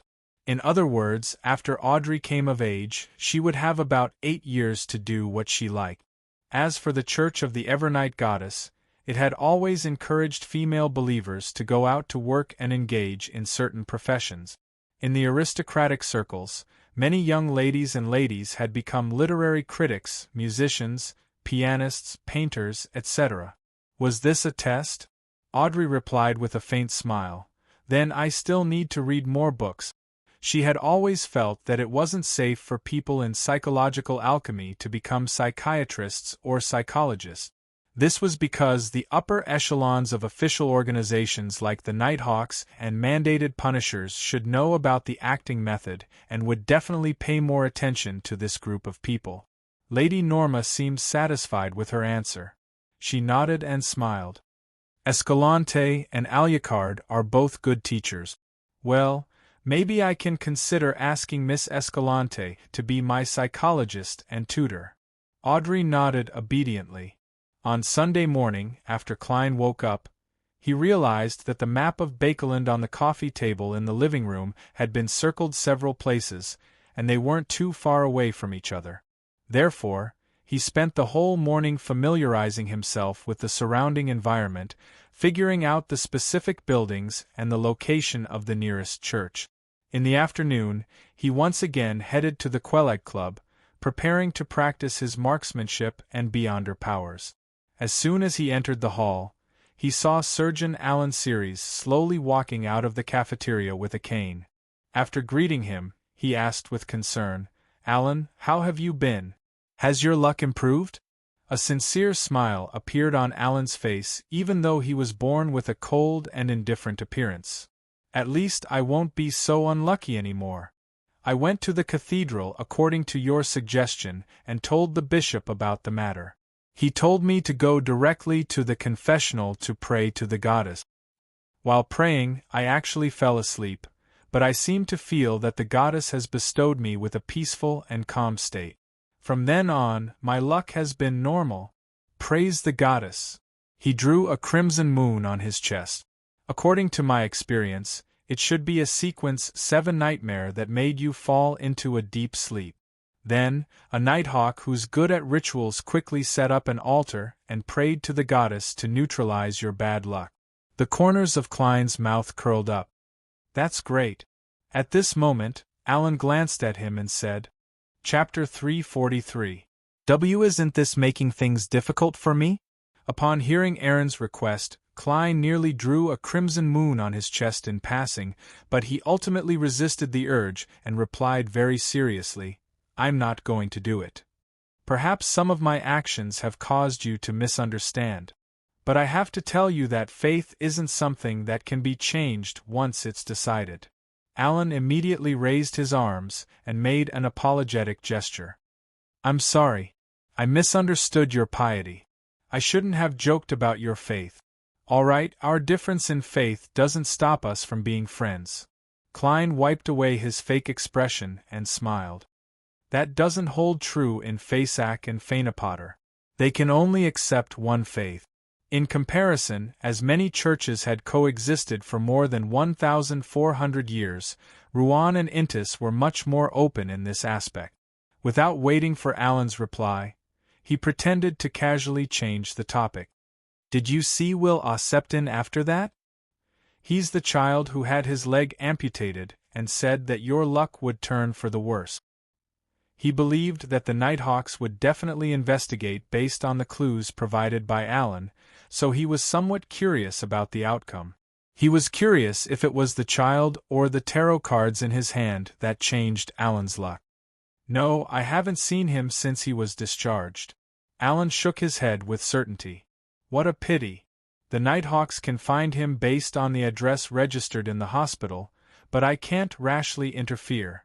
Of course, that child might have already moved away." After chatting with Alan for a while, Klein prepared to head to the underground shooting range and familiarize himself with the complementary revolver with ordinary bullet. At this moment, 2 acquaintances walked in. One was a member of the kingdom's National Atmospheric Pollution Council, a shareholder of the Coin Company, Ma Mary. The other was Klein's landlord, Mrs. Stellan Sammer. They were both wearing relatively light dresses, making them look much younger. According to the club's rules, each member could only bring 1 additional person in. Therefore, Mary's maidservant and specially hired bodyguards were left in the reception hall. Klein politely went forward, greeted him, and praised him politely. "Ladies, both of you are as beautiful as ever today, but your beauty is different from usual." Mary, who had recently come into contact with many important figures, smiled. "Roselle once said that life is about sports. As for Stellan, she always stays at home and deals with those trivial matters. Even when she goes out, she only attends banquets and listens to operas. Her health is much worse than before, so I brought her here to play tennis and squash. With her high cheekbones, she turned her gaze and saw a member of the House of Commons and 2 members of the Parliament of Bakeland chatting in a corner. I met someone I know.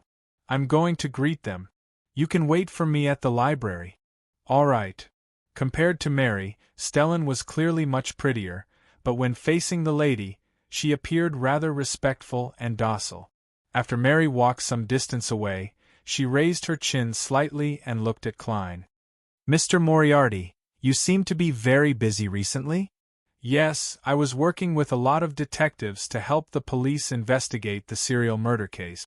We made a certain contribution and received a lot of money, Klein answered truthfully. Stellan covered her mouth with her hand. Really? What does the murderer look like? Why did he kill those ladies? The newspaper's description was very vague. I'm sorry, but I have to abide by the confidentiality clause. Klein skillfully found an excuse. I can't possibly tell you that it has a body of black fur, a smooth, moist tail, and likes to run on all fours. Klein lampooned inwardly. Stellan nodded regretfully and asked curiously, What's the matter? She then asked curiously, How much money did you receive? A lot of us split it. Klein didn't answer her directly. Did you get £50? Stellan pressed. Yes. Klein nodded, honestly. Stellan Sammer immediately smiled. Your income is higher than I imagined. You're really a capable detective. No, such a good thing might not happen even once in a few years.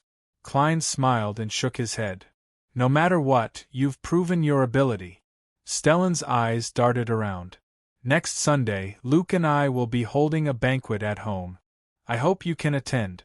Yes, sorry, this is very presumptuous.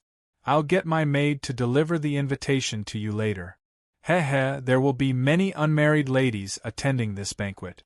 Their fathers or mothers have relatively decent jobs, and their family's annual income is more than £200. Some of them even have part-time jobs that they can do at home, such as typists. They are all very outstanding women. This is a matchmaking banquet.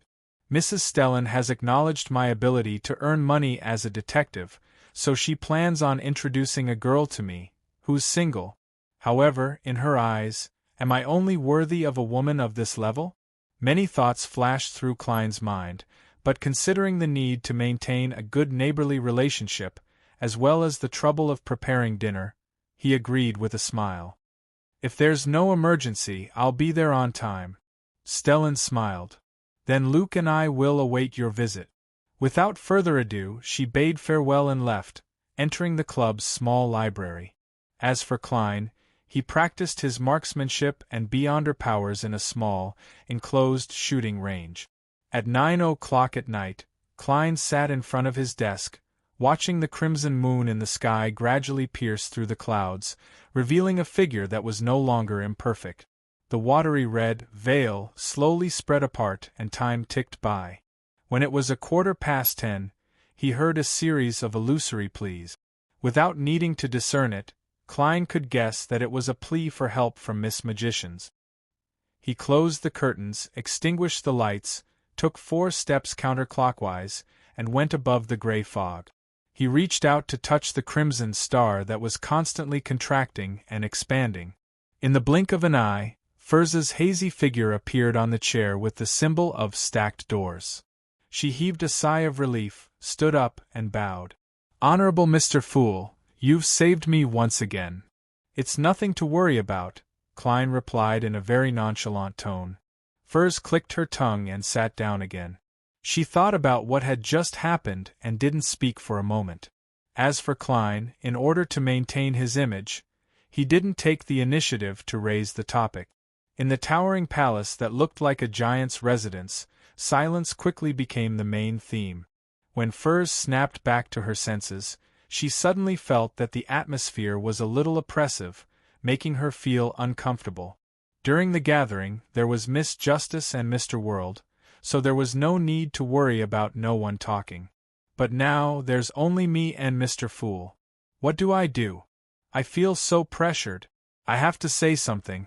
I can't just sit there like an idiot. That's Mr. Fool we're talking about. He definitely won't mind, but I'm very nervous and restrained. Furs suddenly found the feeling of being alone with her boss when she first entered the workplace. Although Klein wasn't a spectator, he could clearly tell that Miss Magicians was being reserved and uneasy. Hence, he smiled and said, "Perhaps you can tell me how you became a Beyonder. For example, how you obtained the apprentice formula and that bracelet." Klein silently added the true direction of the question. Furs relaxed a little and recalled, "I'm not sure. That was almost 3 years ago. I had just graduated from Baekeland's medical school. With my father's help, I entered a private clinic that paid well. My father had already settled down in East Balham.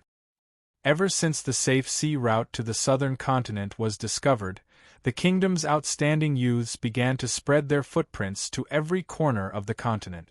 As a low-ranking officer, my father went to East Balham to pursue wealth and power. As for me and my mother, we were left behind in Baekeland, living a life of bereavement. It would be months before a ship would bring us a letter from afar. Such situations aren't rare in the kingdom. I know an old man who has 5 children, but they are either in the archipelago, West Balham, Paz Valley, or the Hagati Plains. They have their own careers, families, and wealth, but they have forgotten that there is a father who is always waiting for them to return. When I was in grammar school, my mother contracted a serious illness. I had no choice but to watch her die in the hospital bed. And my father only replied to my letter a month later. He told me that he had a new family in East Balham, and that he had welcomed a new life. He gave me all his wealth in Baekeland, and he even gave me some extra money. I believe he felt a little guilty. As a best-selling author, Furs had already mastered the skill of rambling. Klein had nothing to do, so he listened quietly without interrupting. Phew! Furs exhaled and continued. In short, my father introduced me to the Yusuf Clinic through the Retired Military Officers Club. The salary there is indeed very generous, and I'm doing pretty well. I'm just a little anxious about the future, so I've been working hard to learn from the senior doctors and save up money until I met an old lady who often came to see me. She was very lonely. She had no children, and her partner had passed away 10 years ago. I felt some pity for her, so I would often talk to her and chat with her. One time, I was surprised to discover that she could actually pass through walls. This made me enter a whole new world. That old lady said that this was a legacy left to her by her husband. She vaguely mentioned that as long as one wasn't a member of any family, there wouldn't be a curse. Not long after, she was so ill that she was about to pass away.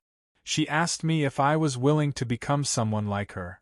I was very young back then, and I still had many fantasies in my head. I agreed without any hesitation. She gave me the formula and asked me to guard her corpse after she died and take away the glowing item that would suddenly appear. And this was the legacy she left to me. Could be used as the main ingredient for the potion. In addition, she also gave me this bracelet and exhorted me not to use it unless it was the most dangerous time.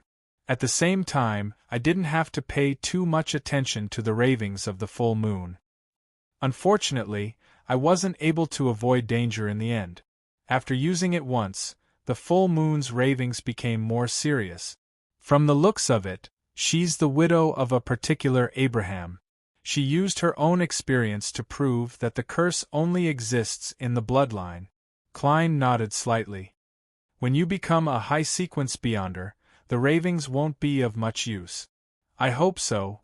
Although Furs didn't believe that she could become a high-sequence Beyonder, she believed in Mr. Fool. It was Monday again. Just as Klein got up and went downstairs, he saw an open piece of paper on the coffee table in the living room. On it was a short message, effective. That's good. Klein immediately heaved a sigh of relief. Chapter 344. The stone pillars in front of her supported the high dome, and the mottled and ancient long table seemed to have been placed there for hundreds or even thousands of years. Although Audrey Hall had seen this scene many times, she still felt a sense of shock reverberating from the bottom of her heart whenever she came above the gray fog. She swept her gaze and didn't see any new members. She immediately looked up and bowed to the person who was shrouded in thick gray fog.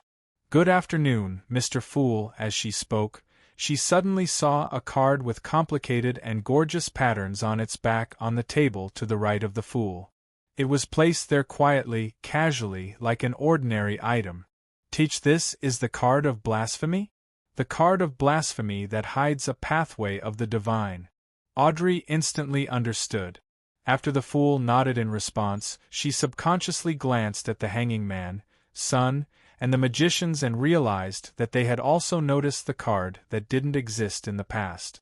However, their eyes and actions revealed their doubts and surprise, as well as their inevitable guesses. After all, a card placed by the mysterious and high and mighty Mr. Fool's hand is definitely not an ordinary item. Mr. World's reaction is a little strange. He didn't even look over. Is he hiding it too well? Is he really the nemesis of the spectator and telepathist? Audrey quickly determined that other than Mr. Fool, she was the only one who knew about the card of blasphemy. This made her rather proud. She felt like she had shared a secret with her parents when she was young, but her two elder brothers didn't know about it. That was the card of blasphemy created by Roselle the Great, a treasure that countless beyonders in the mysterious world fantasized about. After the magicians, Sun, and the others greeted her, Audrey took the initiative to raise her hand. "Honorable Mr. Fool, I have something to report to you alone." "Alone?" The hanging man Alger frowned slightly and subconsciously tried to guess the content, but he had no clue. Sun and the others were equally curious, but they weren't too bothered. Klein nodded slightly. Sure. Frankly speaking, he wasn't sure what Miss Justice wanted to report. After waiting for 2 seconds, he blocked the senses of the other members and gave a hint to Justice. Audrey sat in a dignified manner and said sincerely, "Mr. Fool, because I requested to purchase the Spectator formula at a Beyonder gathering, 2 people suspected to be members of the psychological alchemy have recently contacted me through certain nobles. I'm inclined to join them, but only if I can guarantee my own safety. What's your opinion on this? I take this very seriously. Psychological alchemy. From all the information, this wasn't an evil organization. They probably didn't have any gods yet, and they focused on the exploration and research of the mind, consciousness, spirit, and spirituality. They were closer to academic societies. Of course, in the eyes of the Orthodox Church, this was blasphemy. They believed that everyone's spirit belonged to God. Also, according to Daxter Guderian, the higher-ups of psychological alchemy had a certain tendency to worship the original creator, the God who created everything, to a certain degree, a more primitive form of worship. Many thoughts flashed through Klein's mind, but in the end, he only smiled. If you think it's appropriate, you can do it. If you encounter any difficulties, you can seek help on the tarot. Thank you for your suggestion.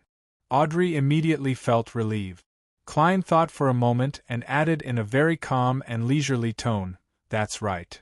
Within the psychological alchemy, there are some people planted by the Church, such as informants from the mandated punishers and the Nighthawks. You need to know how to hide and conceal yourself. Mr. Fool sure is nice. He even specially reminded me to be careful." Audrey's eyes curved slightly as she replied with a faint smile, "In the future, there will also be informants from the tarot in psychological alchemy. Miss Justice, you haven't even joined, but you've already thought of how to betray them." Klein silently drew an invisible crimson moon for psychological alchemy. After reporting on the psychological alchemy, Audrey wasn't in a hurry to end the private conversation. Instead, she said, "Mr. Fool, I've memorized another 2 pages of Roselle's diary." This was also the reason why she requested a private conversation. If she were to conjure Roselle's diary under the witness of magician's furs and give it to Mr. Fool, she could imagine that he would immediately come to her to borrow the Roselle's notebook she had bought in the past when she returned. And the goddess could prove that Mr. Fool had seen them before. I forgot to tell Furs in the next 2 days that the Roselle's notebook I bought was chewed up by Susie. Yes, it was chewed up and turned into pieces. It can't be restored. I'm sorry, Susie. Audrey repented inwardly. Very good. Klein happily tapped the edge of the long bronze table and helped Miss Justice conjure the diary. When he got the 2 pages, he cast his gaze over, and his smile gradually stiffened. The first line of the diary read, 6th March. F***ck. The food here is making me constipated. This is what I saw at the Roselle Memorial Exhibition. Klein hid his expression and flipped to the second page. He found that the content was still the various complaints and novel experiences of Roselle's early transmigration. It wasn't of any actual value. He controlled his expression and revealed a smile. Do you wish to deduct the payment from the unpaid gold pounds, or do you wish to receive something extra? Audrey didn't hesitate at all. She directly said, Mr. Fool, I would like to know which pathway of the divine is contained in that card of blasphemy? She really treats money like dirt. Klein sighed silently and smiled without hiding anything. That's a dark emperor card. The corresponding sequence 9 is lawyer. Is that so? Having obtained the answer, Audrey felt abnormally satisfied. After the private conversation ended, Magician's Furs eagerly looked down at World. Mr. World, I will search for mystical items or powerful beyonder weapons in the Sun domain for you as soon as possible. What deal did the 2 of you come to in private? Audrey, who felt that she was very familiar with Furs but was completely unaware of this matter, couldn't help but ask. Furs heaved a sigh of relief. Mr. World helped me find the formula for Trickmaster, Klein said with a smile. Mr. World is very good at finding formulas. He has a wide range of reliable resources and connections in this field? Audrey was surprised when she heard that. The hanging man Alger concealed his solemn expression and examined World again, raising his evaluation of him. As for Sun, he was looking forward to it. He hoped that after he finished digesting the light supplement potion, Mr. World would be able to easily find the formula for sequence 7. High Priest Sunday World, who didn't notice the gazes, laughed hoarsely. Miss Magicians, before you make the purchase, it's best if you recite Mr. Fool's honorific name and ask him to pass the corresponding information to me. Yes, I've already asked Mr. Fool, and he agreed to help us. If the item you fancy isn't something I'm satisfied with, perhaps I'll consider changing it to something else. Klein currently had 3 options for items in the Sun domain, so he planned on comparing them before making a decision. Among them, he knew that the brooch that Eye of Wisdom had mentioned had the effect of purifying and exorcising evil. It also allowed the wearer to use a portion of the spells in the Sun domain. The negative side was that the wearer wouldn't feel cool, and they would always be in a hot and irritated state. Klein only felt that the mystical item was all right. In addition, the price was likely close to £2,000. Back then, even if he sold the Briber formula, he wouldn't be able to fork it out. Therefore, he planned on waiting for a few days. If the magicians and the lady with the artisan behind her couldn't find a better one, he would cash in the formula and buy the brooch.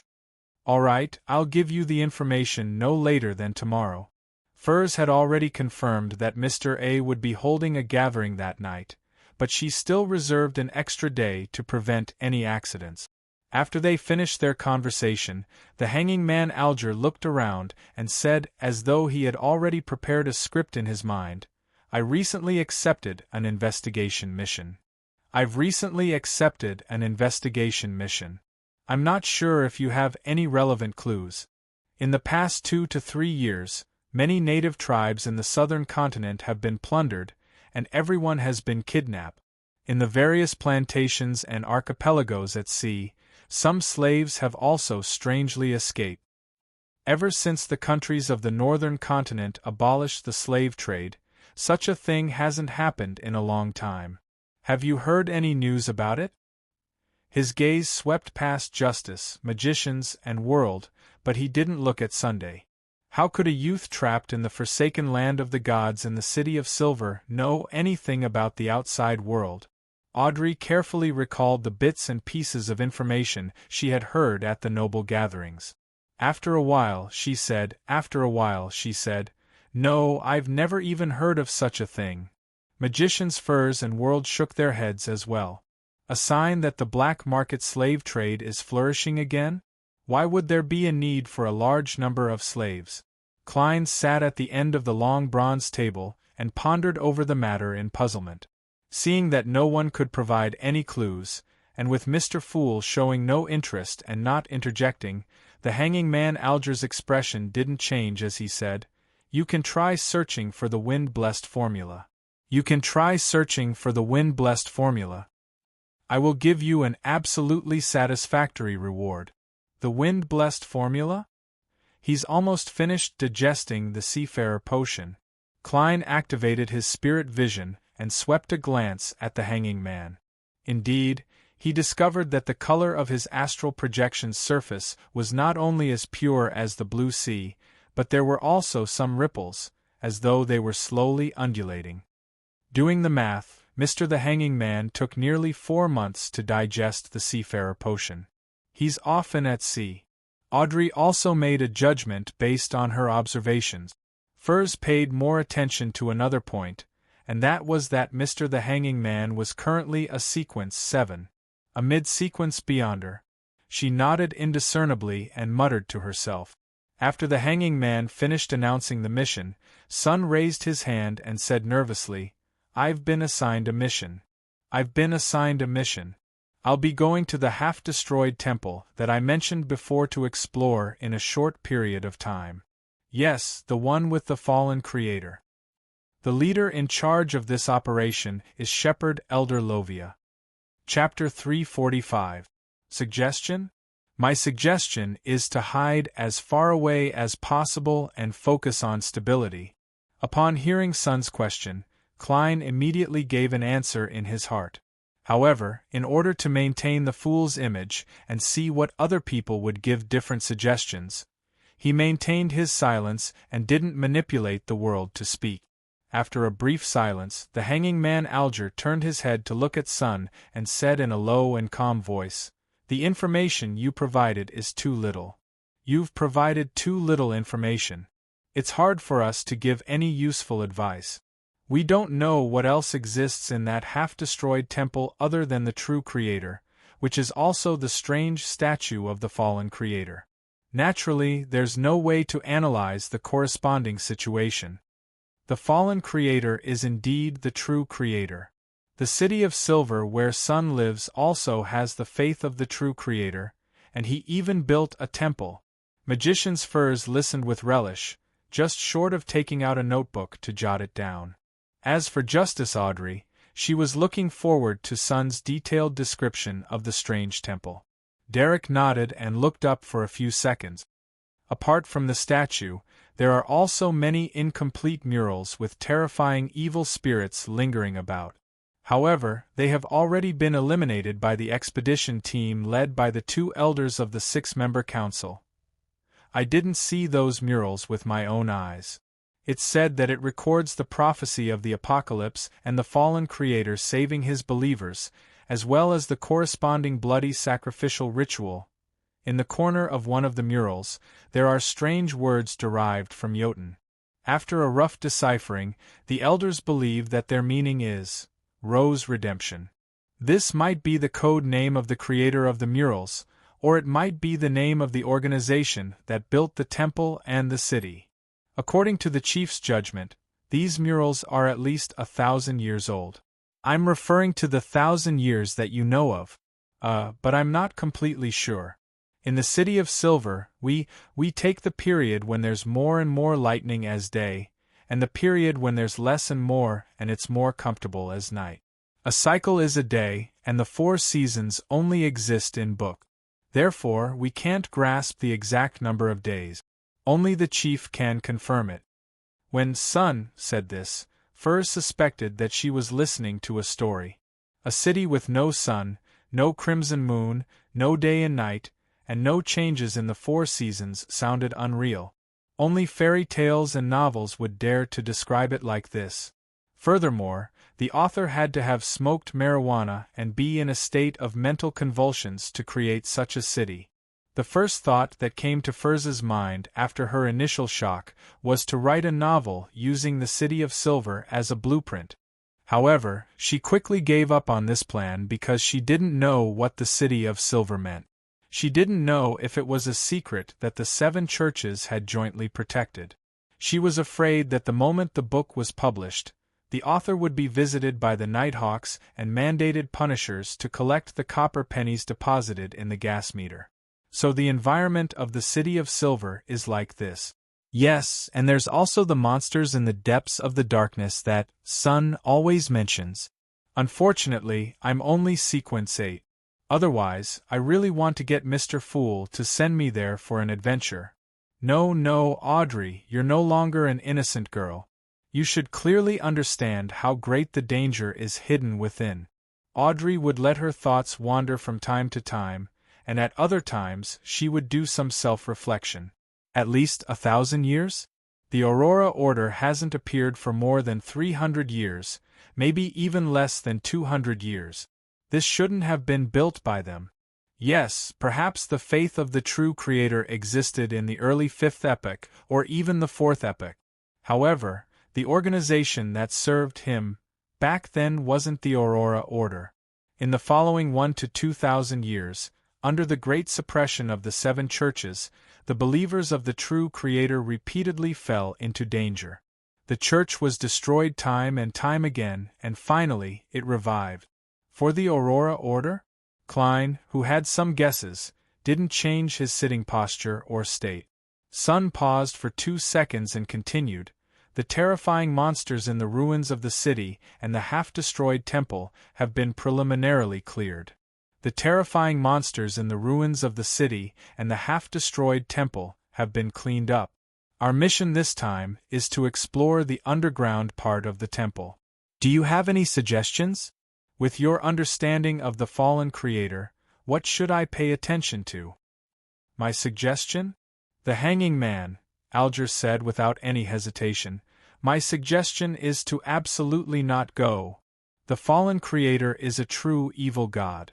Even if his temple has been destroyed, it's very likely that there's still an abnormally strange danger hidden in his temple that's difficult to detect. If the other elders of the 6-member council were leading the team, it wouldn't be impossible for you to go, but the risk would be very high. But you just said that the person in charge of this matter is Shepherd Lovia, and the true Creator is a god at the top of this beyonder pathway. Therefore, you absolutely can't go, Alger added. Your suggestion is the same as mine, but such a suggestion doesn't need Sun to describe the situation of the half-destroyed temple at all. It can be concluded from the conditions given at the beginning. I get it. Mr. the Hanging Man, you did it on purpose. This way, you didn't pay any price to roughly figure out the situation of the half-destroyed temple. It's like bullying a child. Sitting at the seat of honor, the fool Klein leisurely reached out to hold his forehead. Sun fell silent for a few seconds before saying awkwardly, "But I have to accept the mission." The Hanging Man chuckled. "Nothing is necessary. Before this mission, will you still participate in the patrol? Find an opportunity and deliberately let the monster injure you. As for the specifics, you can refer to the past examples of the City of Silver." At that moment, Audrey read a message from Sun's eyes and actions. "That works too?" After a brief moment of surprise and confusion, Derek frowned slightly.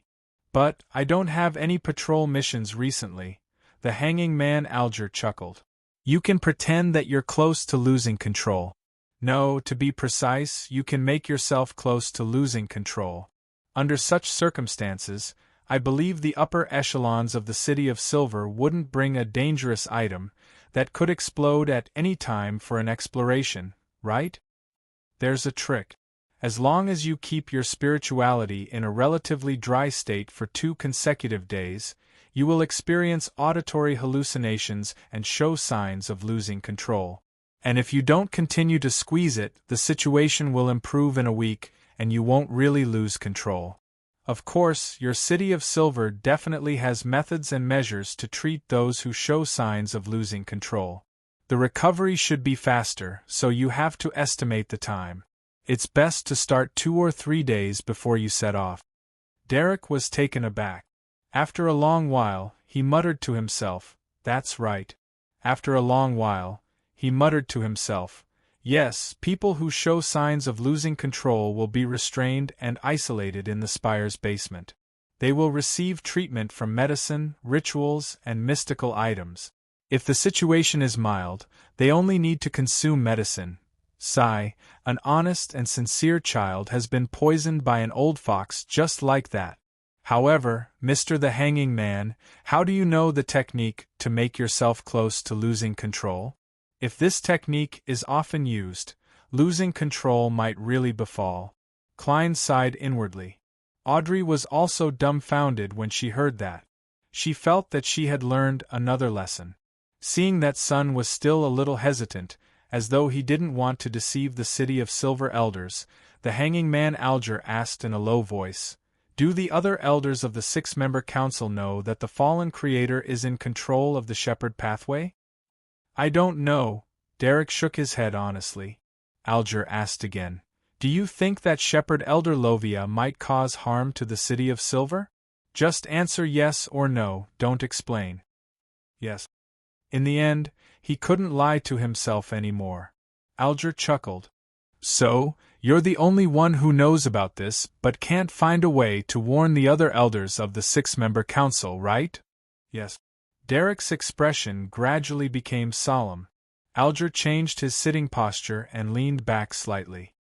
"That mission is extremely risky. You know that. If you die in that half-destroyed temple, who can think of a way to expose Shepherd Lovia's oddity? Who can save the City of Silver from disaster? The fallen creator is a true evil god. You didn't pretend to lose control and deceive others because of selfishness. You did it to save the City of Silver. Which is more important, your honor or it?" Sun gritted his teeth and nodded solemnly. "I understand.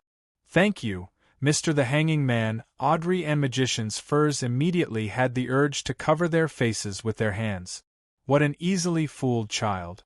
But that's good too.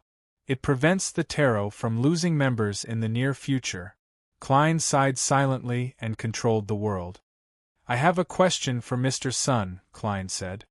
"This might involve a deal. I request for a private exchange." Klein hurriedly switched back to himself and nodded indifferently. "Sure." After the magicians and company were blocked, the world looked at Sunday. Does the City of Silver have a way to remove the mental corruption of an evil god from a Beyonder characteristic? This was something Klein had wanted to ask a few times in the past, but considering that Justice and company might be interested, and with Sun being unable to answer and involving an evil god, all eyes were cast on the godlike Mr. Fool. He restrained his urge until he received a revelation from Miss Justice and came up with the idea of a private conversation. "We haven't met any evil gods, Sun," Derek replied sincerely. "We only have a way to separate the mental corruption of the Rampager in the Beyonder characteristic. This is it. That might work. After all, I have the gray fog." Klein held back his joy and made the world speak. "What reward do you want?" "It's not about the reward." Sun shook his head and said, "That method and the corresponding knowledge requires at least a patrol captain, or even a powerhouse at the level of an exploration captain, to have the right to come into contact with it. The former requires a sequence 7, and the latter requires a minimum of a sequence 6. Phew. Klein sighed and made the world say in a hoarse voice, "That's right. I hope you will be qualified as soon as possible."